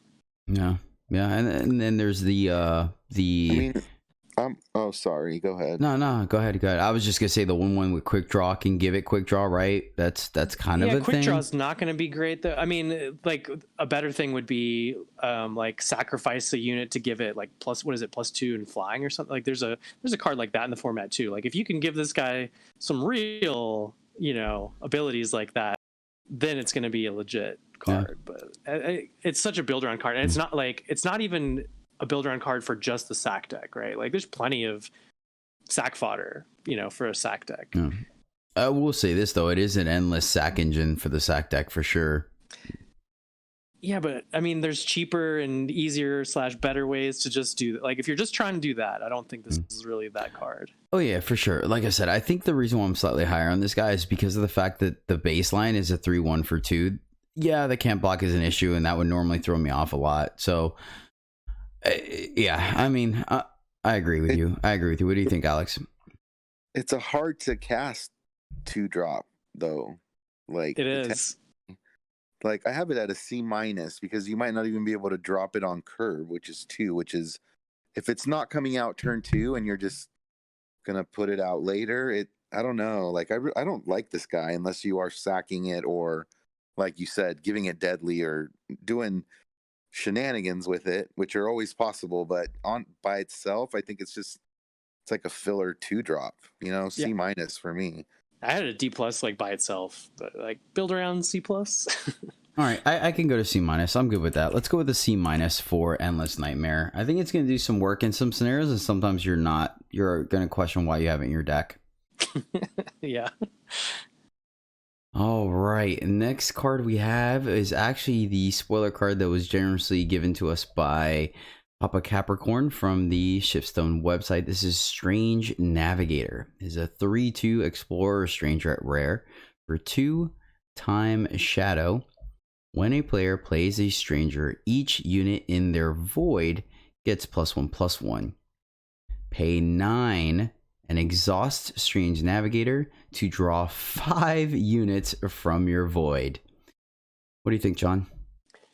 Yeah, it's another stranger with a very powerful late game effect tacked onto it. I mean, getting to 9 is a tough ask, but the card advantage potential there is massive. And you get to select, obviously, the 5 units from your void. And by the time you have 9 power, you probably have 5 units in your void in your average draft game if it goes that long. So, and then the symmetrical effect, it'll likely influence your deck construction. So you can probably capitalize on it more than in your average opponent, who probably won't care about that much, if at all. So I think this guy's pretty good. Also 3/2 for 2, not too bad there. So I give it a B plus. Yeah, the interesting thing is that there is recursion, but most recursion is only 1 unit. So they are going to get a buff, right? Especially if they're in shadow, they have triumphant return. So at minimum, they can give +3/+3 to one of their units, but they're drawing 1 unit versus you have the chance of drawing 5 or more if you have some recursion in your deck as well. Yeah, I think it's not free, but I do think the symmetrical effect can occasionally be negligible, right? If they have if you see Rakano on the other side of the board, it's pretty safe, stuff like that. Mm-hmm. So, and yeah, that effect, it costs 9 for a reason. It's going to take up your whole turn, but man, are you getting some serious value off of that. And then it's up to you whether you want to get back a bunch of bombs or get back a bunch of 3-drops or a combination of the two. I mean, you're getting back 5 units, like whatever. Right. Alex? Yeah, that's a very powerful ultimate, and a 3/2 for 2. I mean, it's well statted. It's a little hard to cast, but it's still a good body for the cost. I gave it a B. Okay. What'd you give it, Alex? Or John? I said B plus. What about you? I gave it an A, so let's go to B plus then with you guys. I'm good with that. I mean, 9 I think is a lot. It's just not an A because, yeah, it's a lot. And, like, it just basically dies to everything. Yeah, you're not wrong. And we talked about it before, I think, offhand, where 9 is already a task. So getting to 11 so you can play this and activate the same turn is just not good. Yeah, you're right. Let's go with B plus. I think it's a backbreaking effect, but it is very expensive. The fact that they made it that expensive after testing makes me feel like it's just an absolutely backbreaking effect. So, okay. Strange Navigator, you get a B plus. So you are navigating into the gold. All right. Next up, we have Strange Rider. It's a 2/2 Paladin Stranger at rare for 3 Uru, so Justice Primal. And sadly, even though it's on the back of a giant griffin, it does not have flying. When a player plays a stranger, they draw a relic from the top 6 cards of their deck and bottom the rest. Pay 3 and exhaust Strange Rider. He gets plus attack plus health for your highest relic cost. Why isn't he flying? Why? I guess because you can pump him to be an animal, so that would be a little too busted. But he's exhausted. He takes the turn off, right? You can't just all of a sudden pump him and swing. So I don't know. I feel like you really should. I think it's okay. Either he should have had flying, or use a different picture. Like yeah, the art's or just throwing me off. On a giant bird. Like, what the heck? With a sky in the background. Put him on a horse or something. Come on, guys. And then, like, if he's flying, for me, if he's flying on his own, then he would be a good, like, unit that wouldn't. For me, it's a build around B, basically, with the stats where it's at. because 2/2 for 3, that's pretty, So, but in the right deck, I guess you can make it work and do some stuff. And Yeah. I mean, you can't activate it as many times as you can afford. Only once per turn, but you can keep buffing him over a few turns too, and just make him huge. Yeah, I mean, if you have, typically it looks like we have a lot of 3-cost relics, so 5/5 to 8/8 after 2 activations, like that's not horrible. And then obviously it being 3 and 3 means you could play it late game and then activate it right away. That's a consideration. I don't know. I'm kind of with Alex. I think I'm good with. I gave it a build around B because I also think if you don't have relics in your deck, this card is just not going to do work. There's no point in putting a vanilla 2/2 for 3 in your deck. So yeah, and there are enough people running relics and relic weapons in the format. The symmetrical effect here has some potential to hurt you also as much. Oh as yeah, for sure. But yeah, I also said build around B. Yeah, that's a good point too. Yeah, we'll just lock that in. So build around B for Strange Rider. It's gonna be interesting to see how this card plays out. All right, this next one, I am not very high on. I'll just spoiler alert. I gave it an F because I think it's more. I think it's constructed. I don't know. All right, let's go over it. Maybe I'm not. I'll talk through it. So Yoyimba Ghostblade. Yoyimba Ghostblade is a 0/6 unseen at rare for 3 Justice Primal. Attack equal to your maximum power. So let's say, for example, you played on turn 3, it's a 3/6. And then on turn 8, if you have 8 power, it's an 8/6. When Yoyimba hits the enemy player, draw 2 cards. Seems extremely busted. When the enemy player plays a unit, they silence Yoyimba. So, yeah, this guy has a better chance of hitting the enemy player when the earlier you play him, but obviously they're going to have a unit to play to silence him immediately. Then you're just stuck with a 0/6 wall. Late game, they might not have a unit to be able to silence him, but then at the same time, they're going to have a bunch of units to block him. And then this is still a format with Rectifier running all over the place. I don't know. I gave it an F because I think you have to work a little bit too much to make this viable. And yeah, I don't know. Go ahead, John. I was just trolling you. I said F too. Oh my god, I hate you so much. Yeah, my notes on this one is just why ? Yeah. All right, Alex, do you have anything special for you, Imba? No, I mean, I guess I don't know what they're really trying to do with this card. It's weird. I think it's like a scream target or something. Like right. 0/6 for 3 though. That pretty much holds off the ground. So I don't think it's like a completely irrelevant unit in the right deck, like in a Flyers deck. No, it is because think about the 0/7 in Justice or the 0/6 in Time that we never played ever. And I think one of those had an upside. I think the 0/6, like if you had Renown, maybe. Did you ever put either of those in your draft decks when they were in the format? Only if my deck had 14 units or something, and I'm like, all right, fine, get in there. Yeah, so I was drafting weapons too high and tricks in that format too high, so sometimes I would end up with a low unit count. Because it's not even when he attacks; he has to hit the enemy player. So, I mean, if I'm the opponent, I'll chump block it so you don't get 2 cards and play a unit the next turn. He's just never attacking. I mean, the opponent's just going to play a unit on their turn, and then it's going to be a 0/6 and do nothing. Yep. So yeah, so we're good. You're good with F, Alex, or no? Sure, F. It's a very sad rare. Yeah. Very sad. Yimba Ghostblade, you get an F, which stinks because the artwork is kind of cool. He's like spectral daggering somebody across the throat or something. I don't know. And attacking in the art, lol. Yeah, 0/6s can't attack. Yeah, that is kind of funny. All right, and then next up, dun dun dun, we have our Eternal Journey spoiler. Woo. Thanks to Johnholio picking one up on accident. He's like, I'm gonna go buy a draft pack or a draft ticket, and then he's like, oh wait, there's spoilers. Click. Yeah, what are these still doing in the store? I thought they got snapped up immediately. And not this time. And I actually got to play this one, so this one's kind of cool. That was kind of funny that I got it. So this is a 2/2 for it's Strange Ally. Sorry, Strange Ally. 2/2 Soldier Stranger at rare for 3 Argent Port Justice Shadow. When a player plays a stranger, they play a -1/-1 curse on a non-stranger enemy. Pay 2 and exhaust strange ally to give one of your units a random battle skill. Why is this guy not an unseen instead of a soldier? It's a random battle skill. I just made that connection. He's 100% be an unseen. It would probably be a little busted if it was an unseen, I guess. I don't know. I guess. I don't know. It just seems so random to me. I mean, soldiers. An unseen is like a type of like creature, you know, and these are humans. They're strangers, right? So. I don't know about that because we've seen two unseen now. That one we'll talk about in a minute here, and then Kira that don't have masks. And Kira looks like an elf, but this next one looks completely human. So I don't know. Anywho,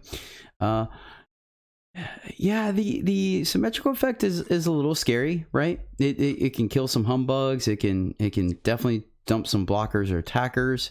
It can't hit strangers, of course, so that means strange ally is safe as well as the other strangers you play. It can break Aegis, which is kind of cool.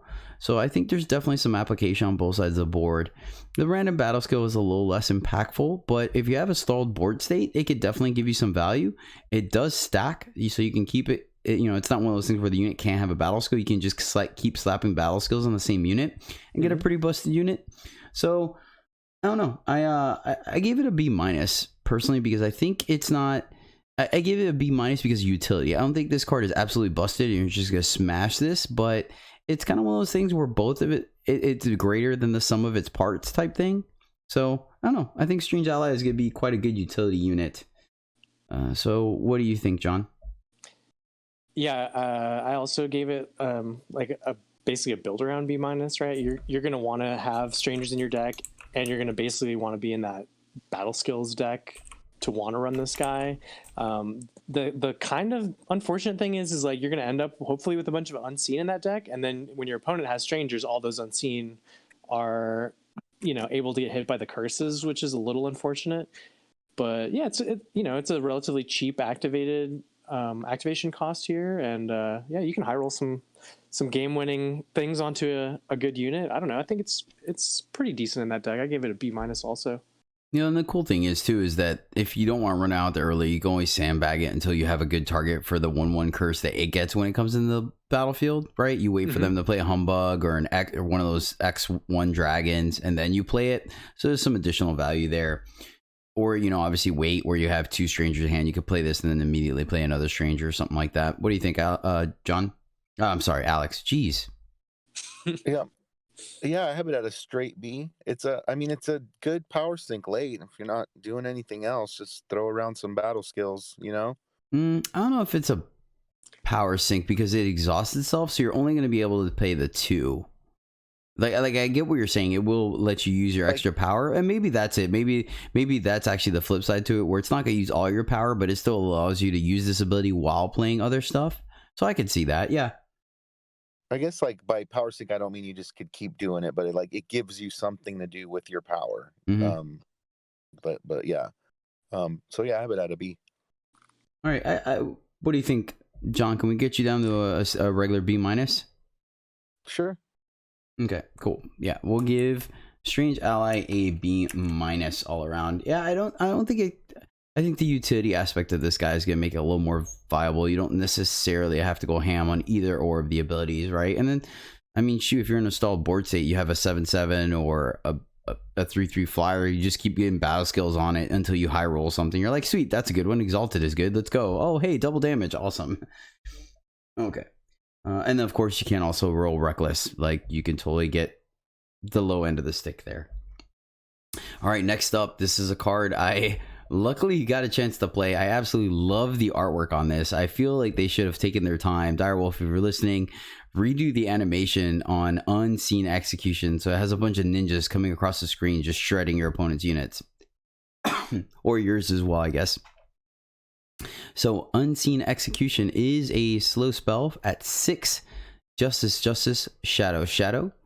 Kill each unit with fewer than 2 battle skills. So I think baseline for this card, you should just assume it's going to be a board wipe, and then it only gets better and worse from there. It could get worse if your opponent ends up having a couple of units with additional abilities on them, and it could get a lot better where you have only a couple units in play with somehow double battle skills, and it's a one-sided board wipe. And when I had the fortune of playing this, I took one of them fairly early, and I was kind of the stranger slash unseen deck, and I started to prioritize I picked up 2 of the strangers that give additional battle skills, and then 2 of the unseen that whenever you play an unseen, it gets additional battle skill. Things like that. I kind of built around it, and in the scenarios where sometimes just one unit stayed on the board, it felt very powerful to wipe the board and still be able to attack that turn. The times where I had 2 or 3 units left on the board, I completely wrecked my opponent. And then sometimes you just play around it being a complete board wipe. And I was like, okay, I'll run out 2 units and sandbag the rest, so my opponent commits, and then wipe the board, and I have units when they're empty-handed. There was one time where it did cost me the game, where it killed everything minus a dragon that they had 2 battle skills on, and that I didn't have any way to deal with the dragon. The dragon killed me. So the ceiling is very high. The floor is a little lower than I would care to admit for a board wipe, especially when you have to wait till turn 6 to play, and it costs 4 different influence. But this card has some power. Where do you at on it, John? Yeah, I gave it a pretty high build around rating, B+, for basically all the reasons you just said. I mean, you'd only really prioritize this if, after that deck is kind of coming together, I think. I know in your case, you even got past one of these pretty late. So I think you even had 2 in your deck. Did you end up running both? Right? Yeah, I don't know. I thought it basically overperformed most times, and then that it's like that game where it was like you said, some scary dragon. You were already kind of losing that one anyway. So yeah, it wasn't great in that one situation, but I thought it was pretty good. I gave it a B+ build around. Yeah, that's my grade exactly. Got to see Jedi go off with it. That was kind of cool. And the animation or the targeting that it shows is really cool, actually. I like how it looks. Yeah, I do. Yeah, good point. I do like that. Before you cast it, when you try to cast this card, it will put the targeting crosshairs on every unit it can kill, which is kind of nice. I actually like that because it makes it easier to verify what's going to die and what isn't. I really would like to see like maybe a sword slash or something, considering what the artwork is and how unseen are ninjas. But yeah, I'm good with that. I gave it a build around A and then a general B-, but I think you guys are right. I think I should probably be a little lower. No, C+ seems a little low for this though, in just a regular deck. But yeah, I'm good with a build around B. So we can go with the build around B. Like I said, I have played against this card where my opponent just straight up used it as a board wipe, and it was still pretty good. So it's just something to consider. I think this card is going to have a little more application than you think. Don't know about constructed. It's interesting because the one thing you guys do have to consider as well is what is considered a battle skill, because I don't think corrupted is, and then obviously all the strangers actually don't have battle skills, believe it or not, despite having all that text. So except the one that gives itself berserk when it comes in. That's like the only one. Yeah, and then even then though, that's still only just one battle skill. It has to have 2. So that's why it has that nice targeting thing, like you mentioned. Like for a newer player that might think their stranger has a battle skill, they'll see that some crosshairs on their unit when they're about to cast this, and maybe be like, never mind. Yeah, you know what I mean? Like, it's pretty helpful. Yeah, I like this card. I think it was great design by Direwolf overall. Okay, moving on, we have Strange Broker. Strange Broker is a 2/4 rogue stranger at 3 primal shadow. When a player plays a stranger, their enemy discards the top 4 cards of their deck.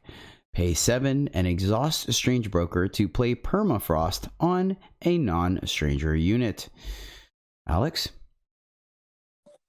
Yeah, I mean, 2/4 for 3. It's a nice body. Fits very nicely into the discard deck. Yeah, B+ for me. Okay. John? Yeah, I mean, without even being in a mill deck, I think this is very playable. Stats are fine, like Alex said, and then yeah, repeatable 7-cost Permafrost is a very enticing late game ability. If you're in some kind of mill deck, I mean, the symmetrical ability can actually help you win the game if you have a bunch of strangers. And then, of course, if Jedi plays this, his opponents will always incidentally mill his best cards. But yeah, I gave it a B+. that symmetrical effect is a little scary in a board stall, right? It can easily happen. There's been times we've already explained, a lot of people have already realized that this for the most part is a slower format. That's why you can get to 7 power more consistent. Games go a little bit longer. There have been some serious considerations for naturally milling each other out, because you just look, you do some things, they draw some extra cards, all of a sudden you look and you're like, oh man, wow, we're going close to 10 cards. So in a board stall, the incidental mill could actually make a difference, where you're both just kind of staring at each other looking for a card to break parity, and they happen to get a couple of strangers out and mill you for 4. You drop 2 strangers, it mills you for 8. That's more than a malaise, right? And that's kind of scary.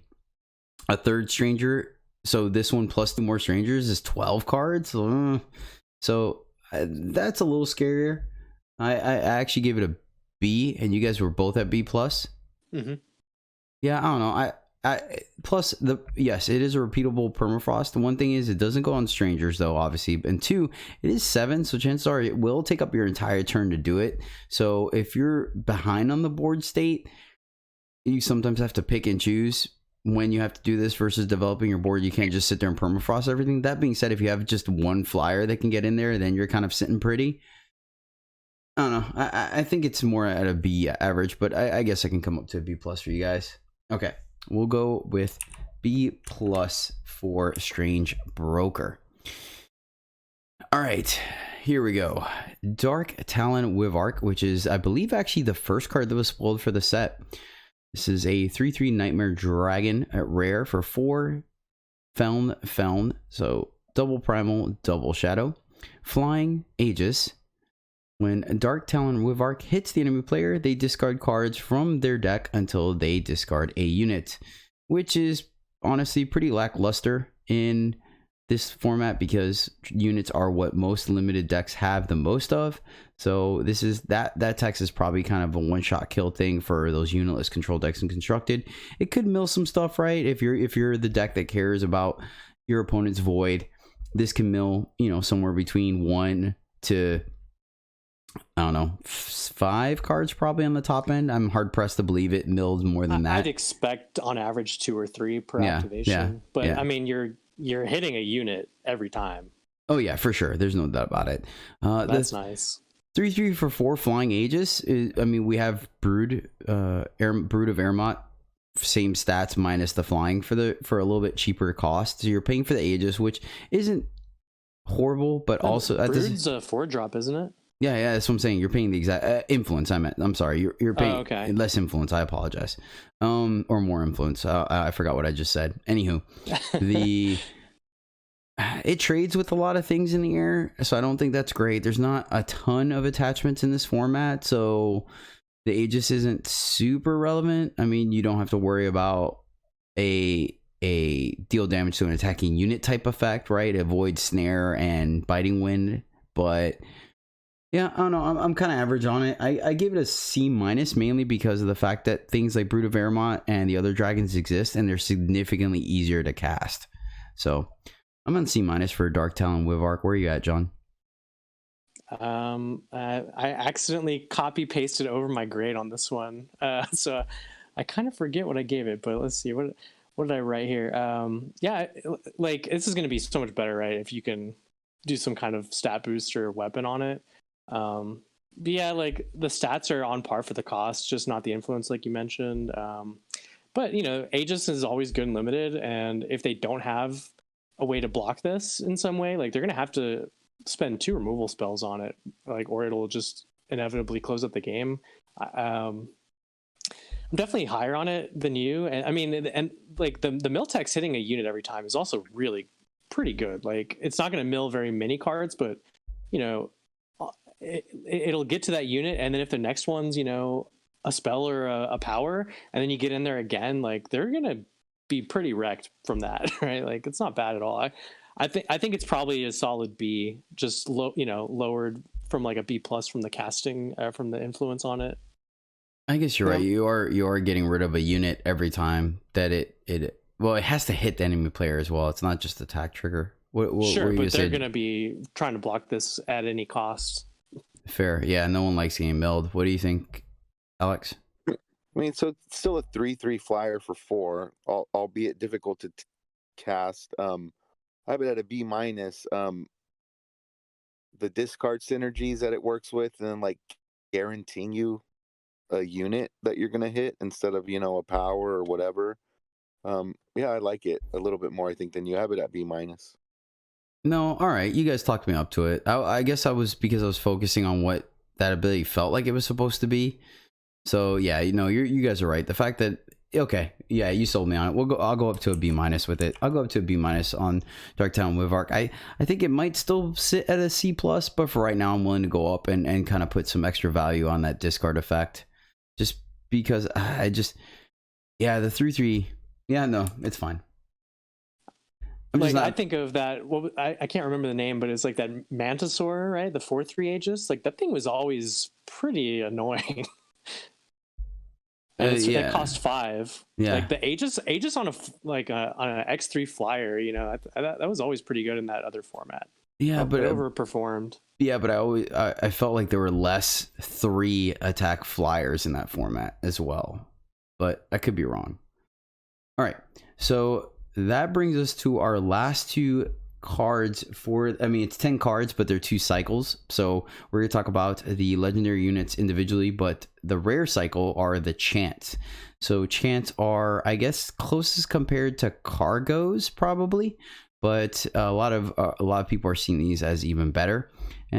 So each color faction has a chant to go with it, and it will draw you one of the 3 power sigils or basic sigils that are associated with that color faction. And then if you have double of each of those factions, you'll be able to decimate them to still get a sigil, but also invoke that color faction. And the way it works is you will still, and this has been confirmed, you will still get a attachment, a spell, and a unit, but it is of any mixture of the 3 colors, and it's one of each. So you will for sure get, for example, if we're talking about Chant of Creation, which is fire, time, and justice, you will get guaranteed one of those 3 cards will be fire, one of the 3 cards will be time, one of the 3 cards will be justice. Now, what combination of which one's which is completely random, but you will obviously get one of each color and then one of each unit or card type, if I explained that correctly. Did I explain that clearly enough? Clear as mud. Thanks. No, I got it. Yeah, no, it made sense. Okay, so real quick to go over it, chant, creation chant is once again fire, time, justice. Destruction chant is fire, time, shadow. Menace chant is fire, shadow, primal. Tradition is time, justice, primal. And purpose is primal, shadow, justice. So I gave them all B pluses because it's fixing, it's a spell that sometimes matters, and then in the late game you're also able to decimate it to still get your power, but also upgrade. Obviously everyone feels that invoke is absolutely busted, so I think because of the invoke I gave them the additional B plus versus just maybe like a B minus or something like that. And obviously in a 5 color format, you are somewhat okay playing this to get a splash for your 4th color as well. It still does the trick, and with some added bonus, because I think I actually ran one of these where I think the shadow was it was the same deck, the unseen deck, where I ran it for, it was Justice, Primal, something. I forgot what the 4th color was. And then I had Justice or Shadow as my splash, and there were still some games where I got double Shadow anyway, so I was able to decimate. So I think these are quite strong. I like them. I think it's still a very flexible first or early pick as well in your draft. What do you think, John?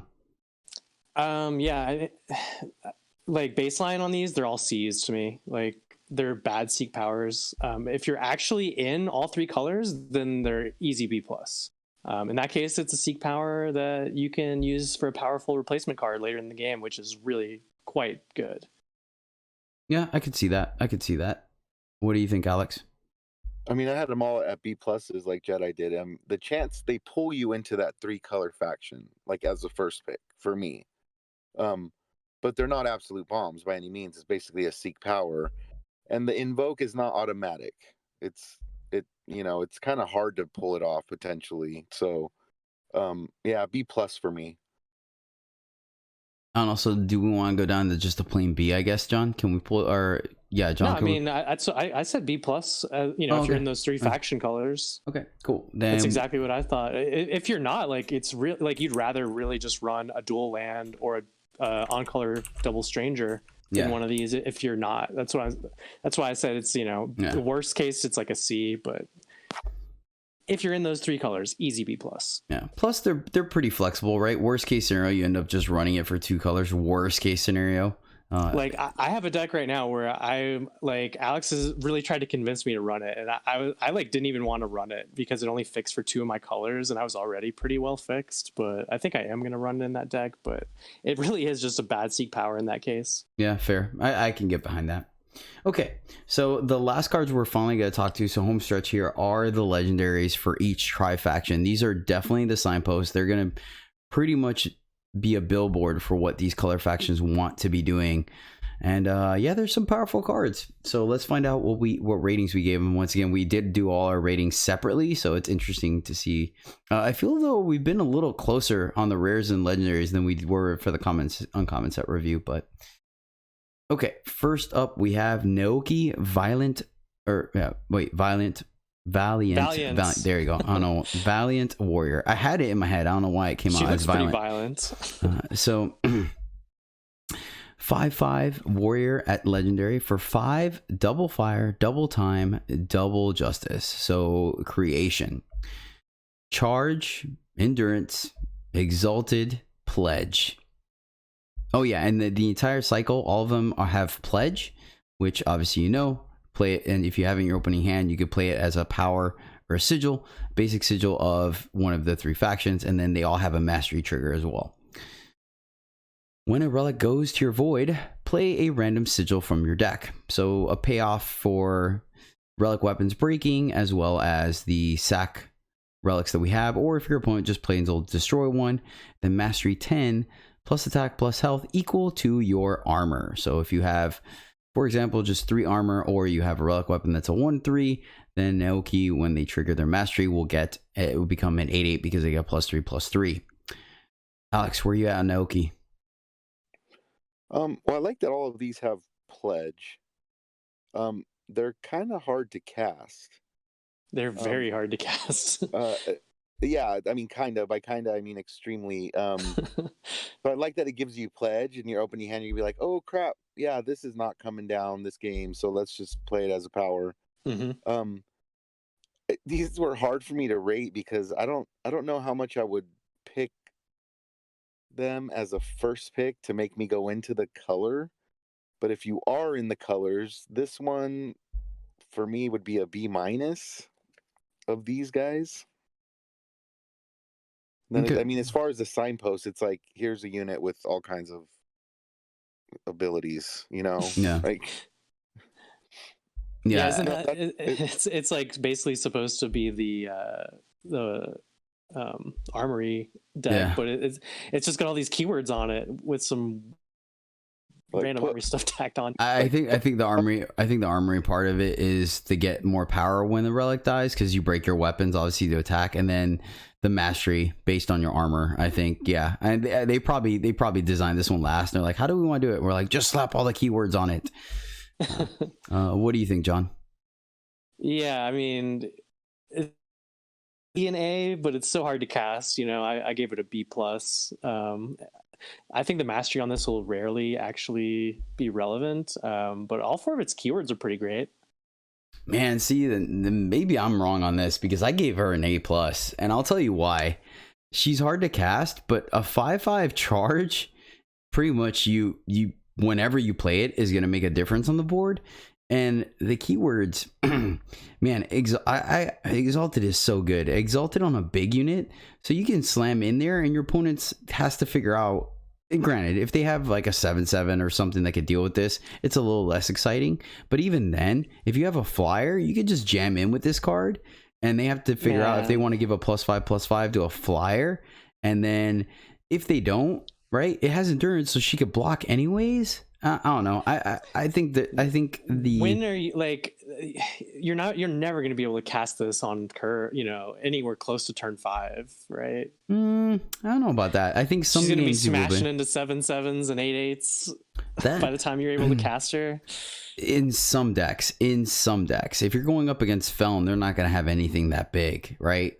They'll have a 2/2 deadly. That's fine. You kill the deadly and then you put the exalted on something. And then plus you're playing Armory, right? And this is not going to go down on turn 5, so you have some time to draw your weapon and kill the deadly. Don't get me wrong. I'm not thinking Magical Christmas Land here. I don't think you're going to slam it and it's going to get in there every time. But a +5/+5 exalted, that's quite relevant. And it only takes an attack and a block or 2 attacks to trigger the mastery, and you're happy with any buff to that. You can play the shield, right? The X1 shield and make her a 6/6. I don't know. I think the upside I'm is most there. excited for the pledge here. Yeah, fair. All right. So you guys were, what were your grades? I had a B+. I had a B-. Okay, we'll meet a B+ then. I'll give you guys B+ for Naoki. I don't know. I just exalted is super high, and yes, she could be silenced, but I think it's a beater. And then obviously, excuse me, all 3 touches combo very well with her, giving her double damage, giving her deadly, or giving her lifesteal is super relevant as well. So yeah, I don't know. I like it, but I could be wrong. And then of course it combos with Shugo Sword, right? Play Shugo Hook Sword, kill something that can block her, and then start jamming. But whatever. All right, fair. Next up, we have Dova the Fearmonger. This is another 5/5 Nightmare legendary for 5 double fire, double time, double shadow pledge. When you sacrifice another unit, draw a card. Again, it's a sacrifice, not when it dies, so it's not a Taz Booth style effect. And then Mastery 10, play Possessed by Horrors on the enemy player. And let me just double check when it happens, but the horrors at the end of the cursed player's turn, play a 0/1 skeletal dragon. And if I'm correct, the skeletal dragon, yeah, okay, it is the one that gets the, I just wanted to confirm that it's the same one. So it has the summon effect, obviously, that we talked about in the common review. When it enters the battlefield, it gets plus attack equal to the highest attack unit in your void, and it is permanent. So it won't go up as things adjust. It will simply get it and maintain it even if it's silenced. Alex, right? Start us off on Dova. Yeah, this one seems very strong to me. This one, even though it is hard to cast, like we've mentioned, and it's pretty much not ever going to come out on curve Jedi. I mean, like you can, it's tough. But this one has like a good later in the, I don't know. It's an A-. I give it an A-. Darn it, I like it. I think it's just showing the way I draft right now, because you guys have heard me talk that I'm taking the strategy where I'm going to take as many of the 2/2 fixing strangers as I can and let my opponent's strangers buff mine. But that also means that I aggressively fill out my influence pretty early. You guys have seen me, especially when I had that greed pile deck where I had 4 colors. I was getting 4 influence pretty quickly because of just how aggressively I take the strangers. So maybe that's why I kind of feel like the influence isn't. Don't get me wrong, I agree with you. It is hard, and don't expect to cast these on curve very often. But I do think there could be some games where I can play these guys on curve because I just aggressively take strangers. So that's fair. The mastery is game winning. I think the mastery on this guy is absolutely game winning. The getting a 3/1, 4/1, 2/1 flyer every turn. Once again, we go back to Kodos sees all, and it just gets better, right? It's a 3/1. Well, I guess it doesn't get better because it doesn't have extra attack, so it just evens out. I was gonna say if one dies, then the next one gets bigger, but it doesn't. And then yeah, you're already gonna want to be in the sack deck, and not even. We've already seen plenty of incremental or incidental sack effects. So using a corrupt unit to draw an extra card and silence a unit, or look for a weapon and silence it just, yeah, there's some definite added bonus here. I think Dova is quite strong as well. I gave this one an A+ as well. So A-, A+. Where are you at, John? I don't expect this mastery to ever be able to go off in draft, to be honest. Like, this thing has no evasion of any kind. It's just a vanilla 5/5 when it's like trying to attack. And your opponents are not gonna, attack into it and like let you get that mastery going. Like, you're right, it would be a game-winning effect, but I literally don't think that the mastery will ever happen. Like, even if you're somehow able to cast this on curve, they probably just have, a couple 2/2s around to block it or whatever, But I think if you're in the sack synergy deck, drawing a card every time you sacrifice a unit, that's a great ability. I give it a B plus. Yeah, that's definitely where the money's at for this card. That line of text right there, when you sacrifice another unit, draw a card. That's exactly where it's at. 100%. Also, that sweet pledge.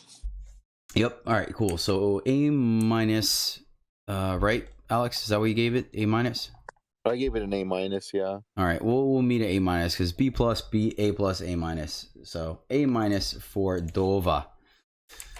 I might be high on these cards. I don't know. I like swingy, flashy cards. I'm totally a Timmy. I like Timmy. I like playing big things. Just being like, answer this. All right. I'm just like thinking I'm probably gonna pledge any of these when they're in my opening hand. Oh yeah, for sure. If this is in your opening hand, you're 100% pledging it. I don't think there's any combination of cards in your hand where you don't pledge these cards in your opening hand. Like that's just so far away. And then the other powerful pledge cards in the set, I'm like, I'm not pledging this. But these ones are, they're so flexible on the pledge. It's like, how can you resist? Yep. All right. Next up, we have our promo card, I guess, for the preview set. The bundle card. There you go. The bundle card. This is Skylord Tolik. This is a 5/5 for. Oh, I didn't realize that. I guess they're all 5/5s or 5 as well. I didn't put that together. Okay. They sure are. So that's kind of cool. They're super symmetrical. That's a cool cycle. Yeah. This one is Nightmare Dragon at Legendary. Double fire, double primal, double shadow. Flying pledge. Your other dragons go berserk and never stop. So what that means is that they can attack twice every turn. Of note, when you do trigger the berserk, they will get reckless, so they will have to attack every turn. But obviously, you can choose for them to attack twice every turn. That's not how it works. They go berserk, and they're always berserk. They're not they'll never get reckless. Oh really? Oh, okay. Wow. Oh, that's why it says and never stop. Oh, that's super cool. Stay berserk. Okay, cool, super cool. All right, I did not know that. I've yet to see this card be played. To be honest with you, it was just kind of funny because I think it was all over the ladder, the first week. Yeah, in the preview week when you could get the bundle and have this guy. Yeah. Mastery 10, transform any number of cards in your hand into dragons. So that's obviously another game-winning effect, and the fact that this guy has flying means there's a better chance that it'll get in there. So yeah, I think so. Yeah, this is definitely one of the reasons to sandbag extra sigils in your hand and 2/2s, because you're just like, granted, it is a random dragon, so it's not like you're gonna get a bunch of Carvets and Mullet and Nakovas. You could also get a Dragon Whelp, but I mean, hell, you can get a Mullet and Nakova. So yeah, all right, John, where are you at on Skylord Tolik? Yeah, 5/5 flying for 5. Hard to cast though, but even getting this out anytime, a 5/5 flyer is always going to be relevant, I think. And like, because it's has that built-in evasion, this mastery has a reasonable chance of happening. And yeah, like that's a sweet effect. Like, I forget the name of the card, but there was some other limited card where you could transform things into like what 2/2 flyers or something. 3/3 flyers. 3/3 flyers. Yeah, that was pretty good. And this one into dragons, like, yeah, I'm a little higher on this one compared to the others. Like, despite the triple double influence, I gave this one an A. All right. Yep. Yep. A minus 5/5 flyer for 5, even if it's hard to cast. The mastery is doable because it's flyer. So yeah, this one's in the A range for me. All right. A for Skylord Tolik. Next up, we have Ren Traditionalist. 5/5 for 5, double time, double justice, double primal, pledge. When you play a relic, draw a card.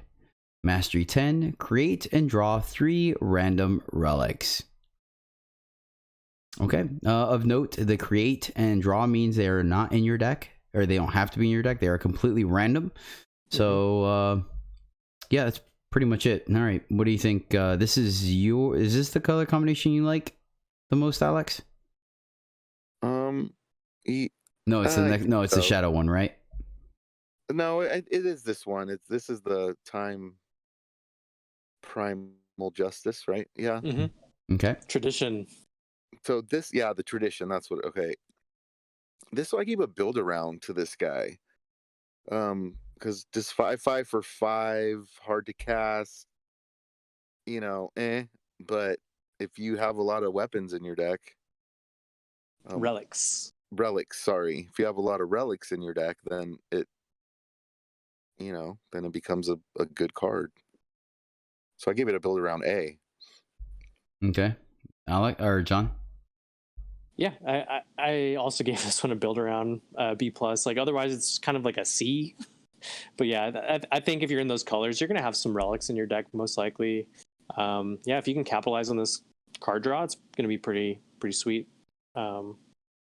Again, like this mastery is probably not gonna go off. Like your opponent's either just gonna gang block it or just kill it, instead of attacking into it and letting you have that free mastery. But yeah, pledge is sweet. B plus build around. Yeah, I also agree. I don't think the mastery is ever going to be a thing. This card is just way too vanilla. It has to be a build around B because it just, for all the reasons we didn't like the other, or we had issues with the other cards, this one just doesn't have enough of a payoff. I think you want to have 5+ relics in your deck for Ren to be even a slight inclusion, and then hopefully you can use the siege provisions to get her in for damage or whatever. I don't know. I'm pretty low on this card, but I'll go with you guys. Build around B for Ren Traditionalist. It's just so lackluster, personally. All right. And then finally, our last card. And this was the unseen where you can actually see her face that I was talking about earlier. This is Zadia, Revered Outcast. 5/5 for 5. Double Justice, double Primal, double Shadow, Pledge. Enemy units without battle skills can't block. Of note, it is without battle skills, period, not without 2 battle skills. Just a slight deviation since most of these cards always cared about 2. Mastery 10, Zadia gets all battle skills. So all of them. I think there's 12, right? Something like that. Exalted, flying, unblockable. That Killer, sounds about right. First strike or quick draw, double damage, life steal, deadly, all the good stuff. So that seems really flashy, but I mean, she has some pseudo evasion, right? There's a world where I guess only maybe like a 2/2 and a 3/3. I don't know. Anywho, all right. Alex, you can start us off on Zadia. Yeah, she's a B minus. I mean, usually I try to have units with battle skills, so I'm gonna be able to block her, and hard to cast 5/5s for 5, coming back out a little bit later. I mean, you might not even be able to, have any impact with this card. So it's like the lowest one for me. I have it at a B minus just because it has pledge, different stuff, but Yeah, it's a little awkward too, right? Because in some respects, you might be like, oh, well, let my flyers get in, but not really because their flyers have a battle skill. So yeah, it's super awkward. I don't know. What do you think, John? Yeah, I mean, I think the chances that she can punch through despite no real evasion, it's like a reasonable proposition, especially if your opponent's just doing strangers and things like that, right? Like none of those guys are blocking her. I don't know. You're also in 3 colors that have Combat tricks, yeah. Exactly. Good combat tricks. So like, there's a reasonable chance that you're going to get through. And if you proc this mastery on her, this card will win you the game. She'll be a berserk, unblockable life. She'll just be busted. Yeah, just think about the times when people brought back Kaifus one time and it got 6 battle skills. It was just like, ugh. Yeah, and then so I mean, there, it's definitely possible to get this one off. I gave her a B. Okay. Yeah, I think the mastery, you said it. I'm not even going to repeat it. Everything that you said, John, I'm on board for. So yeah, I gave it a B minus as well because it takes a little bit of setup. Granted, like you said, the colors are the right colors to get her through, right? We have Spiteful Strike, we have stun effects in blue. The Conjuring, we have Dive Bomb. So there's definitely cards to to get her through. And yeah, I mean, getting all the battle skills is absolutely backbreaking. Of course, they can always just play Rectifier and kill it, but you know, It'll take 2. She'll have an Aegis. yeah. Oh yeah, you're right. Shoot, you're right. Aegis as well. Yeah, good call. Yeah, so I'm on B- with Zadia. I think she's very powerful, but I think she's going to take a little bit of setup.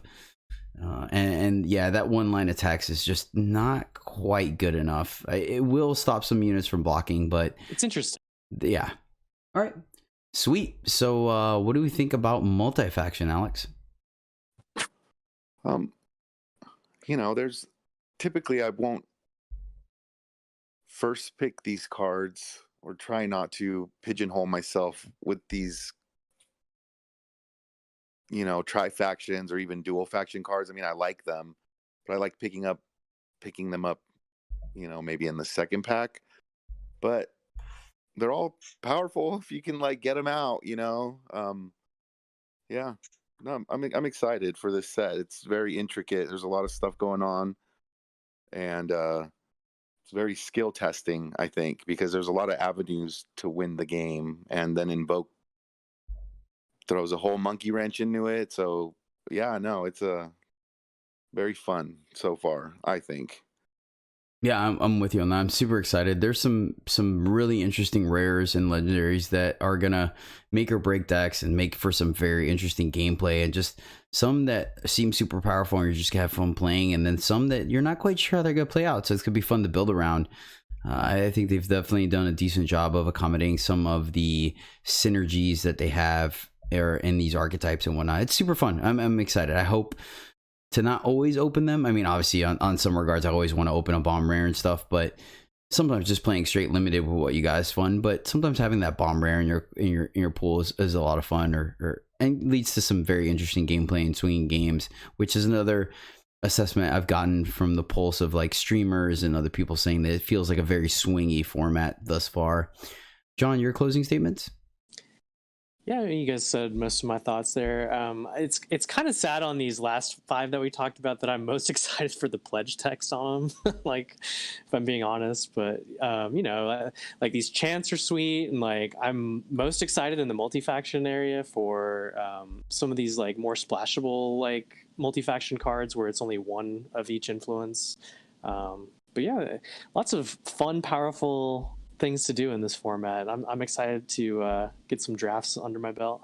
It's crazy how diverse at least the rares are, right? Because we're seeing the relics and the relics that want you to be 3 and 4 influence of a single faction, and then we see cards that are the trifact. It's so crazy how far spread it out is. I think you'll be able to play these legendaries a little bit more the earlier you take them, because then you could really prioritize fixing and locking yourself into these 3 colors.